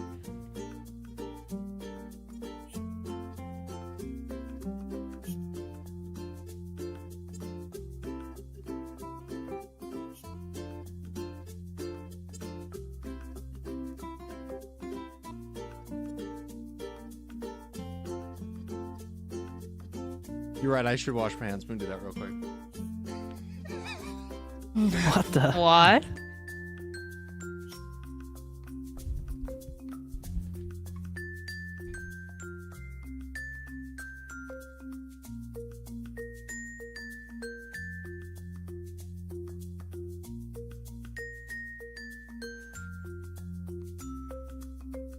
Alright, Classic Plat Chat late.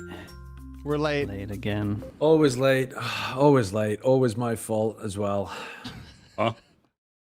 We're not Always late. my We're perfectly goddamn on time. fault. Let's go. Hello. Hello, hello, hello. All right. Here we are. Welcome to America's. Thank you, Dryad and Wyatt, for coming and... Wyatt? Why the fuck did I just call you Wyatt? You good, bro? Tried to rhyme it with Dryad, I think. I just want to open with this. Okay. Holy shit, America's was so bad this week. I was watching the games. I was watching the games, and I was like, there was some shocking shit going on. I felt like I watched 2, maybe 3 teams have a clue what they were doing. Maybe it's because the last You thing think I it watched was that Toronto. bad? I really do think it was pretty bad. I don't know. Maybe I've just been jaded. Was it not that bad, and I've just been stuck in my own wasn't little that doom bad. cycle? I don't think it was that bad. Only two teams get it. 2? What are the 2 teams? Yeah, Well, that's a good question. Well, it's a good question. I mean, Say something that'll make me Don't mad. have any. Say something that'll make me mad right now, Josh. Who are the 2 Well, teams? One of them's 100 Thieves, No, and Okay. he's right. and he- the other one, and he's right. and the other one, I think was like I liked what Sen was cooking on Corrode, and I mean, the Gen.G2 game was a weird one because G2's playing with a sub, but I think Sen would have to be the other one. But maybe G2 deserve to also be in there, but they've just got a weird situation going on because of their sub. I didn't think that game was shocking by any means. I thought that game was extremely entertaining and fun to watch. But of the other matches, I think it was only 100 Thieves where I was like, oh, cool. Damn, not even a crew. Yeah, I'm not even Not saying even it. I'm just allowed? waiting to see if he remembers. Like, No, I'm not fucking. Remember, the crew was keznit and friends. What the crew was not a great performance from a top team. Was it? Did you really? I like honestly- what you saw from crew. I wanted Yeah. more out of them, but I liked it. But I know they have more. I mean, And Keznit that's what I- dominated. He was fabulous. Melzer got an ace. Like, Guys, True. they should have won Corrode as well. It was they played a lot It was an better. astonishingly bad performance from MIBR though on those last 2 maps. The ace round from Keznit. Anyway, we'll get into it later on. Yeah, but is I was this the just- topic where I we was just blown away? talk about Yeah. whatever you want? Where do we want to go team by team? I just wanted to see if I was out, if I was out of touch, and it seems like I am. It seems like the other A 3 of little you didn't bit. think it was that bad. Yeah, fair enough. No, okay. I think as I'm just doing usual, the classic. Yeah, the classic out of negativity. touch, and as usual, overly negative. Can't Let's start the show. compliment Yeah. Well, I think I got started on the wrong foot because we started with Cloud9 Furia in Americas this week. And the first map that we watched, the first half we watched of Americas, was 4 rounds where Cloud9 lost to the clock and Furia looked like really rough as well. So I think I was just primed to have a bad week with Americas. Maybe this one just left a lasting impression on me. Yeah, I mean, it did start with a pistol round where they lost to the clock, and then they ecoed them round 2. So Oh, that dude, was a little silly. I was late to this because EMEA went over, and then everyone was like, at the halftime, was like, watch the pistol. You got to watch the pistol. Because I think it didn't end on the round where they lost, like, from time as well. And they're like, oh, if you thought this was bad, go check the pistol. I was watching the pistol. I was like, holy shit, guys, what are we thinking?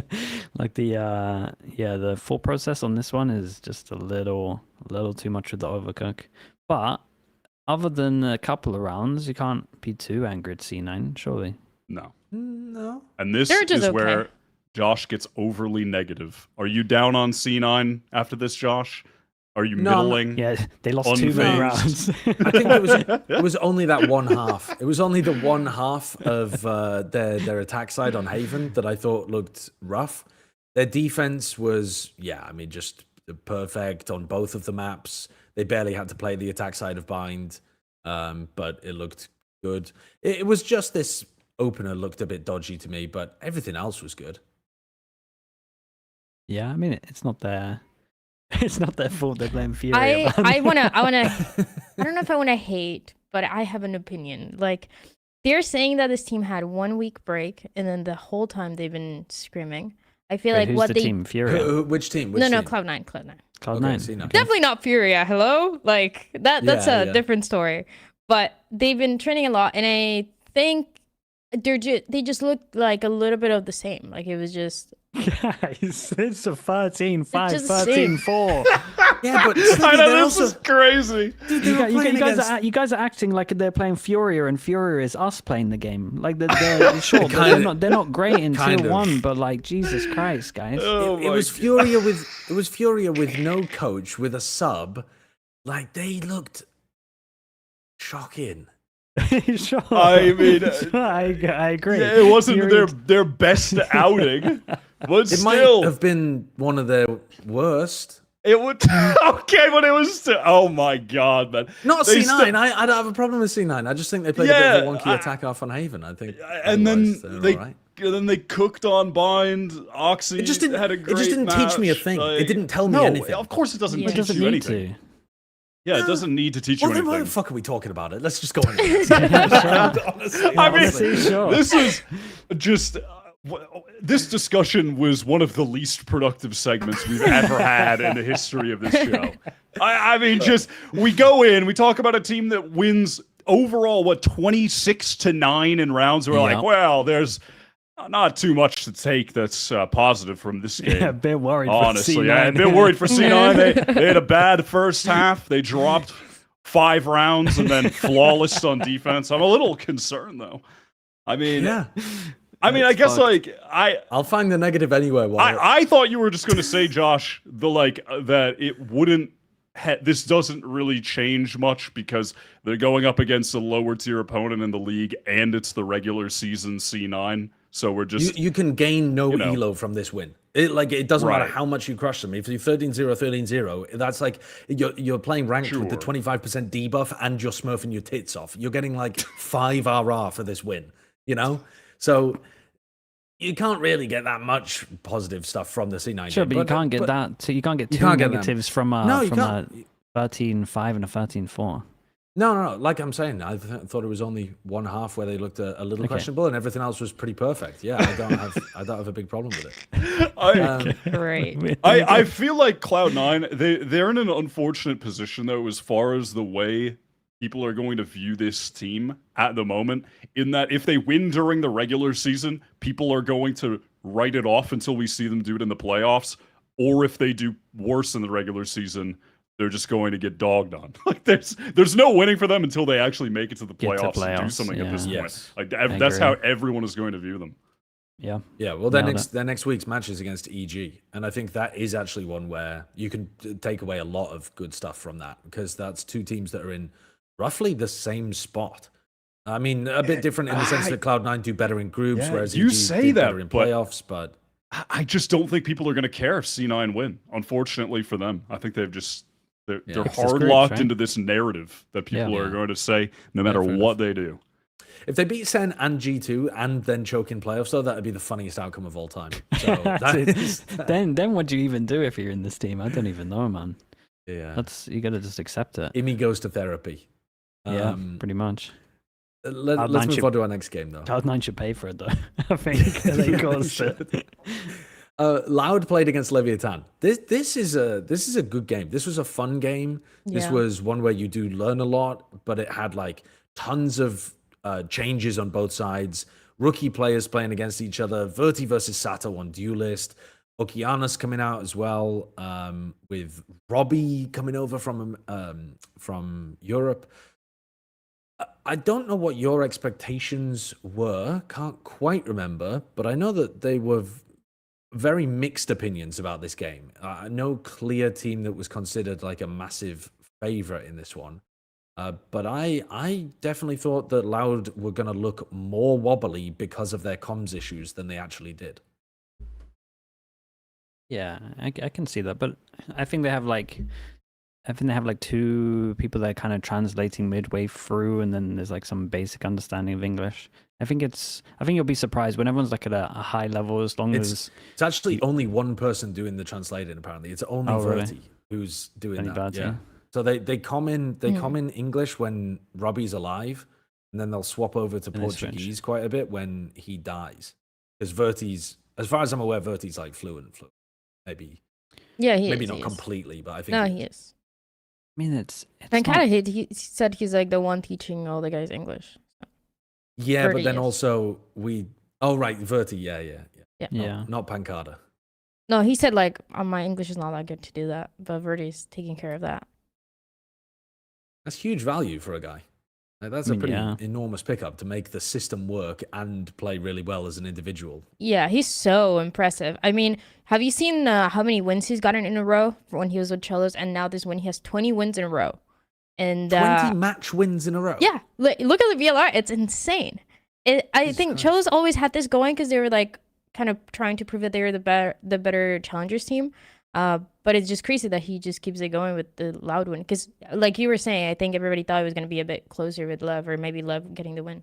It's crazy. Look at that. That is ridiculous.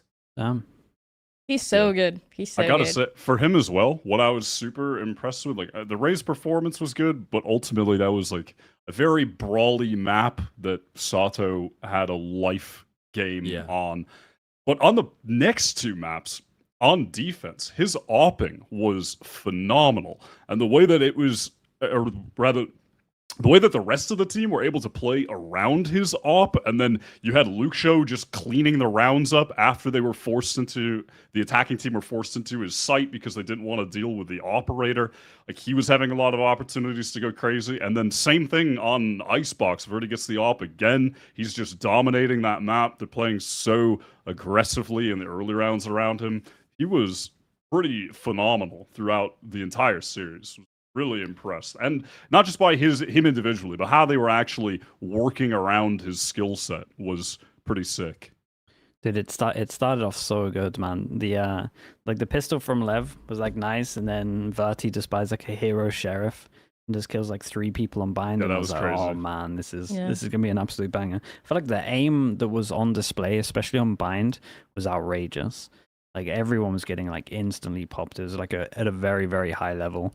I think it maybe dips off a little bit going on to some of the other maps. But dude, it was good, and I was impressed with, like, I know there's a language barrier, but I still felt like some of the mid rounding and the pre-barrier calls from Robbie was pretty good. I think that when it actually came to like buy v buys, Loud looked a little better. I don't love the harbor from Lev on Icebox. Also, I think that's dude, you should just play that for a long time. Just play a Sage, dude. It's way better.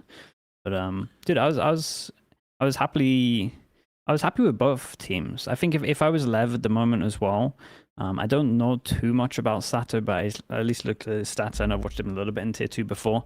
I think I would just lean so heavy into this guy in Yoru. Yep. Because his Yoru is just, his Yoru looks so good. Like one of the best I've seen. Like you at least, if you watch that, you would at least probably have to put him in your top 5 of Yorus. And you just lean into that. And his stats back that as well. So I think he's a monster on Yoru. And it's just insane at the moment. I think they should try and lean into that a little bit more. Yeah, he can take over games agree. with it. I was going to make the same point. I mean, that was the story with him in Challengers while he was playing with M80. The other duelist roles, he was looking good, but after watching him at the Ascension tournament, you were kind of expecting him to be even better. Then he switches to playing full-time Yoru with them and was destroying every other team. He was so clearly at his best on Yoru. So I was a bit surprised to see him not playing it on Ascent. I feel like that's a gimme. Like, just honestly run, I think, what crew we're running. You could have Okeanos playing Jet and then have him playing Yoru on that map. Like, I want to see some more Lev double duelists with Okeanos on the other roles and let Sato just do his thing on Yoru. I think that could take them up another level. But, you know, they are already looking pretty solid. Like walking away from this game feeling reasonably good about them overall. I walked away feeling good about both of the teams, to be honest, after this, really. Like, at least, like, potential-wise. It wasn't... There's a couple of bad stuff, but I felt at least, like, the actual peak of both of these teams, I felt like it was pretty high. Yeah, I feel like I haven't felt the same about Lev in a long time. Like, it's just them changing since last year. Like, everything that they went through, it was, like, not the same. But I feel like this version of the roster, it made me passionate about this team again. I love seeing Sada play. I feel like he was insane. He's like also like such an emotional guy that you can see like in the camps as well. First time playing right after I saw him like with his family too, and it's just I think all the team, and he's talked about it too, like the team just wants him to be comfortable because they know what he's capable of. I think when he was playing in M80, he was a little bit, sometimes some of those matches were kind of inconsistent, but I think this is like the kind of level that you can expect from him now. I think too, like for Loud, it was like very back and forth at the beginning. Like just I really liked the read that Loud had on that map of mine, where they were also playing so fucking slow at the beginning, and they started kind of getting the read on where Sada was going to be playing too. So I think we just had one match where it's like it's very rare that we're gonna. I feel like it's rare that we see these kind of back and forth matches in Americas. Is more like we see international, like very insane like duels, like Birdie and Sada. And I hope we get to see more of that, because that's what kind of sets us up for the rest of the weekend of like, what are the other rookies going to be able to do? Yeah, it was a great week for watching rookie performances. Yeah, it was pretty. I think there was only one. Oh yeah, we're old, really we're washed. off. It's time to go to the retirement home. It's done Yeah. for us. It's actually cooked. I mean, yeah, what was shocking, I mean, I think the only rookie who didn't go crazy was Dante, but I'm not worried. Dante. I mean, I am simply unfazed by that. Bro, off. Babybay had some sick moments, bro. Don't sleep. Don't sleep on the Babybay chamber on Ascent, buddy.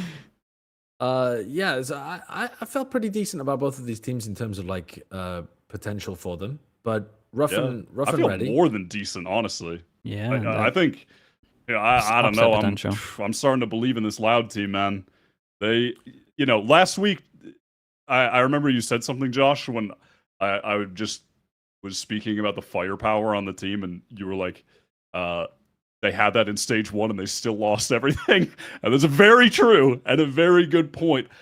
But also, it feels like they have even more firepower now. It feels like they're shooting even crazier with this lineup than they did with the previous one. But also, there was some level of what felt like an odd synchronicity between this amalgamation of players that it doesn't seem like it should exist with, but yet it did. And you still have, I mean, Luke Show is going to finish this year as one of the easily top 10 players in Americas of 2025. I mean, easily. He's so consistent. He's had one map where he's gone negative so far. He went -2 on one map against EG. Everything else, he's been like +8 on every single map. It's fucking He's only played crazy. 4 matches, I think, right? But he's played 12 maps total. But his average rating is like 1.2 or something. I can't remember exactly what it is. But unbelievable. He's incredible. Yeah, he finished stage 1. His average rating was 1.23, and he had the highest kills per round in the league at 0.96. Like, his stats were fucking crazy for the end of stage 1. He's so consistent. It's insane. I mean, he's clearly the rookie of the year if you don't care about sample size or playing in big matches. But that is quite important. So then wait, who else are you talking about then? Well, what do you mean? Are you talking globally, like Kayak or something? Well, yeah, I mean, yeah, globally, not just Americans. I mean, Okay, like, globally, you've got like Kayak, you've got Cushy, you've got like tons of people, but I can't think of them off the top of my head. Maybe like I hear Zeus you, or some others. But when you're looking at like actually who's just put up the best numbers in the matches they've played, it's Luke Shaw by a mile. He just hasn't played a ton of them. But I did leave this game a bit baffled as to how they've made this work, frankly, because it just. Everything that I was hearing about Loud and the shifts and the language setup made me think that this was going to be very difficult for them to look good. And yet, if you had told me that Robbie was fluent in Portuguese and they were coming all in Portuguese, I would have believed it. based on how they were playing.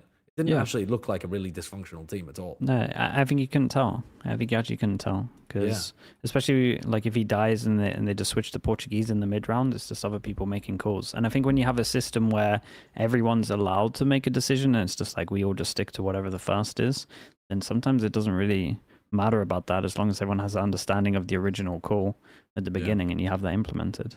Dude, the firepower's too good to this team. They're one of those teams right now that you don't want to play because everyone thinks you're going to lose, and their firepower is mental. Like they've got 3 really strong aimers.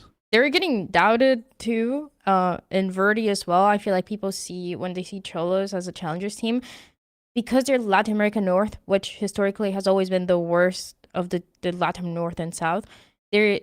You see the score of like the 19 games that they won, and they're still kind of questioning him and how good the team actually is, because we've always had that of like teams in the North actually being really good, but when they face other teams, they're not that good. But I think it's great that he was able to prove himself. This guy just has such a passion to like show that, you know, it's not just a Latin American North team. It's like a thing that he can only do there. Like he can do it internationally. Even that tweet that he posted at the end, he was like, Brazil, are you still doubting me? Because he's just like, he's so confident. He's been waiting for this moment for so long. Yeah, it's awesome. One last thing as well for Lev, I just want to say it's actually nice to like see a team that actually is for Lev. Like every time I look at videos from Lev, like after they win rounds and stuff, it's like the vibes never seem great. This is the first time I've actually like believed in the vibes of the team of Lev as well. Like it looks like they actually have. Looks like they're actually having fun. It's also great. King is back to idealing, by the way. Important to say. I feel like. Sure. Some of his stuff is a little bit. It's a little rough. Some of the calls are a little rough, but at least it's at least they have one IGL. What do you like the saving that we've seen? Oh from no, Lev God, a lot? that's okay. Pause. That has happened for how many years now? Like 3. And honestly, I think this is like something that they got from Onur, because if you guys remember him coaching, like that was kind of how they always played with Lev. They were really slow. Oh, we have no time, let's save. And it was like 4 rounds in a row that they were saving. I feel like that's like his teachings that you can still see in King and the way that he calls. And I don't like that part, but everything else, I love King. He's great. Yeah, okay. I think sometimes you got to save. I think a few of their times they should be trying to do a little bit of damage, like safer exits. That's like my only argument. But I do think in a lot of this game, majority of the time, like say if they saved 4 times, I would say like 3 out of 4 of them was the right call. Maybe 1 out of the 4 they should try and do a bit of damage. Let's move on to our next game. 2G. They are back with Spike. Spike is now 18, playing for them, putting up good performances, as you'd expect, because this is the guy that the team was kind of built around originally. It's been unfortunate that we had to watch half a year of 2G playing without this guy, because very important to the team identity. Played against Evil Geniuses, who did come away with the victory, but I think showcased that 2G are not just a joke team that everybody's going to be able to get a free win against, as it kind of felt like a bit earlier on, despite the fact they actually didn't even go winless. They beat Loud. But yeah, this was fairly competitive. Yeah, definitely. Yeah, it was. I feel like finally got to watch 2G from the Ascension tournament in the league. Yeah. In that they had Spike, but also what added a layer to their play at Ascension that we haven't gotten to see is not just that Spike offers an extremely high level Neon, but it's that he can also switch over to the Initiators, is excellent there, and then Silence picks up the other duelists and goes crazy. Silence has not had really destructive duelist performances on this team without Spike, and now that he's back, he's having an insane performance on Jet. Like, that's just so reminiscent of what was happening at that tournament. It was just one or the other. Whoever was on Duelist was going to go crazy on that map, and Spike's supportive, being on the supportive role on Initiator, but still playing with a lot of confidence and willingness to take fights, was so crucial to that run. And so that element is back too. is too valuable for this team, was too valuable for this team, and the difference he's made is remarkable. Yeah, I kind of want to see them lean into a double duelist a little bit, but I know that they're very Neon breach pilled, which can work if your Neon is as good as Spikes. So I'm not like super mad against it, but I think there's definitely stuff that could work a little bit better for them. Honestly, here, if I'm 2G and I'm in the team, I would have gone back from this best of 3 and been like, we should have won 2-0. I think they had a really good chance on Lotus. They started both halves 5-1 down, and they managed to get it to 13-11. So I don't know. I would definitely look at that. I feel like some of the individuals were showing a lot of confidence. LZ especially on defense of LZ had Lotus. 2 huge rounds on Lotus where he Just ripped them dueling. apart. Yeah, it was rounds 21 and 22. Yeah, I think it was. So and EG did all the right stuff in order to put pressure on him and re-clear rubble, and he just rolls 2 of them, like both times. It was, it was He's very confident. He was very, very confident. Yeah, I think you could definitely, if you were 2G, I think you can look at this and be like, oh, we should have won 2-0 here. I feel, dude, I'm not dreading watching their games anymore, so that's cool. Like they can upset people. I So feel like think also that's fun. that map of Lotus was a good showcase of what both the teams want to do with like these compositions. The way that they were playing with that chamber towards the extremities, but especially the way that EG was constantly like opening that door, and forced over and over again to play for that retake, while Spike was just running it down A. It's just the little things of that fast play that 2G wanted to do, and then on the other side, the way that EG wanted to get that first pick with the chamber, then backing up, and then slowly, like towards the almost like the end of that first half, you see EG kind of trying to fight for it a little bit more. I think it was a great map to see kind of what they've been cooking, because they're not really changing too much, especially because when we see like Derek on the chamber, it's just like, what the hell is going on? He's going insane. I mean, he popped off. He did I pop, liked yeah. watching EG. I think they had a couple of rounds where is it discipline? Is that the word I'm looking for? Maybe not, but it's like there's a lot of structure to their game. They're slowly taking an area, and then they have a set idea. On Sunset, for example, I can't remember which round it is, so don't look at the clip. But you could bring up round 24 on Lotus actually while I'm waffling. But there was a good play on Sunset where they took a bit of B main control and they had a flash recon to set themselves up for an opening pick. So like they if there's a trap play or if the ciphers are hanging around somewhat close, they have a flash, they have a recon, and they peek forwards to try to get the kill with Yay, I think it was in map 1. But then on Lotus, there's like round 24, they had they had a nade that breaks this high-low setup. Probably more towards the end of the round, because it was when they were over towards C, and they threw a nade that lands front box on C, so it breaks a high-low setup, and then immediately after breaking it, they go into a double blast pack shorty play, which I think it's kind of like, it gets me going because it's like, it's beautiful ideas. The execution is well orchestrated in these kind of moments too, but there's like, fade out into a nade to break this into a shorty play. I think it's a really nice set strat to pull out when you need to get over the line. These kind of things are impressive to me. But I didn't quite get the same feeling I did watching EG in playoffs. You know those 3 games where they looked like electric? Yeah. I didn't get that feeling from them in this series. Sure. But I think they looked better than they did in the group stage of stage 1, maybe. So maybe somewhere in the middle? I would I agree still with feel that. I still feel like Superman had an insane amount of impact still. Like he was definitely a big standout for me in terms of like next kill wins the rounds, and it would just be him getting the kill. So I feel like he still played up to maybe the standard, which is pretty impressive because I feel like he had a really good stage 1. But yeah, I kind of agree with that. I do have mad respect for Potter to have Ye and not put him on chamber, because I mean that's a bold call. Like when I saw that first, I was like, damn, that's crazy bold. Imagine having like historically the best chamber and actually not putting Ye on it. It it is madness. Like, He it has is been getting a madness. lot of value So- playing Clove on that map. Though. No, I mean, yeah, he- yeah, and that's clearly it's why- like something that he's pretty comfortable doing. So Yeah, so I respect that.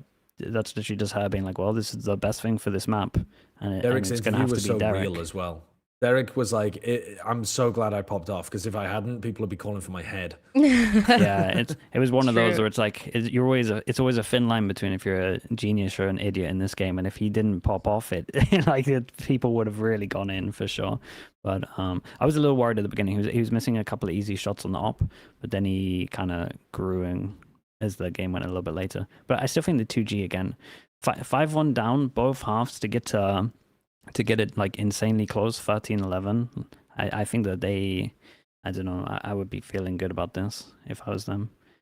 So far, I've had to kind of reluctantly agree with you that really I didn't find too much of this America's that bad. But I think it's this next game that killed me. And you know what? It's what's next? reasonable. The next game's MIBR Crew. Oh. And at the end of this, when we were talking to both of the teams, both of them had only had like a week prac. So keznit and Crew had only had a week to play with Dante, maybe even less. I can't remember exactly what they said, but something like that, like less than a week. And MIBR had been on like vacation. Artesine apparently had like a bit of a health issue and stuff as well. So they had also only had a week's prac. But I didn't really realize that when I was in the game. And so I'm watching this game live and I'm like, what the fuck is going on with two teams that should be good here? There was some astonishingly poo stuff in this one. But also keznit was so fun to watch because he was just murdering folks left, right, and center. Can you break down for me, where was the astonishing poo, Josh? So I would say first, because I didn't feel like it was that bad. Like, Dante and Corrode, I can understand. he had a slow start. He was lost a little bit. I agree with your sentiment earlier, Sliggy, that Crew actually were better on the map or had a better understanding of the map than MIBR, but they just weren't playing well enough individually to get it. Crew had an alright understanding of the map, sure, but again, I want to temper this with, I understand now that they only had a week to prac. But when I was watching it again, like I didn't 100% know what the situation was. But when you compare the way that they were playing this comp to the way that Sen were playing the comp on Corrode, and how quickly off barrier drop Sen were taking map control space up mid, and they had really good util combos to be able to do that. So like the Prowlers coming through immediately clears space for Zekken, or there's like smoke, Haunt comes down, Zekken just takes all of that space really quickly. The attack sides from both of these teams were like through molasses. They were so slow, never able to take mid control on the attack side, which is like the most important thing. They were just kind of either ceding it to the defense or couldn't figure out how to combo their util properly to push the defenders off the lines. They looked, I mean, again, unpracticed really. Like they had the right idea of what they needed to do, but pretty unpracticed with it. All right, I'm not too bothered about that. Ascent, the 13-1 loss for MIBR, what? So there's a round where keznit, I think he aces in one of the rounds, doesn't he? Oh no, he gets a 4K. He gets a 4K for sure. So maybe that was round 11 because it was round 11 because he also won a 1v3. Yeah. And the way that he wins it, he gets in onto site and Verno's cowering in the corner while Artesine is like bunny hopping his way into a one-way smoke in hell. They're both trying to hide from the player rather than trying to set anything aggressive up. And they both just give keznit the easiest 1v3. It's like keznit had spec'd into Aura. He's building out his character and he's actually applying a debuff on the people that he's playing against based on like fear, like an actual fear statistic that was out to play here. I thought it was, when we had watched MIBR on map 1 actually play pretty decently, I was like, all right, they've rebounded after the Toronto loss. Like they're feeling okay. This round, I mean, what? They hear a footstep in close mid. Nobody investigates. Must have been the wind. Must have been the wind. And then suddenly they peek and they fucking all die. Well, how are you hearing a footstep in close mid and you're not trying to investigate it at all? Like actual fucking Metal Gear Solid guards. They have an exclamation mark above their heads and then they're like, can't have been anything. Must have been the wind. And then keznit wins the 1v3 off the back of this round. And the manner in which he's done it, it's just astonishing, man. I'm just thinking about MIBR being... MIBR were hands down the number 3 team in Americas this year. I mean, they're not... It's a fall off at the moment, yeah. What the fuck is going on here? What the fuck is this?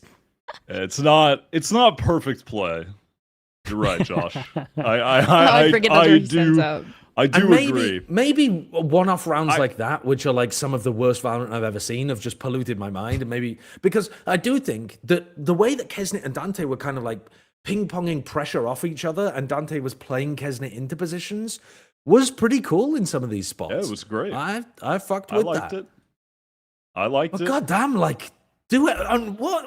Aspas' Yoru is dog on map 3. It's dog. I would personally also just like to raise the point of, and maybe I am too hyper fixated on this at the moment, but picking a scent and you're running the old default comp in 2025, I just can't get behind it anymore. We have progressed as a society. This is an opportunity. This is a situation where you can't reject modernity and embrace tradition. You have to reject tradition and embrace modernity on this map. I think it's just over for that comp. Yoru is so strong on Ascent at the moment. Like, I think you gotta be.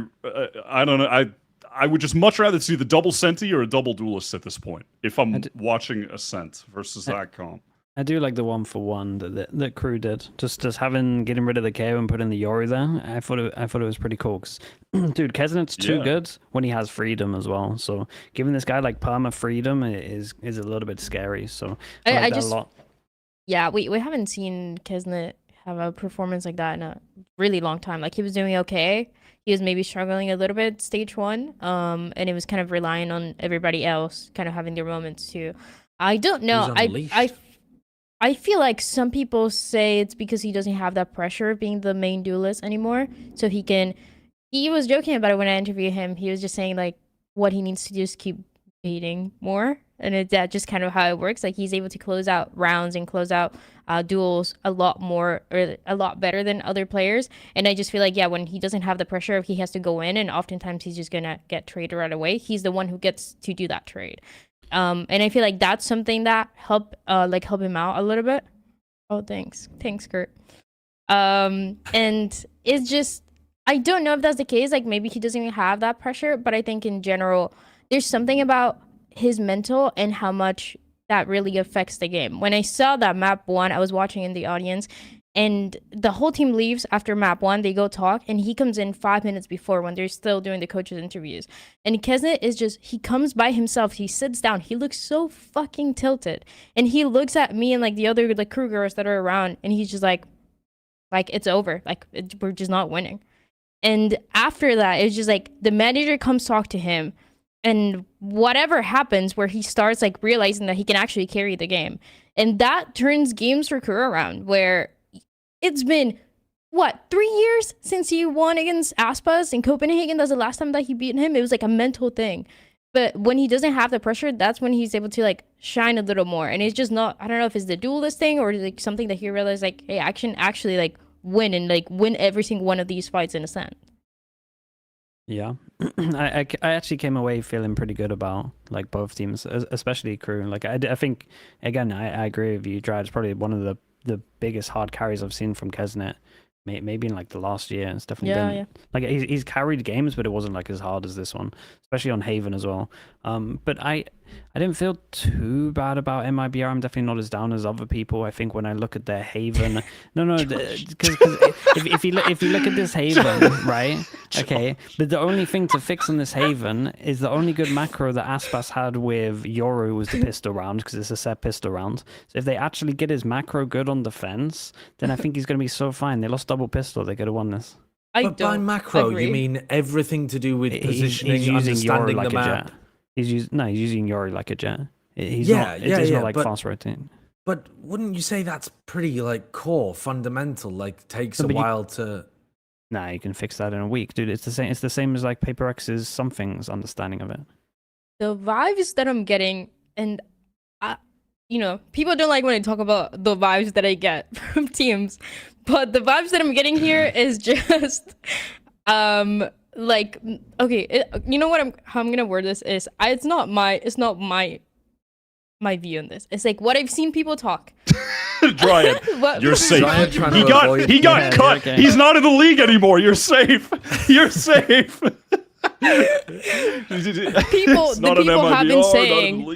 The people have been saying that the vibes are not great in MIBR, and I think you guys have seen that too. Everybody has been talking about it. It comes from the way that they're celebrating, or they're like whatever after they lose, and it also comes from people's like players' parents like replying on Twitter and saying things like there's that was weird. Something going on, Sick. and I'm getting the same vibe What did I miss? that I You don't know got that one? in like when Lev was really struggling. Like that's kind of what the It does vibe feel is like right that. now. Well, the most recent parent on Twitter thing Oh, no. was Take what was their it? phones away. Leave it to the somebody- children. Leave it to the youth, saying, please. well, it wasn't even that bad. It wasn't as bad as like calling text a traffic cone, but it was somebody on MIBR was someone in the chat's going to correct us in a moment. Someone in MIBR said something like, "We didn't get very much time to prep because everyone was traveling," or something like that. And then one of the parents was like, "Oh yeah, classic," like just kind of digging in on it rather than being supportive. You know what I mean? Yeah. And rather than and saying I think, we'll come back stronger next week. yeah, but Giving whenever you get a standing. parent acting like that, the parent is just a reflection of how the player has vented to them. Do you know what I mean? The parent is just a mirror reflecting that back into the world. In all likelihood, that's just...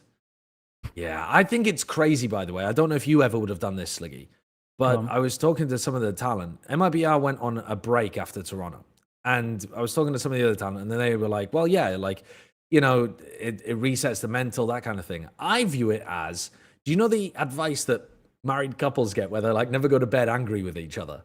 Like, you want to have some level of resolution, or at least some feeling Before of you do a like break. a positive direction before you go on the break. Yeah, Because pretty if you go on a break when you're fucking tilted, you're going to keep that tilt the whole time. And then when you come back, all you're going to be thinking is, fuck me, back to the tilt mill, are we?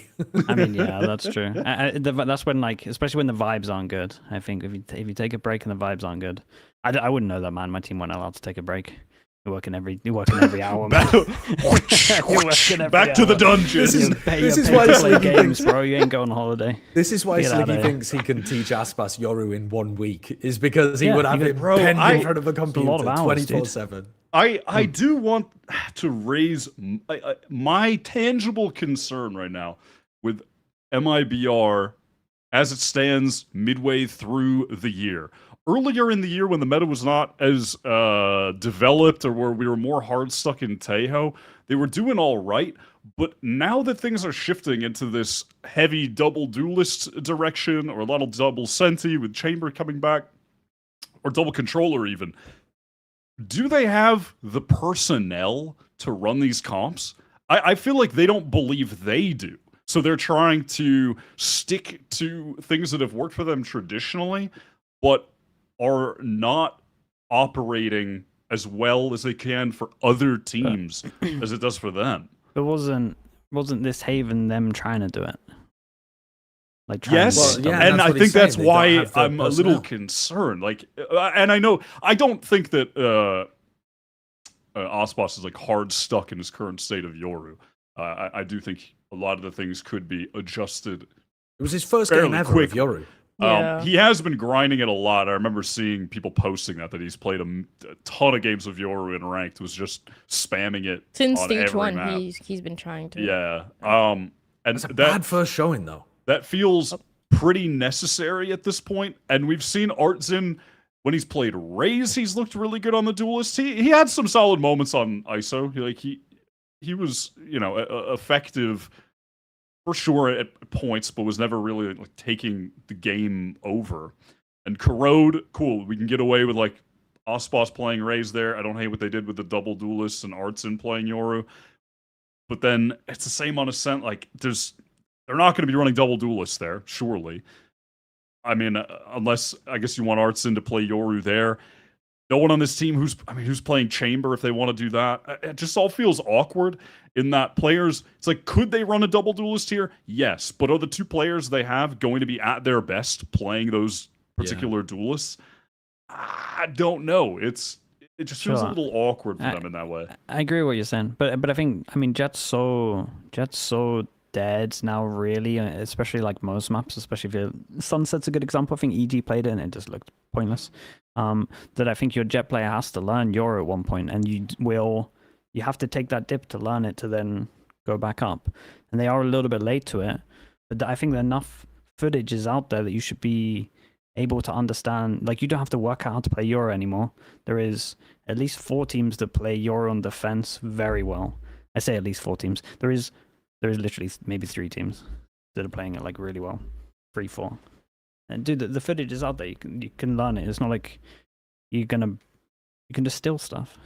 I think, but I do agree with what you're saying. Like, who plays you want Artin to play the second duelist, but I think he can, if he's kind of going fearless into side. So if we're comparing it to crew, and he's being more of the Dante, and then keznit can kind of be similar to aspas of like second entry, they should work pretty well. But I get your concerns. It's played when they did the double duelist, they look great.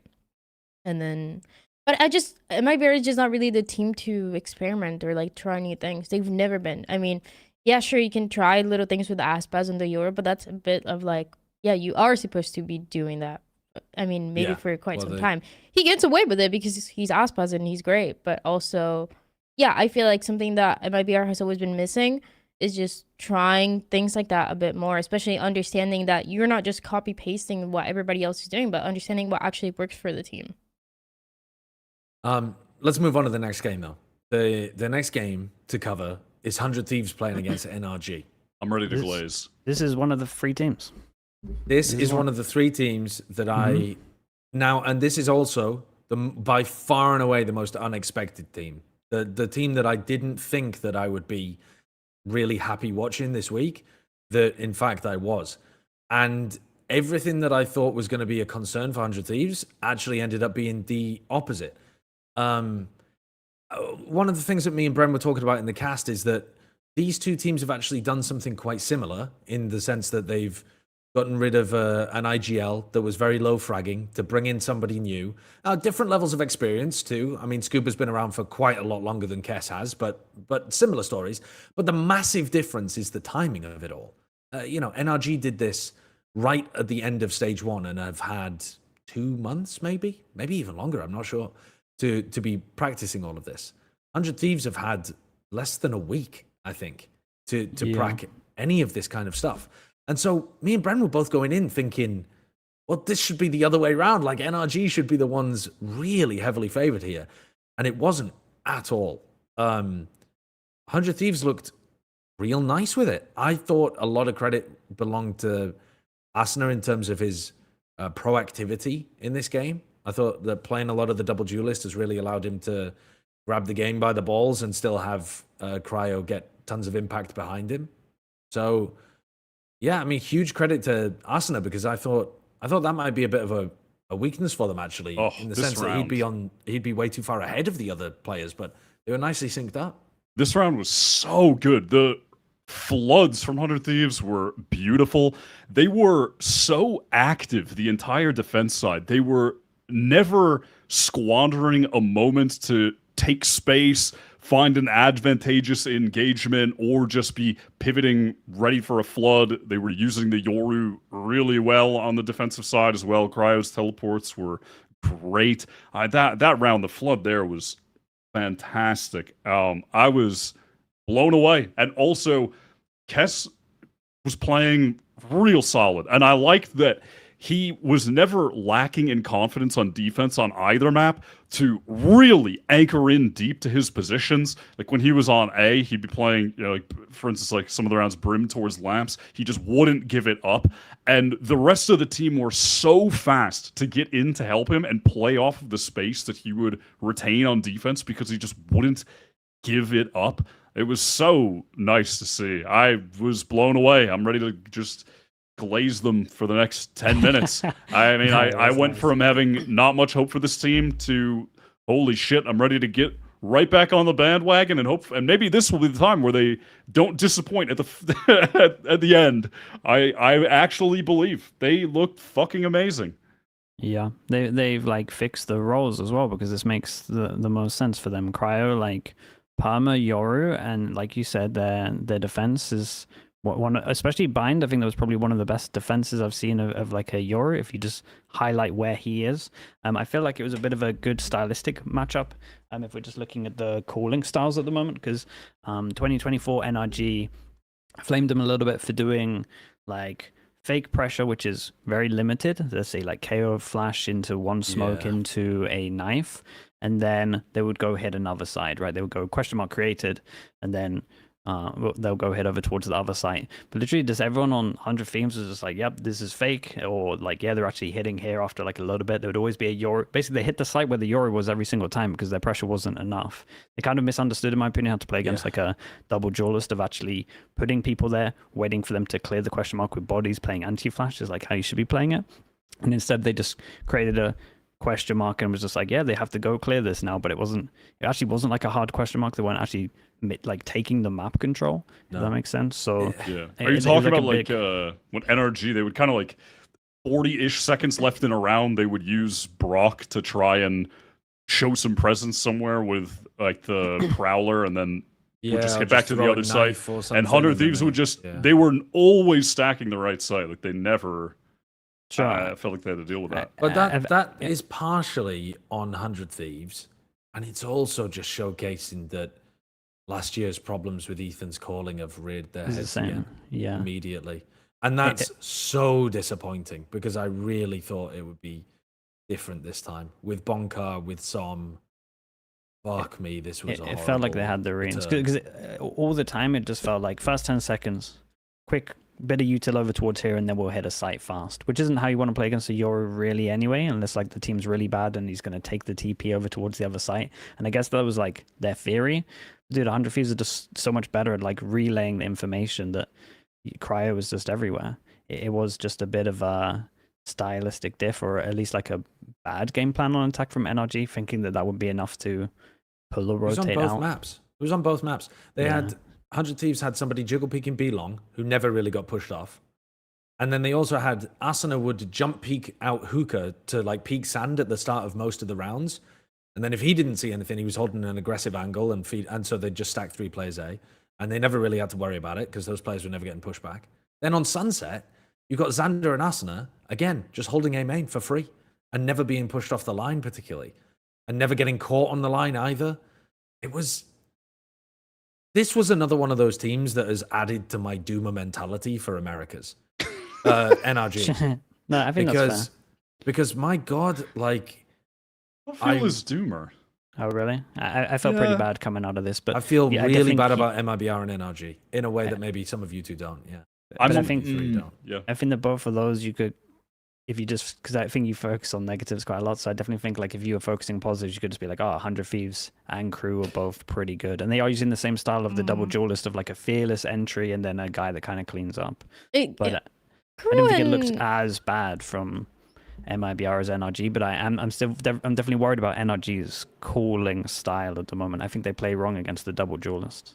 Crew and 100 Thieves, I feel like, have so many things in common as well. In the same way that you guys are saying with them and 100 Thieves and Energy is just like going into not longer having your IGL that you work with for stage 1, having a new IGL that does have previous IGL experience. And then I feel like just when I interviewed Sander, what he was saying was like, it was actually rough. Like, even though he's had that IGL experience before, he was like, yeah, it's not ideal when you have a roster change of your IGL 3 days before the game. I mean, it was so last minute, and I think that's why it's so impressive, because for 100 Thieves. They have this change 3 days before, and still they're able to look this good. Yeah, I think they're remarkable. The two teams that have been much better than I expected were 100 Thieves and Loud, actually. Those are two squads that I think, particularly because they've had such challenging circumstances, and they did it to themselves, right? Okay, Dan's died because she doesn't normally drink water. Oh, this is a bad situation. Taken one sip of H2O and she's fucking perished. No, Most it's people not would drink water now. No. Yeah, me when I hear Josh compliment 100 Thieves, I get it. Yeah. I also definitely want to individually give Xander a lot of credit.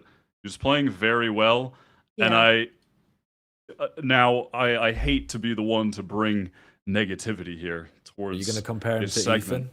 But no, I'm not going to compare. Let's go back to Boostio. But no, right? yeah, because by the numbers, if you go back to stage 1, 100 Thieves had some of the most wild disparity in player statistics compared to the field, in that Cryo was number 1 throughout the entirety of the group stage until Luxo decided to show up, play 3 games, and be a god. But Cryo was number 1 until then. And then you had Boostio and also Xander all the way at the bottom for the groups. I think Xander, he ended up finishing like 12th lowest, but for a while was even lower than that. And then he started picking it up. I believe in the playoffs he had a couple solid maps.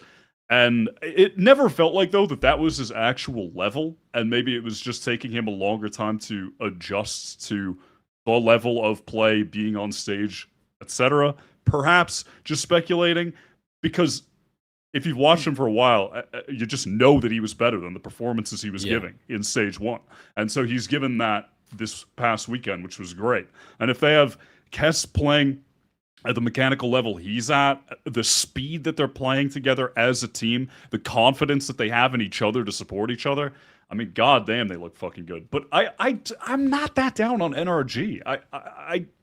I'm not thrilled about what I've seen, but I thought there was still enough to take away that I feel okay. Like, their bind defense, I thought was really great. I loved how they were playing around the KO on the defense as well. It seemed really excellent to me. So I don't want to be too down on them when I'm so high on the other team. I don't want to just discredit them. It's the attack sides, though. I agree with you that their defense looked good on bind, but it was 1/2 out of the 4 that they played that looked competent. And they didn't get to play really a defense side on 3, Sunset. really. Yeah. So 3. But the attack, the reason that I'm down on them and down on MIBR is that I don't see the solution coming, because I think that Ethan's had a year to work on it, and then an off period to reflect on improving, and different coaches to work with, and he's coming back in now, and it was still slow paced, not putting pressure. I just think the game plan against NRG is so easy. You try to disrespect a bit of their util, see if there's bodies behind it. If there are, then that's where they're going, and it just feels like the simplest thing in the world to get a read on. And how do you win if that's?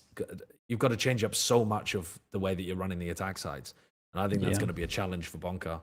And also the problem is that they look okay maybe for some of the things that they were doing, but for stage 2, like going into champs and all the time that they had, you want to see them look great.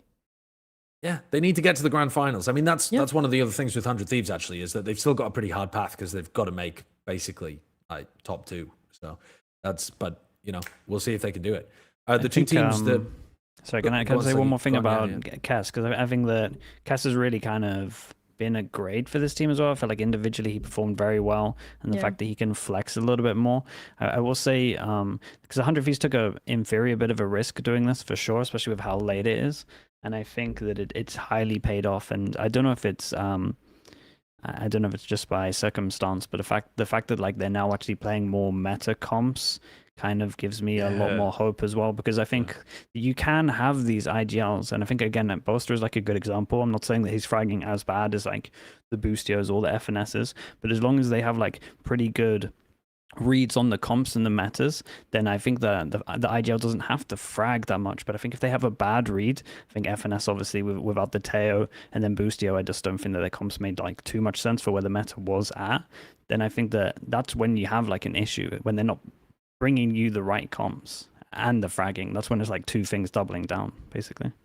I agree. I was gonna say when Bind is back in the pool, I see 100 Thieves first pick it in their game. Like, oh, fuck my Baka life. Here We're we go, going normal going back to the same. Yeah. And then nope, Gecko fade. we got and then we get the double duelist, and they cooked.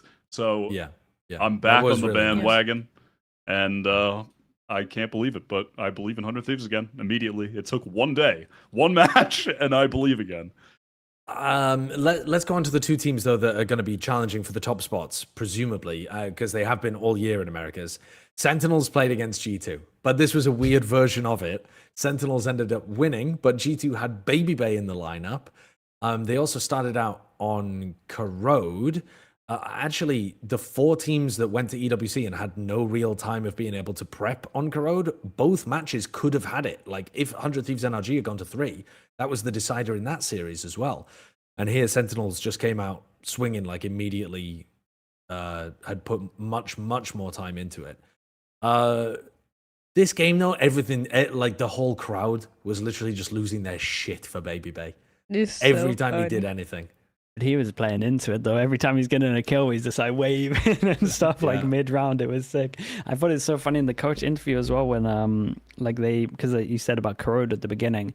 Josh was like, he basically I'm not saying that he described it fully as this, but he basically just went, yeah, it's a cheap shot, the fact that they picked it because we've only been able to practice it once. And then I felt like the Sentinels kind of leaned into that a little bit more as well when they realized on Lotus that Babybay was like taking space. They were like bullying him over towards they were Rubble re-clearing him towards Rubble constantly, weren't they? Yeah, they were just fucking bullying him. They were going for some cheap shots for sure. But I do think at least when they went to their map, that you could tell they practiced a good amount in terms of Ascent, and Babybay did great, man. Like, he did great on the chamber. The chamber was cooking. He was cooking. He had a great start as well. There's some big rounds, like opening pick over towards short on Zakin, I think, where he like crouched the corner. That was cool. He got a number of opening kills on Zakin. I think he shot him down a few times. I do like them leaning into him on chamber and opping, if that's something they want to be willing to do on more maps. Also, fuck it, give me some double duelist with Babybay.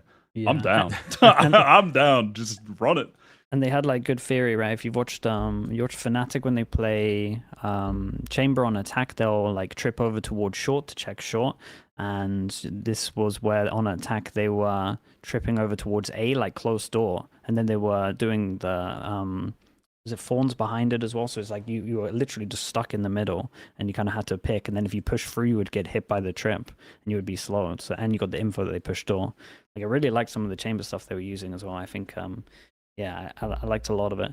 I think the more that teams watch some of these chamber vices, can definitely see that it's like pretty viable that both of them together have enough initiator util that you can get away with the one scan. And yeah, it was cool to see them bring new stuff with this comp instead of just stealing other people's stuff. I do think, though, for Sentinels, they were the best Corrode team that I've watched. I haven't watched all of the Corrode games because I wasn't able to watch a ton of, like, I know it's been played quite a bit in Pacific. I know people were a fan of, like, Global, for example, playing on Corrode, that kind of thing. But from the games that I saw, Sentinels had the best, like, theory, in my opinion, for how to approach their attack side. I really liked the way that they were taking mid. I thought they had extremely good ideas of where they wanted to go, like, once they had some mid control. And this composition, I think, can often leave your Neon in a weird spot because the comp isn't all about setting up the Neon. It doesn't, what does it have? It has like a paranoia and like a stun. That's kind of it to like go forwards. But your Neon just has to be pretty self-sufficient. We saw Dante really struggle with it with a very similar idea. But I really liked the way that Sen were approaching this. I think it was clear that they put a bit of time in and had some nice theory on the map. Yeah, they had a really strong attack for sure. They just dominated Jules in middle. They really did. It just looked like every time G2 wanted to like fight middle, they were just losing the man advantage or getting traded. What does it teach you about either of these teams? Does it tell you anything? This game? It does. I mean, G2 actually, because we didn't really know whether Babybay, like how it was going to look, how his individual performance was going to be, but they're still a hard team to beat. Like they're going to make teams have to work for it for sure. And the more time they get, the stronger they're going to look. So they're still like teams are going to go in and be like, we're kind of expected to win this, which can put extra pressure on you as well. But they're still like really good, to be honest. Who does that? But who does that? Because G2 are already locked for champs. Sure. What do you think is the end result of that? Like, what is the important part of G2 still being a decent team? Because I mean, they can get a good seeding. Playoffs anyway. You would rather get a fast second instead of the third, fourth, so you get a better group for champs. Yeah. The mad part is too, like, if they don't make the finals, like, let's assume that Leaf is out, Babybay has to play the entire time, and they don't make finals. That really throws like some weird spanners into the works because then they're taking one of the champs points slots. Yeah. And it means that the other teams that might be like third or fourth in champs points, it puts even more pressure on going to the grand finals of stage 2. It means playoffs is going to be awesome though. So say the G2, yeah, like you said, they don't actually make it, so they get like a fourth or something. That means that one of these teams that is peaking can get like a second, a first and a second easiest. Whereas if you looked at like the peak of Sen and G2, and I think the Sentinels aren't really peaking at the moment. It's like I don't really know where to put Sentinels at the moment. This didn't give me like an insane amount of confidence, really. But it also just means that if I'm one of the other teams in Americas right now, I'm like, oh man, this is like first and a second is doable. But when I look at the other regions, you got like Gen.G and Paperthin, they're probably first, second. You got like a Heretics, FNATIC, but like America's fills now, especially if Babybay is playing for a good amount of time, like it's pretty open for this to be like a run. I don't think so. What these other teams, I think really? it's G2 and Sentinels, and that's it. I think no matter what. No 100 Thieves, no crew. Crew with more practice and 100 Thieves. Crew I have can see. They look great. They're nowhere near their peak. No, I mean, absolutely. But I don't know. I don't see it. I think it's gonna be G2 and Sentinel, and I feel like people. I mean, I think it's really fun, like to see like what the hell is Babybay gonna be able to do. But I feel like people are underrating him a little bit. Like he's not gonna be dropping like 3 kills every map and that's it. Like he's good. He's gonna be able to keep up with the rest of the team. So I think people saying like, oh, it's fine. Like the G2 spot is available because they got Babybay. Like that's not true at all. Like the team is still pretty good. But I think you still have to do the 1-to-1 comparison of him against Leaf. Like they still lost their best player. Yeah, they did. I wonder how much they'll want to switch things around because of Babybay in the team, or if they feel like let's just keep doing everything we would normally do with Leaf. Because I think, for instance, on Lotus, they would right now perform better with Babybay on a different agent. Viper just doesn't feel like a fit for him as a player. He still had a couple sick rounds that like Sheriff 2K into the midair op shot, like, but on a different agent, I just think he'll find more success than being on Viper because it's just not his natural fit. But it's like, do they want to do that, or do they want to just wait for Leaf and play what they've been playing? I think you just play what you're going to play. Like, I actually would like to see them play a bit of double duelist, but only if they're intending to do that when Leaf comes back in anyway. You know what I mean? Sure. Which he totally can. And I think they should try it. I wanted them to try that before the news with Leaf being out was even a thing. I would still like to see it with Babybay also because that would be fun. Because he played duelist with FaZe, and he was one of the first sick fucking neons in America. If people have forgotten, he was insane on neon early on. So I think there could be some fun things they could do. One of my other takeaways when asking about takeaways, Josh, is that Zekin is still currently playing some of the best Valorant of his career.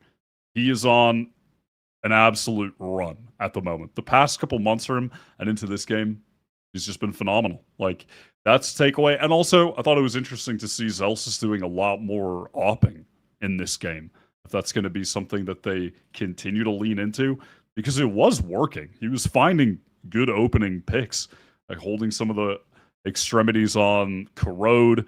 I remember he beat Jaw in an op duel think there was a couple moments too on Lotus on attack where he was able to get kills on people that were rotating off site or jump spotting angles. It was interesting to see something small but different that they're also trying to throw into the mix. Yeah, I agree with that. Zekan looks really good. I think sometimes his Yoru isn't up to the same standard as like the Raze or the Neon at the moment, which I think could hurt Sentinels a little bit. But I don't know. Again, I'm pretty double duelist build at the moment. I would kind of like to see them experiment a little bit as well. But I don't know. I think with where they're positioned, maybe until they... Don't they need like 2 more wins and then they're kind of fine for points? I think that would be kind of nice for Sentinels to then be able to explore the path of double duelist maybe with Narrate. But again, I'm not entirely sure in terms of who would prefer to play the Yoru. Because I swear it's 14 or something that you're safe, but it might be less because people are so far behind them. Yeah, I mean, people are their schedule is fairly or feels fairly safe going forward as well. Oh, dude, you get points for so fun. playoff performance in stage 2. Yeah. So I don't know how that factors in, to be honest. We need people who are nerdier than us. I do want to move over to some of the Preds for next week and talk a little further forwards. There was we need to check with the viewers actually, because they were able to vote on the match of the week, which was Sentinels versus G2. Timmy. And Timmy got it correct this time. They went for 59% Sentinels. Very close, actually. But I think reasonable considering that Leaf was out. And they've got it correct. So what does that give them? What's their report card score for the week, Kurt? Let's have a look at their grade. A B minus. Attack to bear shrug for you. Not bad. But you know what? You did all right. Better than me in school. Fuck. I don't know how I graduated. The match of the week that you can vote on this week for Americas is 100 Thieves playing against Crew. Now that is a good one. That is a damn good one. I hate that these two teams are playing against each other. I love it. My I think it's great. two love interests going at it. I think it would make a great end of the stage fight. We had that last year. Early. They need to switch it up. Yeah, that was the game to make champs. Ah. I think I guess it could still be in playoffs, actually.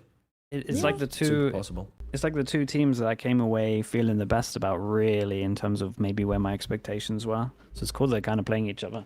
We'll get on to Preds when it's So first one before we get there is 2G playing against G2. We get the game, baby.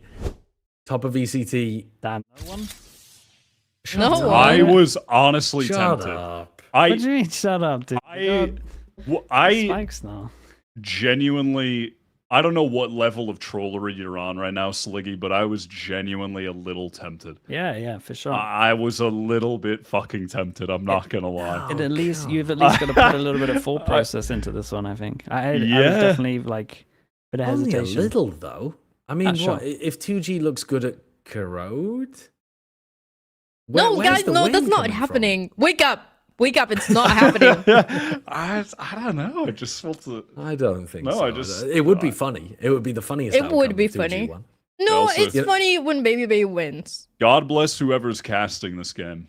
I don't think it's me. I don't know who's doing it, but trying to keep track of both these names and not jumbling them, that's going to be a task. Fuck, wait, if it's not you, it's me. For God's sake. Fucking trolled. Right, okay, well, let's move on. I think another very funny win would be if FURIA got the victory over Sentinels. But let's see if any of us predicted it. That's not happening. Also not happening. That's simply not occurring. This one has way less chance than This one has the a 2G one. I would say Yeah. games like this are why I don't support Ball's Law. This is like a 98-2. Like it's just crazy. There's just no way, man. There's just no way. Okay, put the house on Sentinels for this one. The next game, though, our match of the week, is genuinely a sick one. So a bit of a snoozer first day of Americas, and then you're into the good matches. 100 Thieves plays against Crew. What? And Dude, the fuck? What the fuck? I thought you guys three were of us going going for Crew. 100 Thieves. I you? really wanted to go Crew. I'm so 50-50. it's painful. I think the only reason I've gone with 100 Thieves here is because I think Crew are nowhere near the peak that they're going to be at with this new iteration of the roster, with Dante being their lead duelist. I think that by the end of this season, they're going to be fucking insane, and they will be making it to champs. But as it stands right now, 100 Thieves, they're just a little hotter out the gate. And when it gets to the finish line, I could definitely see Crew passing them. But right now, 100 Thieves, they're off to a hot start. Dude, I had Crew originally, and then Yeah, all of you had Crew the, initially. I looked Yeah, at the yeah. lineup. No. I looked at the lineup for Americas, and I was like, "Oh, these three are going Crew, and we can't guarantee this one." So I asked Kurt to change it. No way. Yeah, I want to Kurt, change me back. Put me on Crew. So Let's fucking go. do you think keznit's going to have as good a game? No, but he Yes. doesn't have to because Dante's gonna have a better game. Okay, Yeah, all right. it's very That's possible. fair enough. You think that Dante's going to perform better? Yeah, I could definitely see And, that happening. and I mean, look though as well. 100 Thieves could certainly take it, but they're more than likely, I would imagine, they're going to be allowed to pick bind. Crew's bind was gas. No, that's bullshit. So, why is that bullshit? Are you saying gas is in awful? No, gas isn't good. As in awful. Like, gas isn't Bro, all. No, if it's you put a lighter to fucking- gas, bro. That's awful. it's gas is in its fire. It's good, If you bro. smell gas, that ain't good. It's okay. Let me use this in layman's terms. Crew's bind was very good. Yeah. So- Okay, we're on the same page. We're on the same So page. we're on the same Generational page. divide. The Valorant generational Yeah. divide has I never been more mean, obvious. like, Wait, is gas good these days? The Yes. fuck? yes. For a long time. What I'm saying is Really? that. So I don't really know who does that benefit. I don't really. It's What if they play bind? I've lost the track of your point. no. Anyway. My point is that bind is definitely going to be in this pool. Crew are so good on it. Do 100 Thieves just cook themselves by going to bind, and then Crew come out and they're god mode on it still? We don't But know what for are they sure the Crew will playing? play the same comp. Because that was with Adverso. They were playing a Vice Viper Viper. with Adverso, and their defense was so good. Yeah. They might play something different. I don't know. But it just seems like a lot of the... Because they did talk about it. Is like a lot of things that they did in that Xenia tournament was just them kind of doing whatever. Because they knew that whatever they did, if they played a serious comp, people are going to try to counter them for the official matches. So... I could see them running a double duelist Raze Yoru on bind. Yeah. I think if they don't, I'm a little bit concerned that Crew. We might have seen a very good version of. Well, no. My thesis is the reason that I've picked 100 Thieves is that I think we've seen two very promising teams here. But I think we might have seen the better end of the Crew spectrum already because keznit was having such a phenomenally good game, and they got 2 out of 3 maps where they could pretty comfortably play double duelist.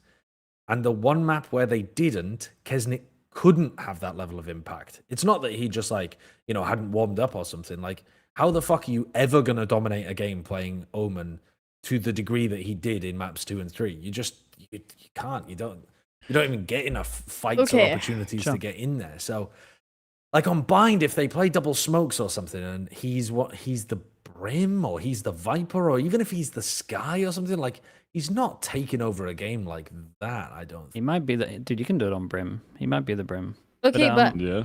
Stage one, when they were doing good, when they were winning games, keznit did not have to take over games to win.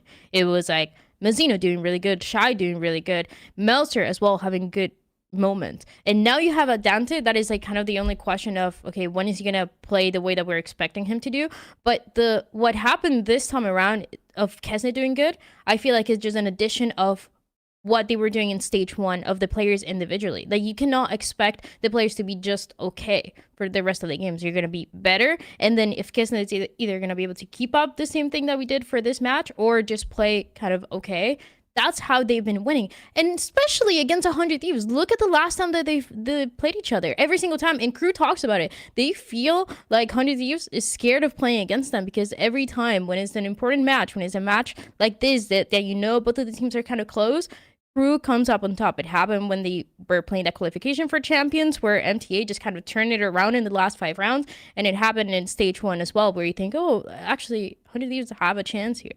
It's just every single time Crew wins over 100 Thieves, and again, you're gonna see a better Crew because this was one. I mean, yeah, keznit was carrying, but everybody else should be playing so much better, especially with more time to practice, and with a Dante that, okay, might not be the same level of keznit, but they're going to help each other out the way they were doing in the second and third map. And that's regardless of what composition they're playing. Because keznit did say that they tried, in that interview that he did with him, he said that they tried the Omen in other maps to see, because he likes to play aggressive, and that kind of enables him to do so. But it didn't really work in many other maps. Okay. Fuck, maybe I need to switch. Yeah, go ahead. Yeah, there's no way we're Everybody- starting with 300 Thieves and I'm the only 100 Thieves believer left. I'm respecting what you're putting down, Dan, but you're not convincing me. I really, You're always hating, so. I really believe in Crew. I'm so always hating. Surely the 100 Thieves fans could just be saying the same thing if I swapped over to Crew. They'd be like, oh, you're always fucking hating on 100 Thieves. and they'd be right. Yeah. And they'd be right. Where's the lie? Where is it?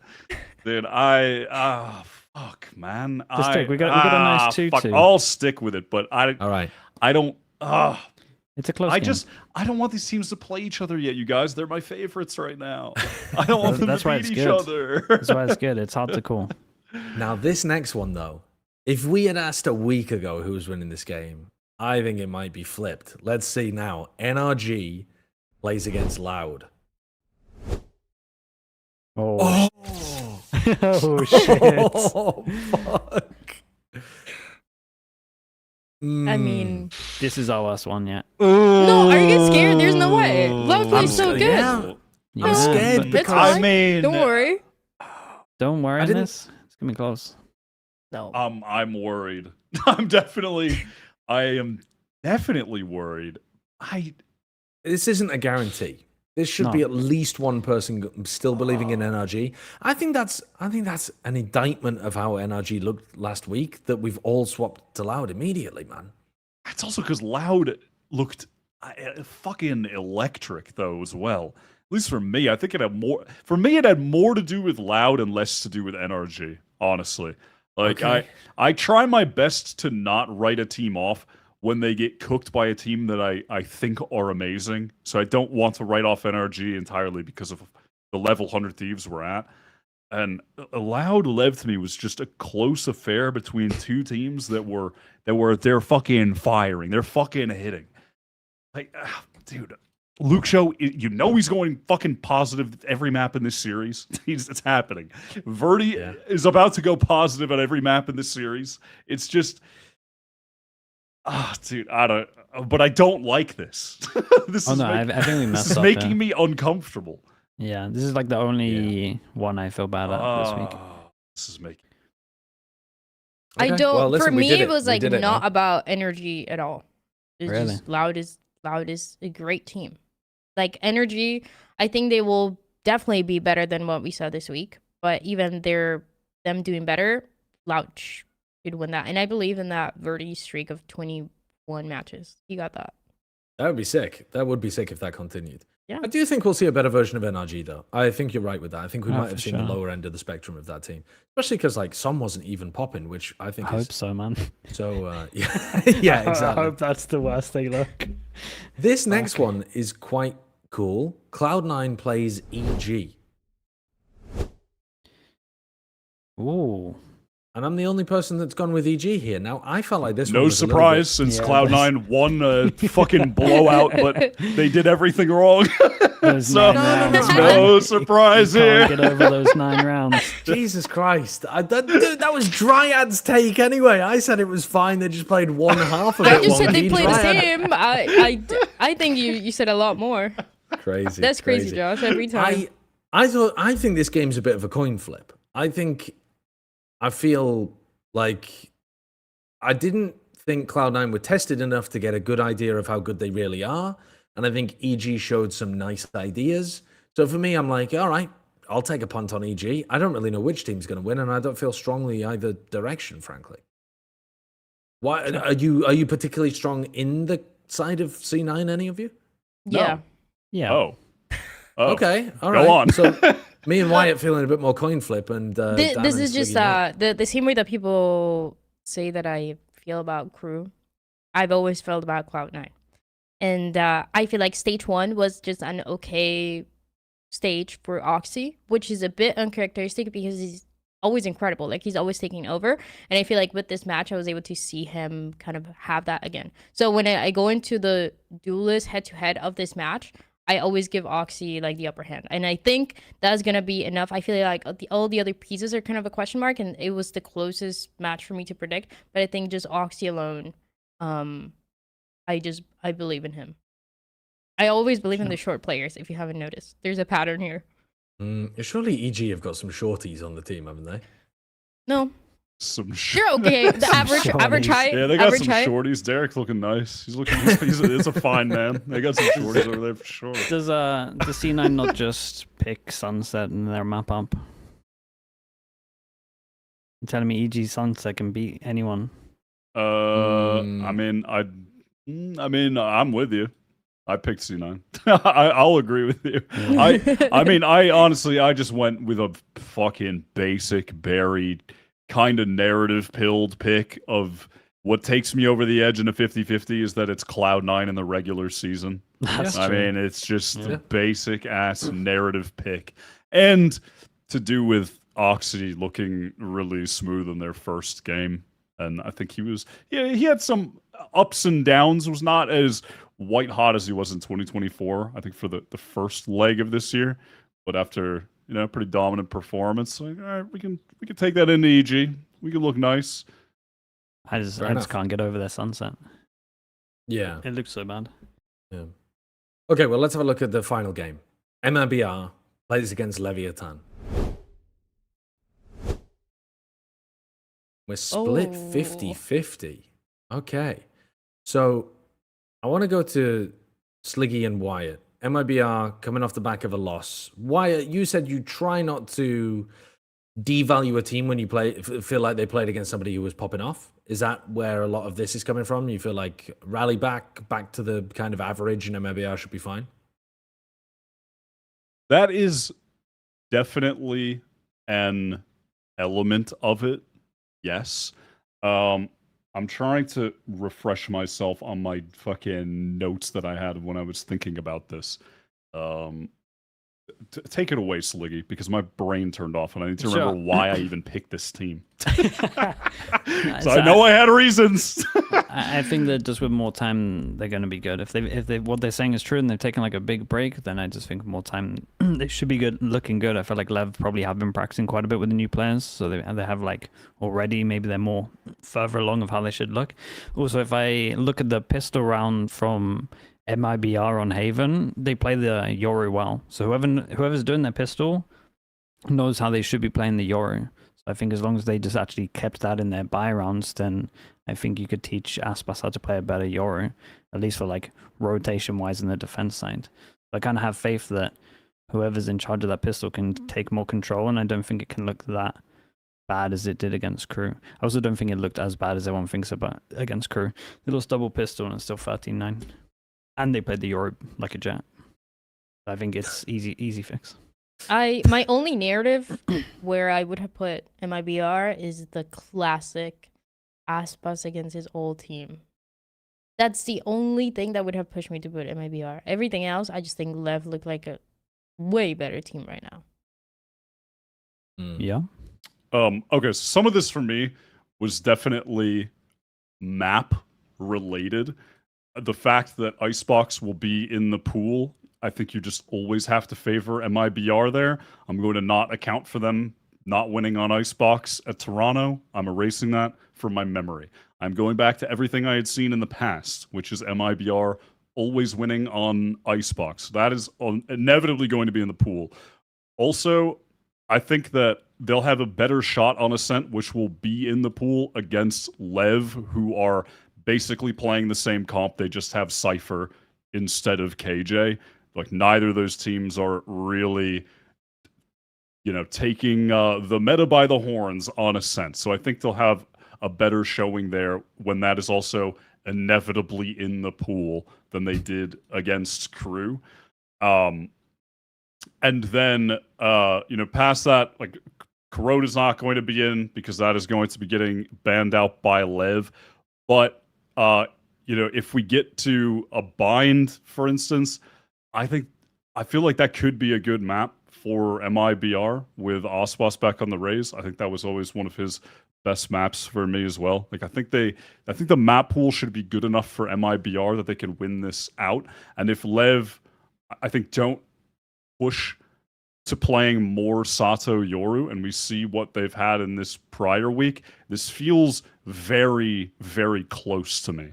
But I think if Lev switch up some of their comps and lean more heavily into that, like if I knew the comps that were going to be ran and they were doing that, I would 100% pick Lev for this.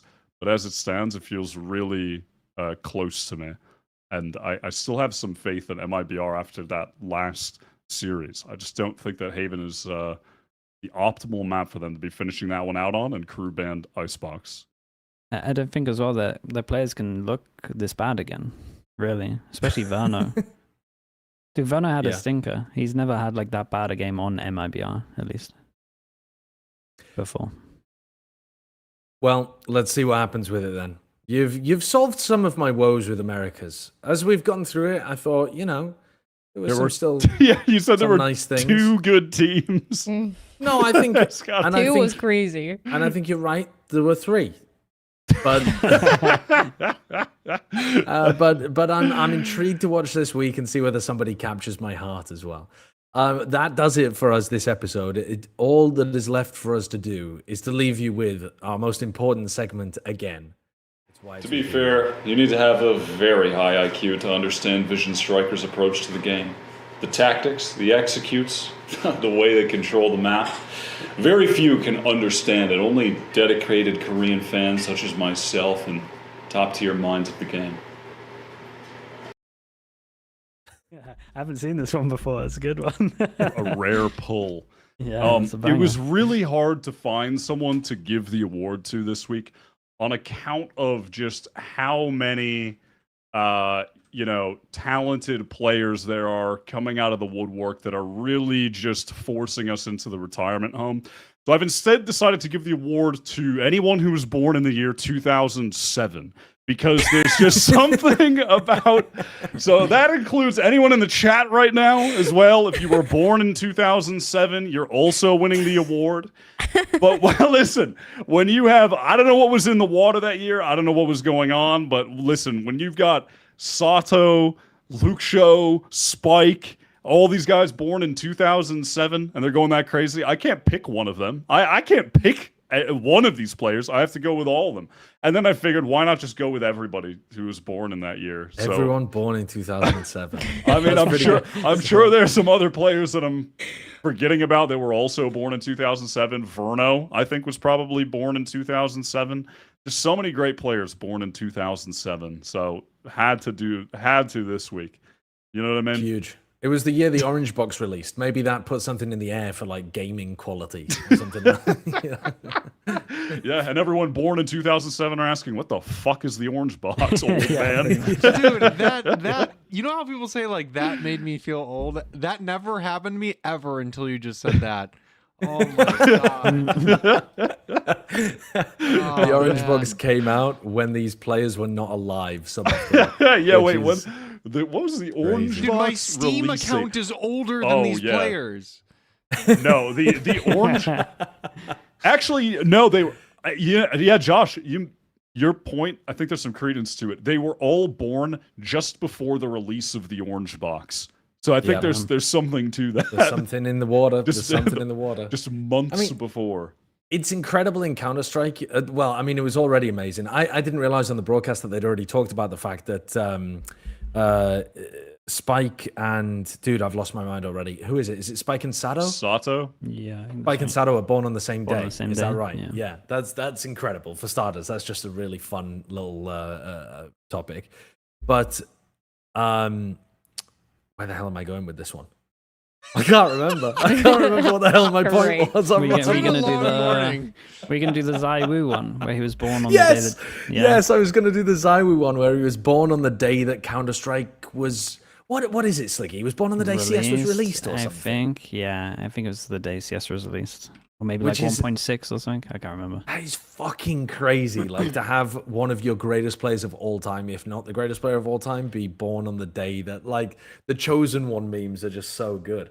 We need to. It's going to be so long though before we ever find a player like that. was born on the release 5-year-old? date of Valorant. Yeah, Van Silly's child was or Bala. Let's check in on their children. What day they were born on? About, I don't know, 20 years from now. Did you And know? see if I was it telling. relates if they become I was pro telling Bren gamers. this. Did you know that Dante Deus? Dryad was the one who told me. Did you know that Dante Also Deus is named 2007. after? Yeah, he's named after keznit Deus. So he's like now playing with his idol, which is really fun. Did you know the 5? Because you know he spells it with a 5 instead of an S. Did you know that he spells it with a 5 because he was 5 years old the first time he watched the keznit game? Wait, really? That's awesome, isn't it? Wait, that's cool. sick. Josh, shut the fuck up. Josh, shut the fuck up. The same like, as the. What the fuck is he saying That's now? fucking that was cool. an old man ass joke. Dude, the hero one's the best one with Angel, where he was like, Angel started his career when Hero was like 2 months old or something, and now he's playing with him. He's pretty much started his career as That's he plays. incredible. It's insane. That's really fun. Yeah, no, well, everybody cling on to your youth while it's there. We're being replaced. Yeah. And we'll Or see just- you next week on Plat Yeah, Chat, I just guess. come and join the bald old people. All right, let's just age ungracefully together. Thank you for watching. Thank you for wasting 4.5 hours of your life with us. Jesus, 4.5 fucking hours. We've been here for a while. We've been here for a while. I mean, it was Pacific Super Week. Me and Kurt have been just Oh trapped in a box this whole time. God. I should have tried to rush it along a bit quicker, but listen, we have the people what Dude, they this want. is how you get the views. Are we going to Yeah. talk about China? Yeah, let's do another hour on China. Fuck it. EDG, I would actually huh? like to They start doing lost. China more regularly, but we'll see if we can. I mean, it's already a lot, isn't it? It's already a lot. We have no All right, well- excuse, Josh. I know. We have no I know. excuse. All right. Yep. Well, Or- thank not you. EDG. Wolves, they lost again. You don't want to talk about that, Josh? The I Wolves would lost? happily talk about Wolves losing. TMV's in the bin this week. He's in the fucking bin. They lost to All Gamers, and they also lost to XLG again. So Yeah, but All they Gamers got are going to smacked Champs. by All Gamers. I hope so. I hope they turn up with a fucking bus full of players. Extra hotel for them. We'll see you next week for episode 227. Until then, look after yourselves. Goodbye.